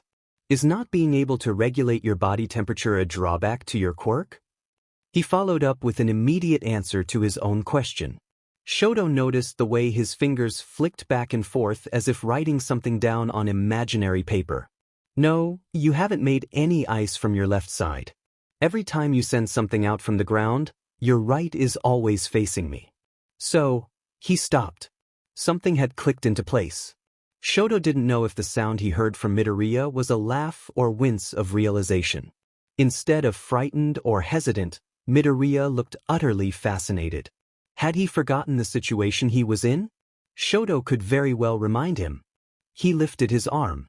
"You're holding back, aren't you?" A whistle carried through the air. Midoriya jumped when a blade of pure ice was stuck inside the bark of the tree, right next to his head.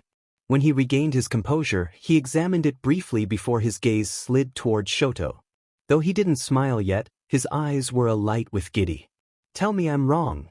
Shoto's fingers were tense without anything in his hand anymore. The grin Midoriya finally bared was full of wonder. He couldn't quite detect any malintent.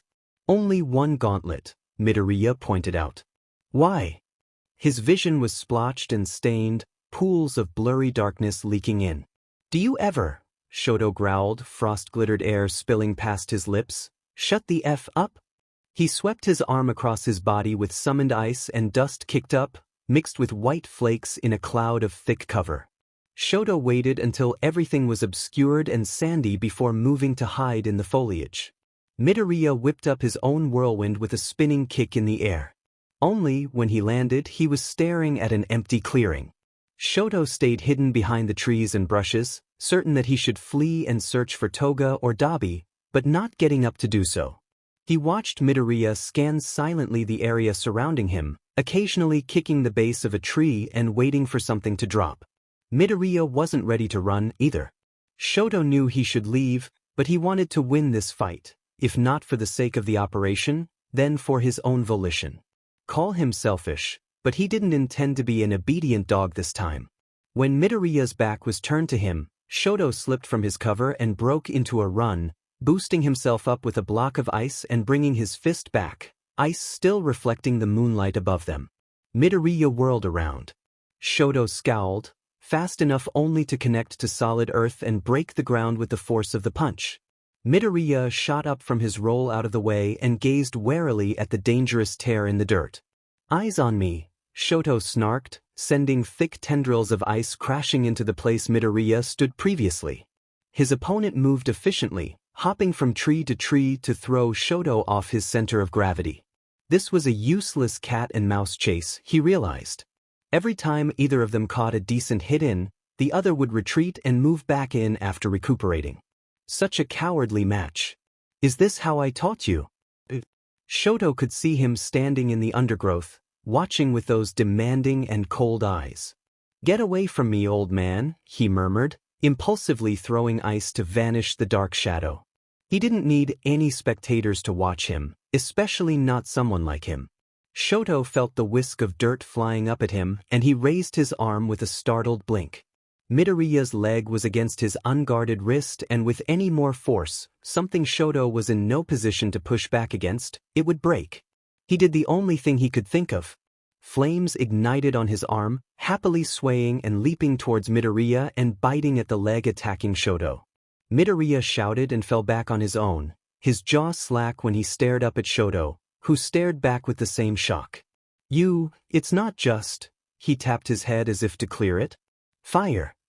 His mouth opened and closed, unable to find the words he wished to string together. Shoto glanced at the fire wrapping around his wrist with wide eyes. He smothered it with his other hand, panic being devoured by unrivaled fury. "That's why nothing ever came from your left," Midoriya marveled, but Shoto didn't bother listening. He grabbed Midoriya by his collar as he flinched back, ice threading from Shoto's hand to his shirt and washing him in a cold chill. "Speak a word of this to anyone, I'll find you. Not kill me." "You should hope that I do." Midoriya suddenly grasped Shoto's wrist with a poisonous snarl. It snapped Shoto briefly out of his own anger to see it so blatantly reflected back at him. "Then I'm going straight to the heroes about everything I know. Stain your quirk, all of it. I'll tell them everything, Shoto." With practiced skill, Shoto's knuckles were coated with sharp icicles and pressed into Midoriya's throat, slamming him down onto the floor. He dug them in until he could see a bead of blood slide down the side of Midoriya's skin and drip onto the ground. It would be so easy to stab him now and rip the ice across his neck, just like he did to Exoskeleton. He knew that if he did it, though, he wouldn't be able to feel numb afterward. It was enough to pull him back. A shame. Shoto narrowed his eyes. "I thought maybe I could ensure that your Kaken doesn't get harmed when we take him." "You're not gonna take him at all," Midoriya hissed. Shoto shrugged. "Maybe." He released a layer of ice on Midoriya, waiting until it covered his mouth but not his nose, leaving room to breathe. Meticulously, he broke off one of the blades on his knuckles and sharpened it on the stone on his face. Shoto looked back at Midoriya. "All I know is that you won't be the one to stop me." He plunged the shard into Midoriya's palm, digging it into the ground and ignoring the muffled shouts and yells from the boy. It was vulgar and underhanded, yes, but as he stood and walked off, he looked over his shoulder. Midoriya was in a heap, curled on his side and hovering over his injury like he was his own protector. An unforgivable act of violence had been committed. Shoto was fully prepared to face the brunt of the repercussions in what he could only assume to be a very near future. Midoriya didn't seem like the type to be slowed down by a splinter like that. Shoto recalled the way he broke his fingers just to win a pathetic festival tournament and winced. Perhaps he made a brutal enemy, but in the end he won. That was all he needed. Shoto! He flinched violently. I swear, tell me who you are. Shoto looked up at the dark figure in front of him, fatigue stretching over his limbs and feeling now the slow sapping of his strength. Illusory flames engulfed its features as it grinned proudly at him. He walked through it with his head hanging. Alone, just how he wanted it to be.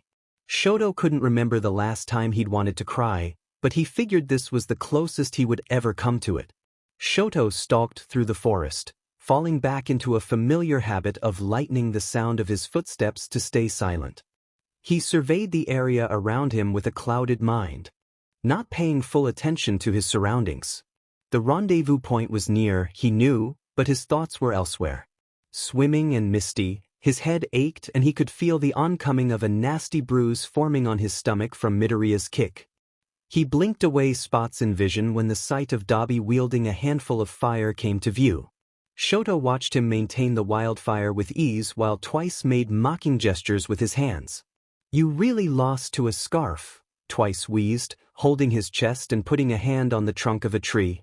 The clone you made was too weak, smartus, Dabi said, unbothered by the jabs as he continued stoking the flames with a wave of his fingers. Even Shoto could see Twice grinning through his mask. Or maybe that eraser head was just too strong. I can't believe I have to make another clone for you. Despite the burst of irritation, Twice made a second copy right away and sent it to occupy the heroes, hopefully for a longer period of time. Shoto made his presence known with a cough, leaning against bark slick with soot. Before Dabi could ask, he said, nothing useful on my end. When the man let out a frustrated curse, Shoto folded his arms and lowered his gaze. His ears didn't burn with shame and he could still bear to look Dabi in the eye, but he didn't want to deal with it right now.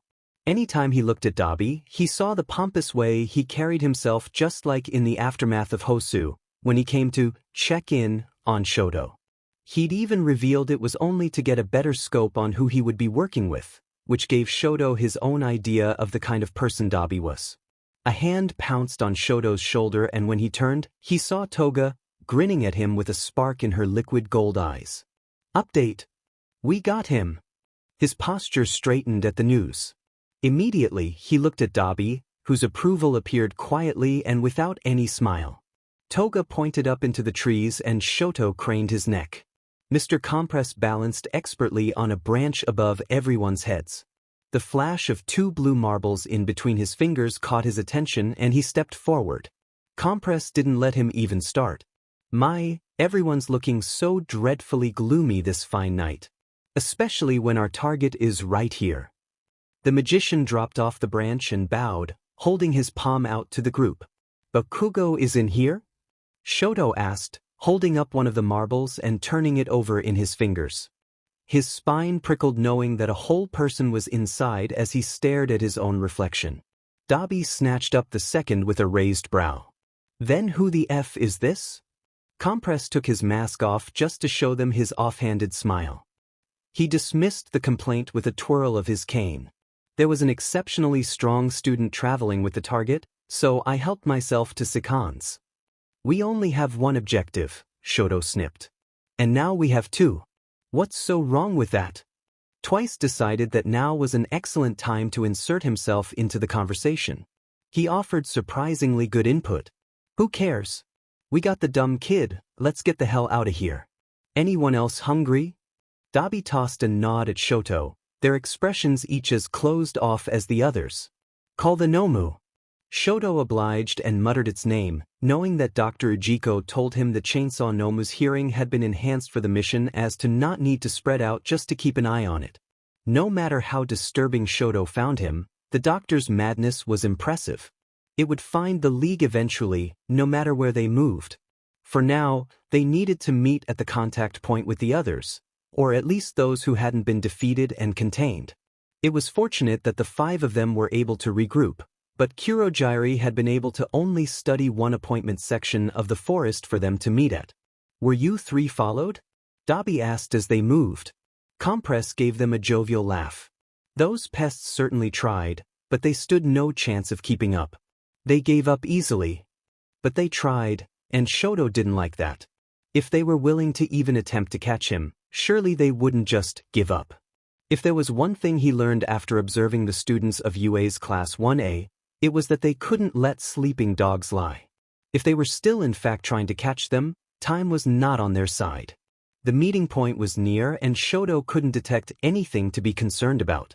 Had he not put together an accurate profile of them? Of Izuku Midoriya? "How much blood did you get?" Dabi asked Toga, who held up a pitiful vial. She sighed dreamily, as if that wasn't an issue. "But she was so cute. I really want to get more." "You're effing kidding. Can anyone do something right for once?" "Wait." Shoto threw his arm out to stop Toga and twice from running, twice complaining out loud to him. Compress opened his mouth but Shoto beat him to it. "Someone's coming." Dabi stilled. Fire skipped and pranced mutely on his fingertips as he looked around. He's right. The air was humming. Shoto listened and tried to make sense of it, but he couldn't believe that it was footsteps. No one sounded like that running, or moving as fast, like a bee brushing its wing against a leaf. "What the hell?" "Look up," Dabi scowled. Shoto stared at the sky and was taken aback. A cluster of different colors, of limbs and faces, were barreling through the sky. They were curving and it seemed like they were heading right towards them. At the forefront of their nonplussing attack was none other than Izuku Midoriya. It was only by seeing his face that Shoto regained his touch on reality to react. He stomped on the ground, snow lurching from the dirt and a piercing glacier shooting above the trees. The students unattached themselves from each other in a burst of offensive power, Midoriya taking the lead as he landed on Shoto's ice and dashed even quicker towards them. They knew. He knew. Midoriya had correctly surmised how Shoto would take the lead once spotting them. All of it was too flawless for half-witted and inexperienced kids to perform without so much of a warning. It was close to dragging a small grin out of Shoto, ambition burrowing into the cracks of his bones for the first time in so long. A new type of adrenaline snaked through his veins, one that looked forward to the assured pain he knew was coming instead of fearing it. "That one's mine," Shoto hissed, grabbing Toga's arm as she raised a knife to attack him. "Whatever you say, Sho," she cooed, spinning around and chasing after a different student with a mutation quirk, one that Shoto noted was missing a hand. He brushed off her sly remark and interrupted Midoriya's attempt to reach Compress by slamming a wave of ice into him, abrupt enough of a hit that it caught him off guard. Before he could recover, Shoto sent a web of frost to wrap him around the base of a tree. Someone had treated Midoriya's punctured hand with a piece of torn, once pink cloth, though it was a rustic color now. Midoriya broke through the restraints rather easily, but not silently. He shouted in fresh agony, getting one of his arms free, the side his wounded shoulder was on, and made no move to attack Shoto, but rather, tried to go around him. Shoto blocked off his exits. "Get out of my way," Midoriya seethed. "Apologies. I can't do that." "Screw your orders. You have my friend." That was a fair point. The pale gleam of a marble caught his attention. Midoriya, too, stopped to see who held them, because it wasn't Compress. "Shoji, over here." Midoriya called, suddenly a bolt of lightning that shot past Shoto and towards the student who didn't care about his lost hand. Shoto ignored them in favor of grabbing Compress and leaving a handprint of snow on his sleeve, shoving him aside and turning on him. "Tell me you didn't let a first year outsmart you," he said. Midoriya and the Shoji boy were keeping the marbles close to their chests as if they were holding their own beating hearts, fending off Toga and Dabi's quick and heavy hits. Compress' mask didn't have a tattered mark on it and he removed it with pristine gloves. "Hold me in a higher regard, my dear," he said. Picking his hand up, he snapped his fingers. In an instant, the marbles let out a shimmering glow and Midoriya and Shoji were greeted with chunks of ice, only one containing a student with the head of a bird. Katsuki Bakugo was still in the league's possession. When Shoto looked back at Compress, he stuck his tongue out to reveal two separate marbles entirely and the cheekiest glare of superiority in his eyes. Misdirection, he said, holding a finger in front of his mouth, is key. Thank you for the assistance. A dusty glitter of a rift ripped through the air and opened. Kurogiri had arrived to pick them up. Dabi barked an order. Confirm the target, Compress. We're leaving. With pleasure, Ga. A white beam of light split out from the bushes around them, hitting Compress in the face. He gagged, stumbling back, and the marbles were in the air. Shoji grabbed one of them and ran, and Shoto didn't know if that one held Bakugo or ice. Shoto looked over at the source of the attack, but whoever it had been was gone. It didn't matter. Midoriya went after the loose one, but Shoto was closer. All he needed to do was run and reach out and take it right from under him. Something Midoriya had said rang like a bell in his mind, inconveniently yet clearly.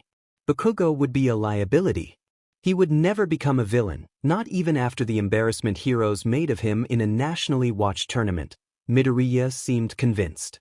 Taking him would be a win, but so was infiltrating and attacking the camp. What more could they have asked for? All Bakugo would serve to do was slow them down at best and lead the heroes right to the league at worst, not to mention his foul mouth that would require great fortitude to withstand. Neither were very appealing options. Shigaraki was right about some things, Shoto admitted. This was not one of them. The operation was a success, even without Bakugo. They didn't need a weight like him to fall on their already fragile web of an alliance. So Shoto decided to deal with this his way. To hell with Shigaraki and his pointless demands. Shoto already knew that this was the best option for the league. Stretching his arm out, he forced himself to slow down, consequently missing the marble by a hair's breadth. Midoriya was there to bask in his apparent mistake, taking the marble for himself with an indiscernible look on his face as he leaped back. The chains Shigaraki almost hooked around them were cut and melted. Bakugo wouldn't become a problem for them. Sheet. I'm out of here, Toga said frantically when he stood up empty-handed. She dove through the portal, twice, and Compress chasing after her. The marble Midoriya held dissolved into a boy who came out swinging, but stopped when no one attacked him. Dabi was by the portal, watching Shoto. He shook his head and glanced at Midoriya and Bakugo, Midoriya trying to pull his friend back from going after them. I'll you two shitheads up, hear me? Get your buttes back here, ye villains. Let's go. We're finished. Shoto obeyed, letting himself be pushed through by the back of his neck. He felt the hot sting of Dabi's ember and glared at him. He opened his mouth to say something to justify his failure, but he felt himself get thrown into the wall before words could form on his tongue. Needles of pain cut the back of his head and face as the half-mask of ice shattered along the cracks it had already sustained. The sudden noise drew everyone's attention to the ruckus. What's this I hear about you letting Bakugo get away? Shigaraki snarled, his fingers curled around Shoto's collar.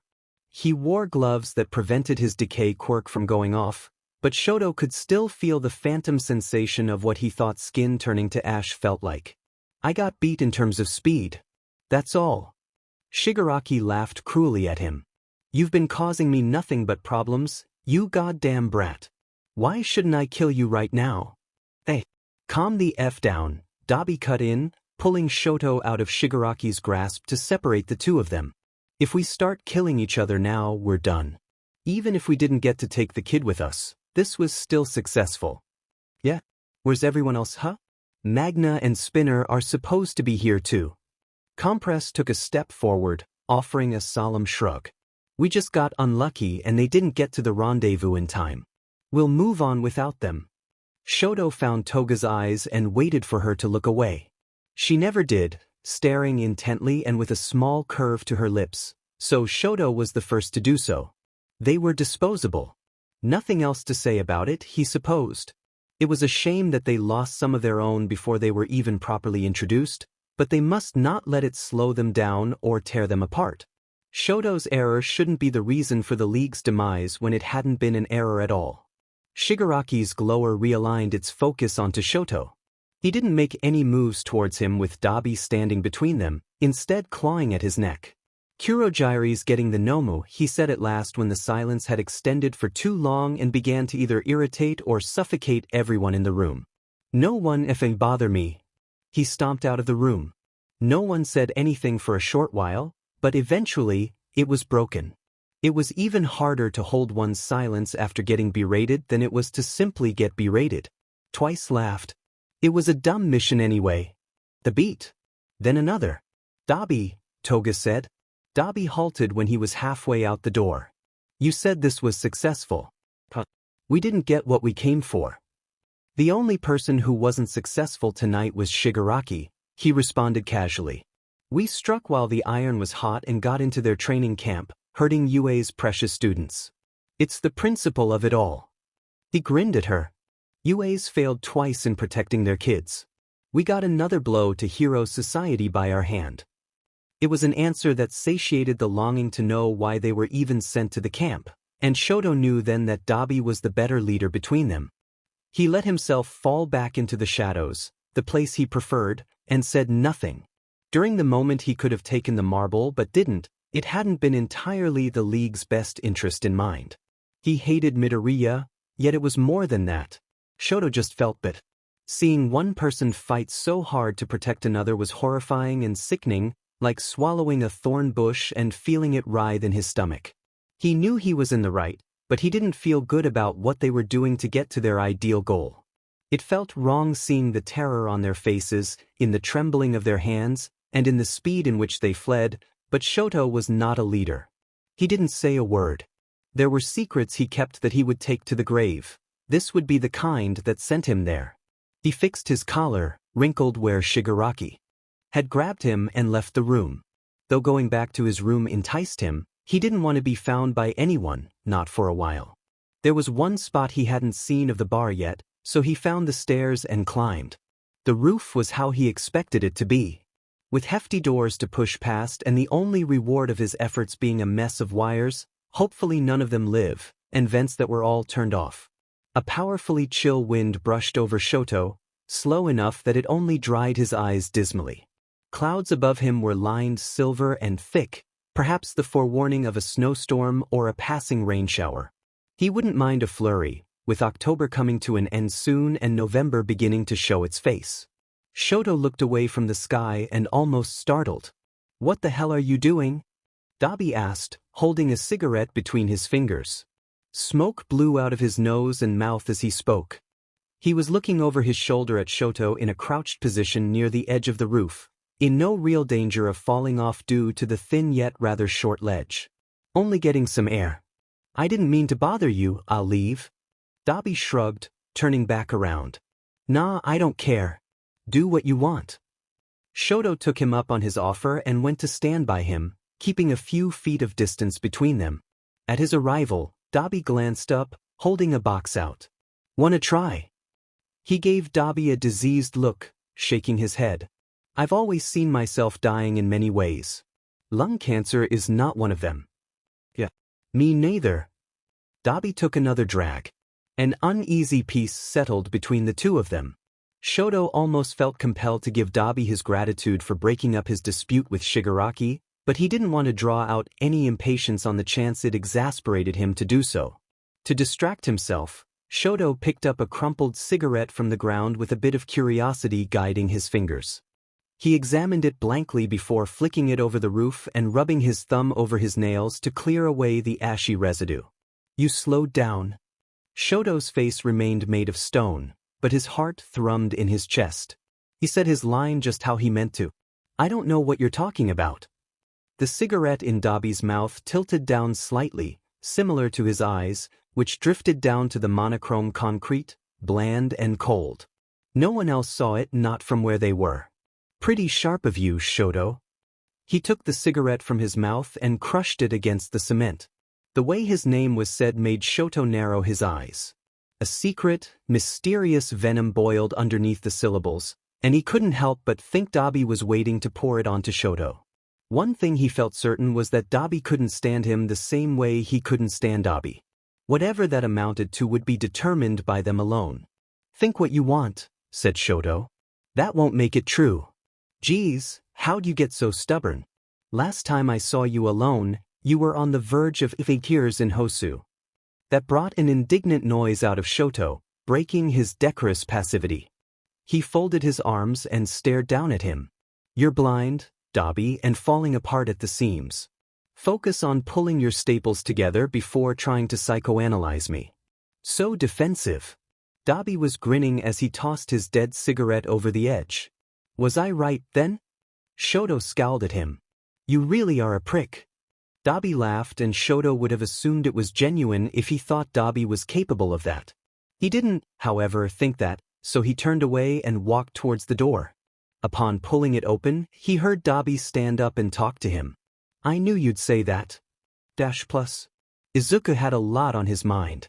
Sitting in a hospital bed, no matter how often he ended up there, still held little interest. He looked vacantly at his hand, the bandages having been removed a day prior. The sketchings of a scar were imprinted on his palm, appearing again on the top of his hand. Recovery Girl seemed stunned to see such a callous wound, but healed it all the same. Izuku didn't have to be in the hospital anymore, really. The doctors were only ensuring that his shoulder was okay, which it was.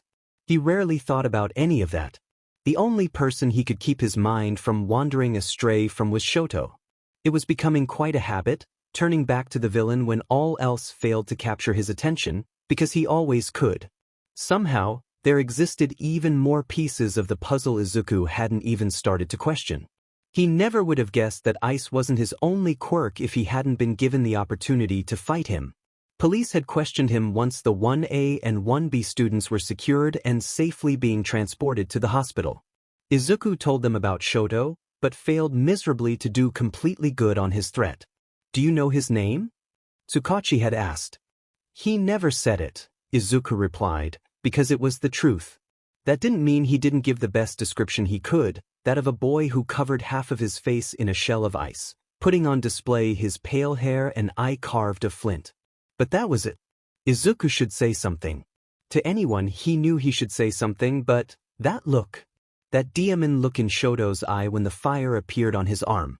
It seemed like the moment it came to life, horror spilled into his expression and stopped him in his tracks. And then the anger at Izuku for making him use it. He ran his fingers over the scar on his hand. Faint as it was, requiring pre-existing knowledge of it to even notice it, Izuku never forgot it was there. Sometimes, he could still feel the ice ripping and tearing up his flesh as he pulled it out to get himself free off the dirt. The way his hand gushed blood shocked him. He knew that humans had a lot of blood in their bodies, but seeing so much of it come out of him, it was shocking. The string tugged again at his brain. How could someone as vicious as Shoto feel so distressed at the sight of his own quirk? Not even he had been able to wrap his emotions in steel fast enough to escape Midoriya's observance. And when the distress morphed into rage, he became even more dangerous. But even so, Shoto hadn't killed him. Through it all, Shoto hadn't plunged that ice into his heart or his throat, but his hand. But was it to keep Izuku away from the fight? Or was there something he was still missing? He racked his mind for answers, thinking back to every encounter so far. The only thing that replayed over and over again was the grab for Bakugo's marble. Izuku didn't miss the way Shoto's movements had braked considerably from their fight. During the skirmish near the portal, Shoto retained the same speed he had during his and Izuku's bout, but he had lost it during the mad reach for the marble. It was terribly convenient of Shoto to run out of stamina at such a pivotal time in the kidnapping. Somehow, Izuku didn't think it was tired limbs that slowed him. Fleeing through the portal once seeing Izuku snatch the marble for himself, and the bone-chillingly scarred villain beckoning him to retreat, Shoto's swift steps returned to him.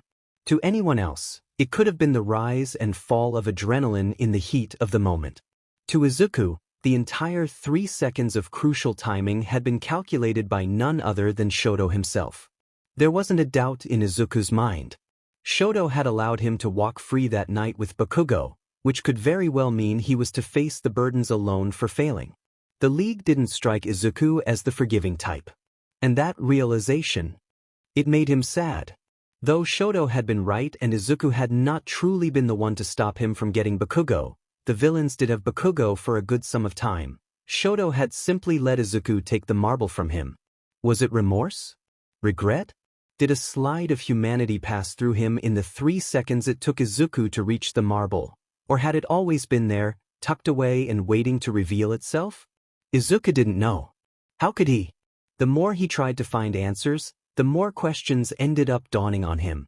The more he thought he could figure out just a facet of who Shoto was, he flipped it on its head and sent Izuku back to the beginning. It was always time to start over with new information that made taking steps forward feel even harder. That goddamn quirk scattered Izuku's brain irreparably. He shouldn't be wasting sheets of paper on Shoto, but he had already dedicated an entire notebook to solving the mystery. Shoto's quirk truly changed everything Izuku thought he knew. It was not only ice that he could wield, but also shimmering, biting flames. Izuku's first thought when he caught Shoto's shaking hand had been proven wrong. It certainly meant that both quirks worked in tandem with each other for Shoto's body's sake. If one side was used without the other, the body would suffer. Shoto had to know that, yet he seemed to fear using his fire, his left side. The side he covered in ice. Perhaps fear wasn't the word to describe it.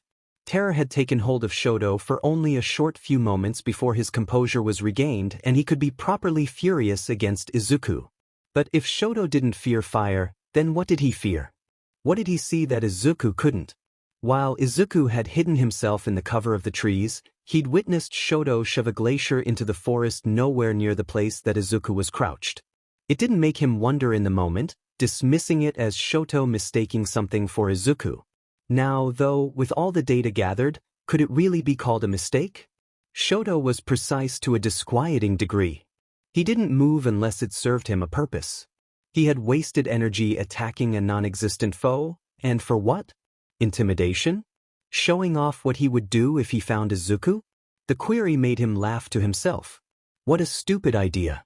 Shoto never cared for showcasing his strength to someone in the middle of a fight, not even to place the seed of concern into his opponent, whom he knew was watching.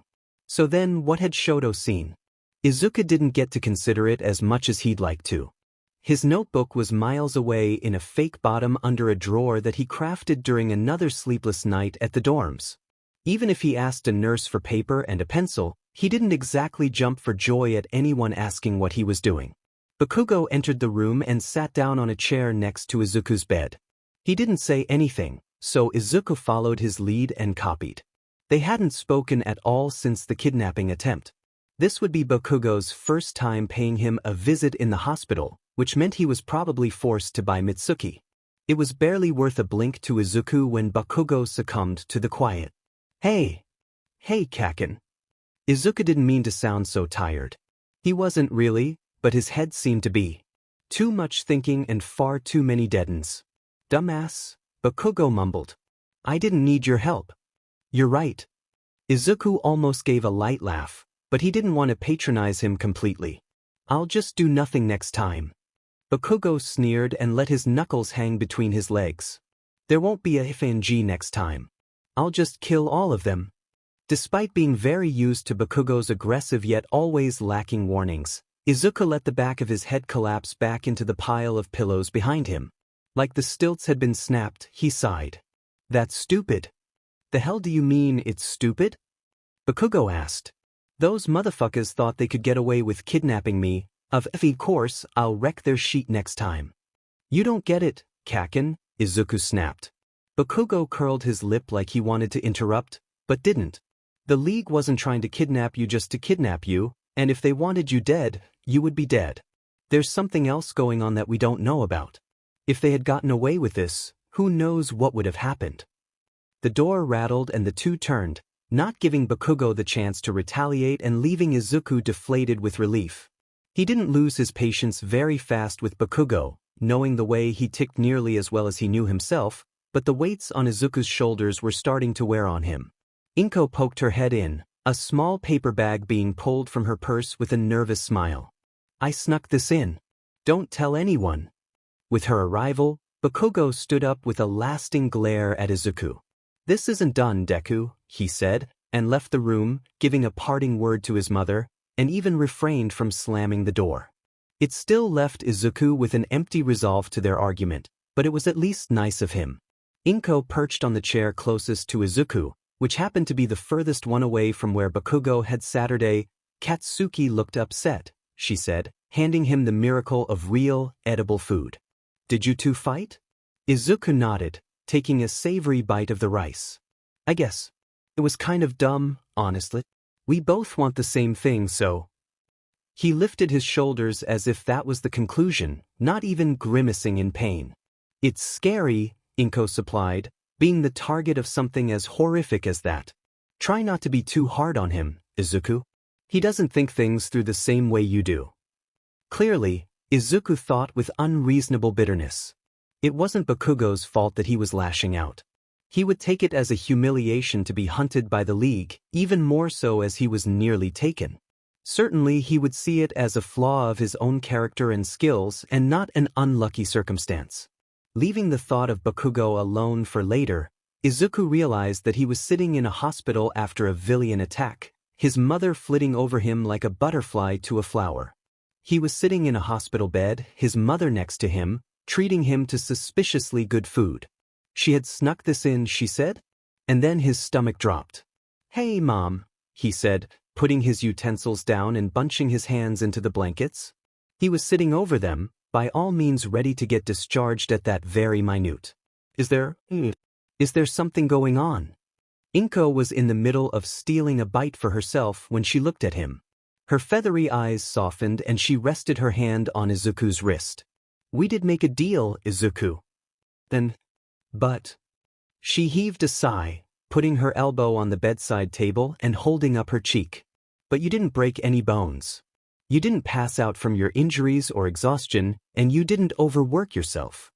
Izuku sat with his lips locked shut. He didn't dare intervene at all, not with words nor thoughts. I didn't have to pay you a visit in the hospital just to watch you sleep. You were up and about because you were okay. She smiled. Izuku felt himself do the same, albeit more tentatively. I'm proud of you, Izuku. That means I can stay? At school? Inko nodded with the tired laugh only a mother could have. You can stay. Izuku could not thank her enough. All right, I'm going to sign you out of here. Inko stood up and Izuku followed, only to be stopped by her. She pointed with an amused smile. Put the food back in the bag. I'm not trying to get caught. All right. Sorry. There was only one order given from Kurogiri. But so Shoto watched. He kept his eye on the news and press conferences and held an ear up to the wall for underground rumors. Nothing out of the ordinary. Dabi had been right to say that their failure to take Bakugo wouldn't be an excruciating hindrance, though it did soften the intended weight of the blow. People seemed to agree that at least the heroes were competent enough to put a stop to a whole kidnapping. It certainly wasn't an undesirable outcome. The League had confined themselves to a recovery PRD, just to wait until the frenzies died down and they could continue their work. Dabi seemed to take this as an opportunity to disappear for days on end. Shoto didn't care what he did with his time, really, as long as it didn't involve Shoto or the League into personal business. He had retired back to his room and kept the light off so as to not disturb Toga, who was next door taking a catnap. The darkness reminded him to take caution with his movements. Shoto sat at his small desk and watched his phone critically, and not without reason. He was staring at a press conference happening separate from UA's, which had featured All Might and the other staff who were present during their attack. The one Shoto was enthralled in was one that had Endeavor's face front row and center. The room was silent and waiting for an answer to a reporter's question. Shoto had his thumb next to his mouth, biting the tip of his nail without breaking it. Are you planning to get involved with the search efforts for the League? You said the League of Villains wouldn't get away with Hosu, and now they've gone after UA. What do you have to say about the families worried for their children's safety? Endeavor leaned forward towards his microphone, having been in this same position time and time again. He was a veteran in answering tricky questions. Shoto waited for his response and figured he could recite it word for word without even a hint. He was wrong. My condolences go out to the families impacted by those villains. I've already donated money to pay for their hospital stays in full. He coughed into his hand, letting his first answer sink into the crowd. If Shoto didn't know him as well as he did, he would have assumed the BSRD felt bad. As for the search efforts, we have no leads to the league's location as of yet. My agency is now working with UA to find them, and we believe this will speed up the progress. It will take time, and time is all I ask from you. It was shocking. Shoto didn't know he had fallen back into the back of his chair until he needed to sit up, because surely the distance had muddled his hearing. In full? Endeavor had paid for all of the victims' hospital stays in full? There wasn't any time to process it through his mind. Another question had sprouted from the bravest of the reporters, holding a notepad and pen and tipping her hat. Sir, what do you have to say about the family of the boy who was almost taken? It was the first time Shoto noticed that the flames on Endeavor's face were out. Had they been like that the entire time? When had Endeavor started letting himself show weakness during such a dire conference, broadcasted to an entire nation? Who was he even looking at?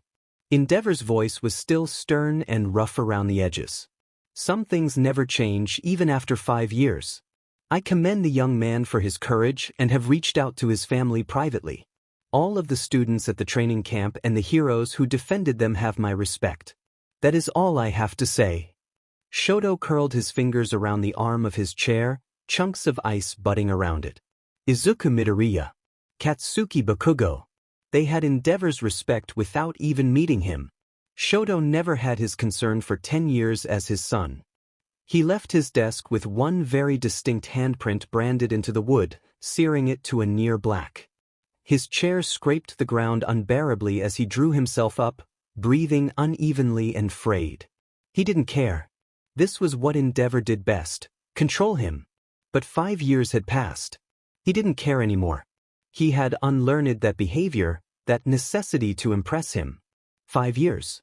The door behind Shoto closed gently as he left his room. The unintentional layer of frost he left on the knob would melt before anyone noticed it. He would be gone before anyone could realize his absence. They were in a recovery PRD. He could do what he wanted without compromise. Stepping outside, the brisk air did nothing to ease the harsh winter stirring beneath his skin.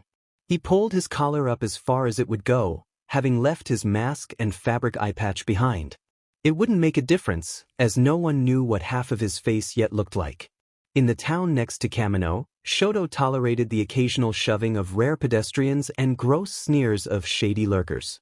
Cars honked at each other and the occasional shout from a road rager went ignored by everyone. Shoto's nose twitched at the heinous scent of cigarettes and alcohol. He covered his mouth with a hand and coughed. It wasn't unintentional that he attracted the attention of 2 lowlives blowing smoke and dumping beer into a box with a single kitten in it, mewling and crying. Perhaps he shouldn't have felt as glad to have an excuse as he did. "Keep walking, kid," one of them said when Shoto lingered at the mouth of the alley. He continued to watch them through the hair that fell in front of his eyes, slowly zipping up his jacket above his nose. You got hearing problems? We told you to keep walking," the second sneered, spitting onto the pavement. He missed the box by a few inches. Shoto silently released his quirk, letting the palest sheet of ice seep from his foot and coat the ground underneath the scum in front of him. He was grateful for midnight's shadows that could obscure any witnesses. They were the last thing he needed on an already terrible night. He could see the light shiver of one of the men, though they could never pin it on Shoto and his quirk. It was winter, anyone would be cold. "You want to get effed up, huh?" A despicable laugh slithered out of a drunk mouth. "Come here, little boy, I'll show you." A spear of ice exploded out of his chest before he could finish his sentence. The blood came close to splattering onto Shoto, but he took a small step back to avoid it. Puddles of crimson washed the cold concrete as a body crumpled and thudded. The second man stood in shock, his lips parted as he stared at his suddenly dead companion. When he turned to face Shoto again, the color drained from his face as he registered Shoto as moving closer to him. "Unlucky for you," Shoto murmured. "I don't care about any mess." "Hey, wait please," the man choked. He tried to move, only to find his shoes stuck in the ice. "This was a joke, man. Please, don't kill me."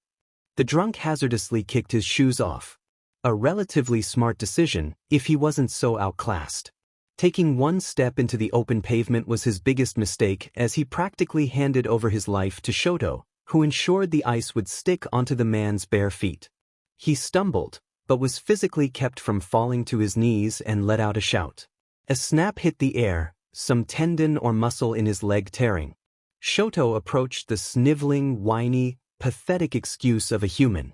He grabbed the man's face with one hand and covered the mouth with ice, just as he always did, bringing his knee up and connecting with his stomach. Before he could fall, Shoto kicked him, once more to send him flying back. His feet came free in a bloody pulp, the skin having been ripped off and left behind so he could not flee. The man still attempted to crawl away and Shoto advanced slowly, just to listen to his failed attempts at screaming for help. With his back finally hitting the alleyway back wall, Shoto took the man's skull and smashed it against the bricks. Twice. 3 times. As many times as it took until the sound of squished flesh and cracked bones drowned out every one of Endeavor's merciless words that rang like bells. As many times as it took until he realized just how heavy his hands were and how drenched in scarlet. The victim's head was caved in, white bone visible and poking out of clots of blood so black it was hard to see against the natural darkness. His face was unrecognizable. Shoto could already feel himself forgetting what he had looked like and not caring very much. Using his fire, Shoto melted the icicles still protruding from the ground where the first man lay still, soaking in his own blood.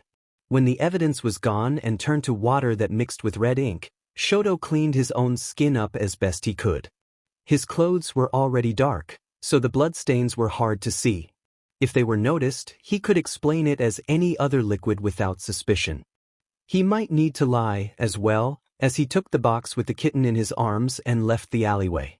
He peered inside at the little creature, too young to even be scared of the violence it saw.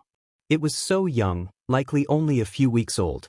It was disheartening to see such a defenseless animal abandoned in the cold with only a towel to warm itself. Having alcohol poured onto its already freezing body didn't help. It was shaking and squeaking pitifully up at Shoto, its eyes crusted shut. Shoto wasn't sure if warming it up with his left side would distress it, so he stopped to sit at a bench to wrap the towel around it more securely. He didn't get up afterward, holding the box on his lap and staring curiously at the kitten. He fished his phone out of his pocket and called the only person he trusted in this sort of situation. Kurogiri picked up quickly and Shoto was left to think the man did not require sleep at all. "It's quite late, I hope you realize." "Where's the nearest pet shelter?" Shoto asked. "Pardon?" He scratched idly at the kitten's head when it curled into his hand. "I need to drop something off." "It wasn't of my understanding that you did that sort of charity," Kurogiri said. "Where are you right now?" "Next town over." "Ah, there's a clinic in Mizudafu, I believe it's called Kobayashi. Take a train there and do what you must. Make sure to be back before morning, lest Tamura get angry by your disappearance." Shoto clicked his tongue repugnantly. He didn't think Shigaraki would care if he didn't show up the next day. In fact, he could imagine rejoicing from the young man. He never did get over the League's failure, especially not with Endeavor's new involvement. "Yes, sir," he said. "Thank you for your help." He hung up the phone and stood up. With the animal beginning to fall asleep, Shoto was able to have a quiet train ride without disturbing any of the other passengers. Having a meowing cat in a box wasn't an ideal thing to apologize for, anyway. As he walked, he passed an apartment complex with multiple buildings lined up next to each other. He glanced at it, though out of the corner of his eye, there was something that was enough to thieve his full attention. A boy was taking out the trash, bundled up in a bulky jacket that clashed with his boots. It was dark, not even the light of the moon helping, but when he passed under the yellow glow of his street lamp, Shoto saw the green tint in his hair and knew. Shoto didn't stop walking, though he did slow. Midoriya went back inside without noticing him. Just a moment later, Shoto saw him on the second floor through a window, presumably in his bedroom. He didn't know what to do with this new information. When he remembered what he had set out to do in the first place, he did nothing with it, moving on as if nothing had happened. Just as Kurogiri told him, the clinic's name was Kobayashi. Before he stepped inside, Shoto checked the towel one more time. When he unwrapped the kitten, he paused. Something was off about it, different than before. It had been weak, of course, but not this weak. He stroked his finger across the kitten's spotted back, though it didn't react. Not even a JRK. It occurred to him. Was it dead? Shoto frowned and went in. They seemed to be close to closing, but he asked for assistance anyway. He went through all the trouble, it seemed wrong not to try. I found it in the cold, he explained to the nearest nurse. People were pouring alcohol and blowing cigarette smoke on it. It didn't take long at all for the examinations to finish, and once they conceded, the lady's face folded mournfully. According to her, she amended for him, was barely clinging to life. She predicted he wouldn't make it to the morning. We'll do our best, but there's only so much we can do, she said, passing the kitten off to an assistant. He's too young and sickly. Leave your phone number and we'll let you know what happens. Shoto shook his head. I'll come back. The statement seemed to pain the nurse. Shoto kept his promise the next day, but he already knew what was bound to happen. And when he walked back inside, just as he said he would, he was greeted with the same nurse. Her eyes told him before her words. The kitten was dead. He passed away just a few minutes after you left. I'm very sorry. Almost like he was waiting for you to leave before he died. He shouldn't have been disappointed, but he thought that at least something good would come out of that night, other than the absence of two men the world wouldn't miss. They had, surprisingly, gotten a headline to themselves, but no leads for police to follow. Was Shoto partly to blame for the cat's demise? He shouldn't have taken so long going past Midoriya's complex, he knew that, but could it really have made that much of a difference? There was no use for hypotheticals. That nameless kitten was dead and Shoto needed to go back to the bar and move on. It was simply an unfortunate dusk to dawn. You look sad, Toga said. Shoto aimed a knife at the pole on the other end of the hallway. Drawing his arm back, he threw it, but it didn't land as close to the target as Toga's had. Okay. In their makeshift knife-throwing range, they could only use the splintered and shabby wooden beam, or set up targets on their own to knock down to practice. Shoto knew that he was still accurate and confident enough to throw a blade of ice at someone's head without hitting them, but seeing Toga's abilities made him want to improve further. She was much better than him at knife-throwing, but Shoto had an inkling that he was better at ice-throwing. Come on, Sho, just tell me, she pressed, jostling his shoulder as he pulled out another knife. Did you get rejected by a girl? Or a boy? No. Then just tell me this once what you're thinking about. I'm dying to know what goes on in that brain of yours. Shoto threw the knife. It zinged through the air and still didn't land next to Toga's. He was getting closer. She took a blade from the table next to Shoto and smiled, holding the edge up to his chest. Okay, how about this? If I hit one of the knives already on that beam with this one, you'll tell me where you were this morning. The vet, Shoto. Toga stopped mid-throw, the knife tumbling unceremoniously on the ground. The vet? He shrugged. Your deal was too much trouble for something so ordinary. And you'd win anyway. Well, all right. She was still recovering from the abruptness of it all. What about the vet? I needed to blow off steam last night and found a dying kitten that I didn't know was dying. Dropped him off and the next morning, I found out he was dead after I left. Toga went to grab the knife off the ground, her eyes low as she returned with it spinning around her fingers. That is pretty sad. What's done is done, Shoto said, plucking the last blade from the table. He waited for Toga to throw hers and sighed through his nose when she knocked his previous one off the beam. Rather than laughing, she turned to scrutinize him. Why did you care enough to bring it to a vet? Shoto looked back at her. I thought he would live. So would you have bothered if you knew it was gonna die? He didn't reply immediately, unsure himself. I don't know. Huh. Toga skipped down the lane and tugged her knives free, bringing them back to the table. You're weird, Sho. He twitched his nose as he looked away and back at the target. The mark they colored on the pole could still be seen despite Toga's previous bullseye. No, he wasn't weird, not compared to others. He simply preferred to keep his humanity whenever it was possible, something he assumed Toga had shed quite some time ago. There wasn't much he knew about her, nor did he feel required to know. Some things, however, he found rather whimsical about the girl, for instance. Where did you learn to fight? He asked. She responded by swinging her leg up at Shoto's face, which he evaded with an elementary step back. She laughed as if nothing happened and patted the consequential wrinkles out of her clothes. When you're the one being hunted, you learn. And the flexibility? I was a gymnast before. I kept practicing after I left, and it happened to come in pretty handy. Shoto ped his head to the side, lining his knife up with the bullseye and squinting an eye shut. Before. He threw the silver and it sailed, burying itself into the inked wood with long-awaited success. Toga smiled with childlike pride and attempted to rest her elbow on Shoto's shoulder, failed, and gave up, all in one motion. It didn't deter her disconcerting, lovesick blush at his question. Before my first kill. Before she went on the run. Shoto remembered her wanted poster and compared it to the colorful girl in front of him. They didn't seem like the same person.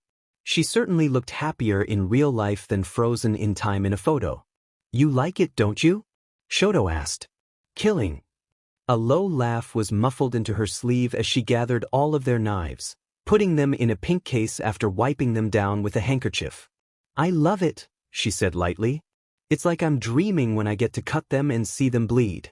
What, you don't? I don't mind it. Sometimes it's satisfying, sometimes it's a chore. But you still do it. I do. She nodded, approving of that answer and fetching the last blade stuck to the wood, purposefully making the clicks of her shoes as loud as possible. They both knew that Dabi's room was right underneath them, and though he couldn't hear any conversations, the occasional thump of their knives and Toga's stomping would be enough to vex him. Shoto followed her out of the hallway, planning entirely to spend the rest of the afternoon elsewhere, preferably where Shigaraki and Dabi were not. That didn't happen, naturally. Kurojairi stopped when he saw him, and Shoto's new instructions were to follow him. To where, he didn't know, and privately hoped against the odds. Those odds weren't in his favor. Finally. Took you long enough, Shigaraki said when Shoto was led into a dingy meeting room. He guessed at what it was, really, very unsure with the lack of any real desks. Shigaraki sat on a chair and waved for Kurojairi to close the door, and the man stood in the corner to watch. Shoto pursed his lips and covered them with his hand, concealing his ire as a cough. You wanted a... Don't say a word, Shigaraki cut in, pointing a finger at him. Shoto only registered the lack of gloves. I've been thinking about our recent failure, the one you caused. If Shoto had any less control over his emotions, he would have bit back against that. As it stood, he had mastered the art of keeping a blank expression painted on at all times. And as much as I despise you and your reasoning, you were right. Dabi too, I guess, but he doesn't matter. It looked woefully tolling on Shigaraki to admit such a thing, especially to Shoto's face. He was almost impressed at the maturity of it. But I got fresh information off of you, too, all of you, and I've decided that I'm taking away your command over the Nomu. Both of yours. That didn't shock Shoto in the slightest. He had expected it even, so he nodded along to Shigaraki's words. He figured it would have been more of an oddity for him to be allowed free rein over the Nomu afterward, since he barely touched it during the raid. Dabi'll get a new one, Shigaraki continued, though Shoto doubted he needed to hear that part, since the chainsaw needs upgrades, and you won't. Got it? Sounds fair or whatever. Yes. Objectively, it wasn't, but he would be dust in the air if he tried to go against that. Shigaraki's orders weren't law by any means, but he was still Shoto's leader, and if he didn't respect Shigaraki himself, he at least respected the status between the two of them. But Kurojairi, grab Dabi and bring him here. Kurojairi nodded, leaving Shoto alone in the room with Shigaraki. Why didn't you call us in here at the same time? He asked. Shigaraki paused his game on his phone and looked at him, almost fazed. Shut the F up, he grumbled. That pleased Shoto enough to allow him to wait in the silence peacefully until Dabi and Kurojairi came back. He was lucky that it didn't take long. It was all the same rundown that Shoto had been given previously. Shigaraki concluded this time, though, with a request for Kurojairi to open a portal to Dr. Ujiko's lab so that they may get a move on with removing Shoto and Dabi's control of the Chainsaw Nomu. Shoto walked behind Dabi towards the warp gate. He glanced over at him with a scowl. Tell that freak show to quit stomping so loud when she's tossing her knives around. She has a name, he said, and I can't be bothered to remember it. Shoto faltered for a moment when Dabi looked forward, quick enough that no one saw. He stared at Dabi's back with his eyebrows tugged together, racking his brain to try and find out why déjà vu would make itself known now, of all times. There was a time when he had heard that before. Before when? Before he ran away? Or had it been something he heard in passing? He wasn't afforded any time to think, as Kurogyari opened up a portal and Shoto was able to step through. He was slowly getting over the motion sickness that lurched in his stomach whenever he needed to travel by rift, and it appeared Dabi was, as well. The laboratory was the same as it always was, with Dr. Ujiko still pacing up and down the test tubes furiously. "Is something the matter, doctor?"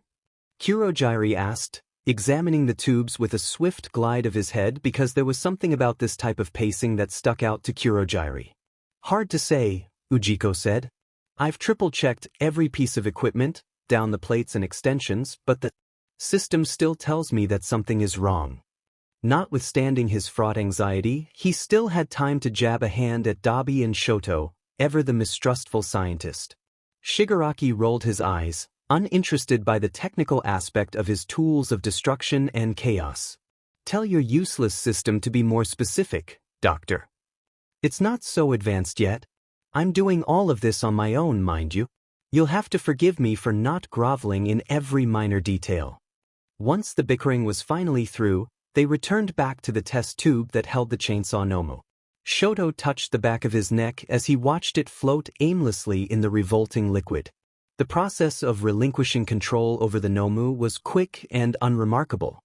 Shoto was only necessary so that the Nomu could stare at him through milky, blank eyes and forget his face.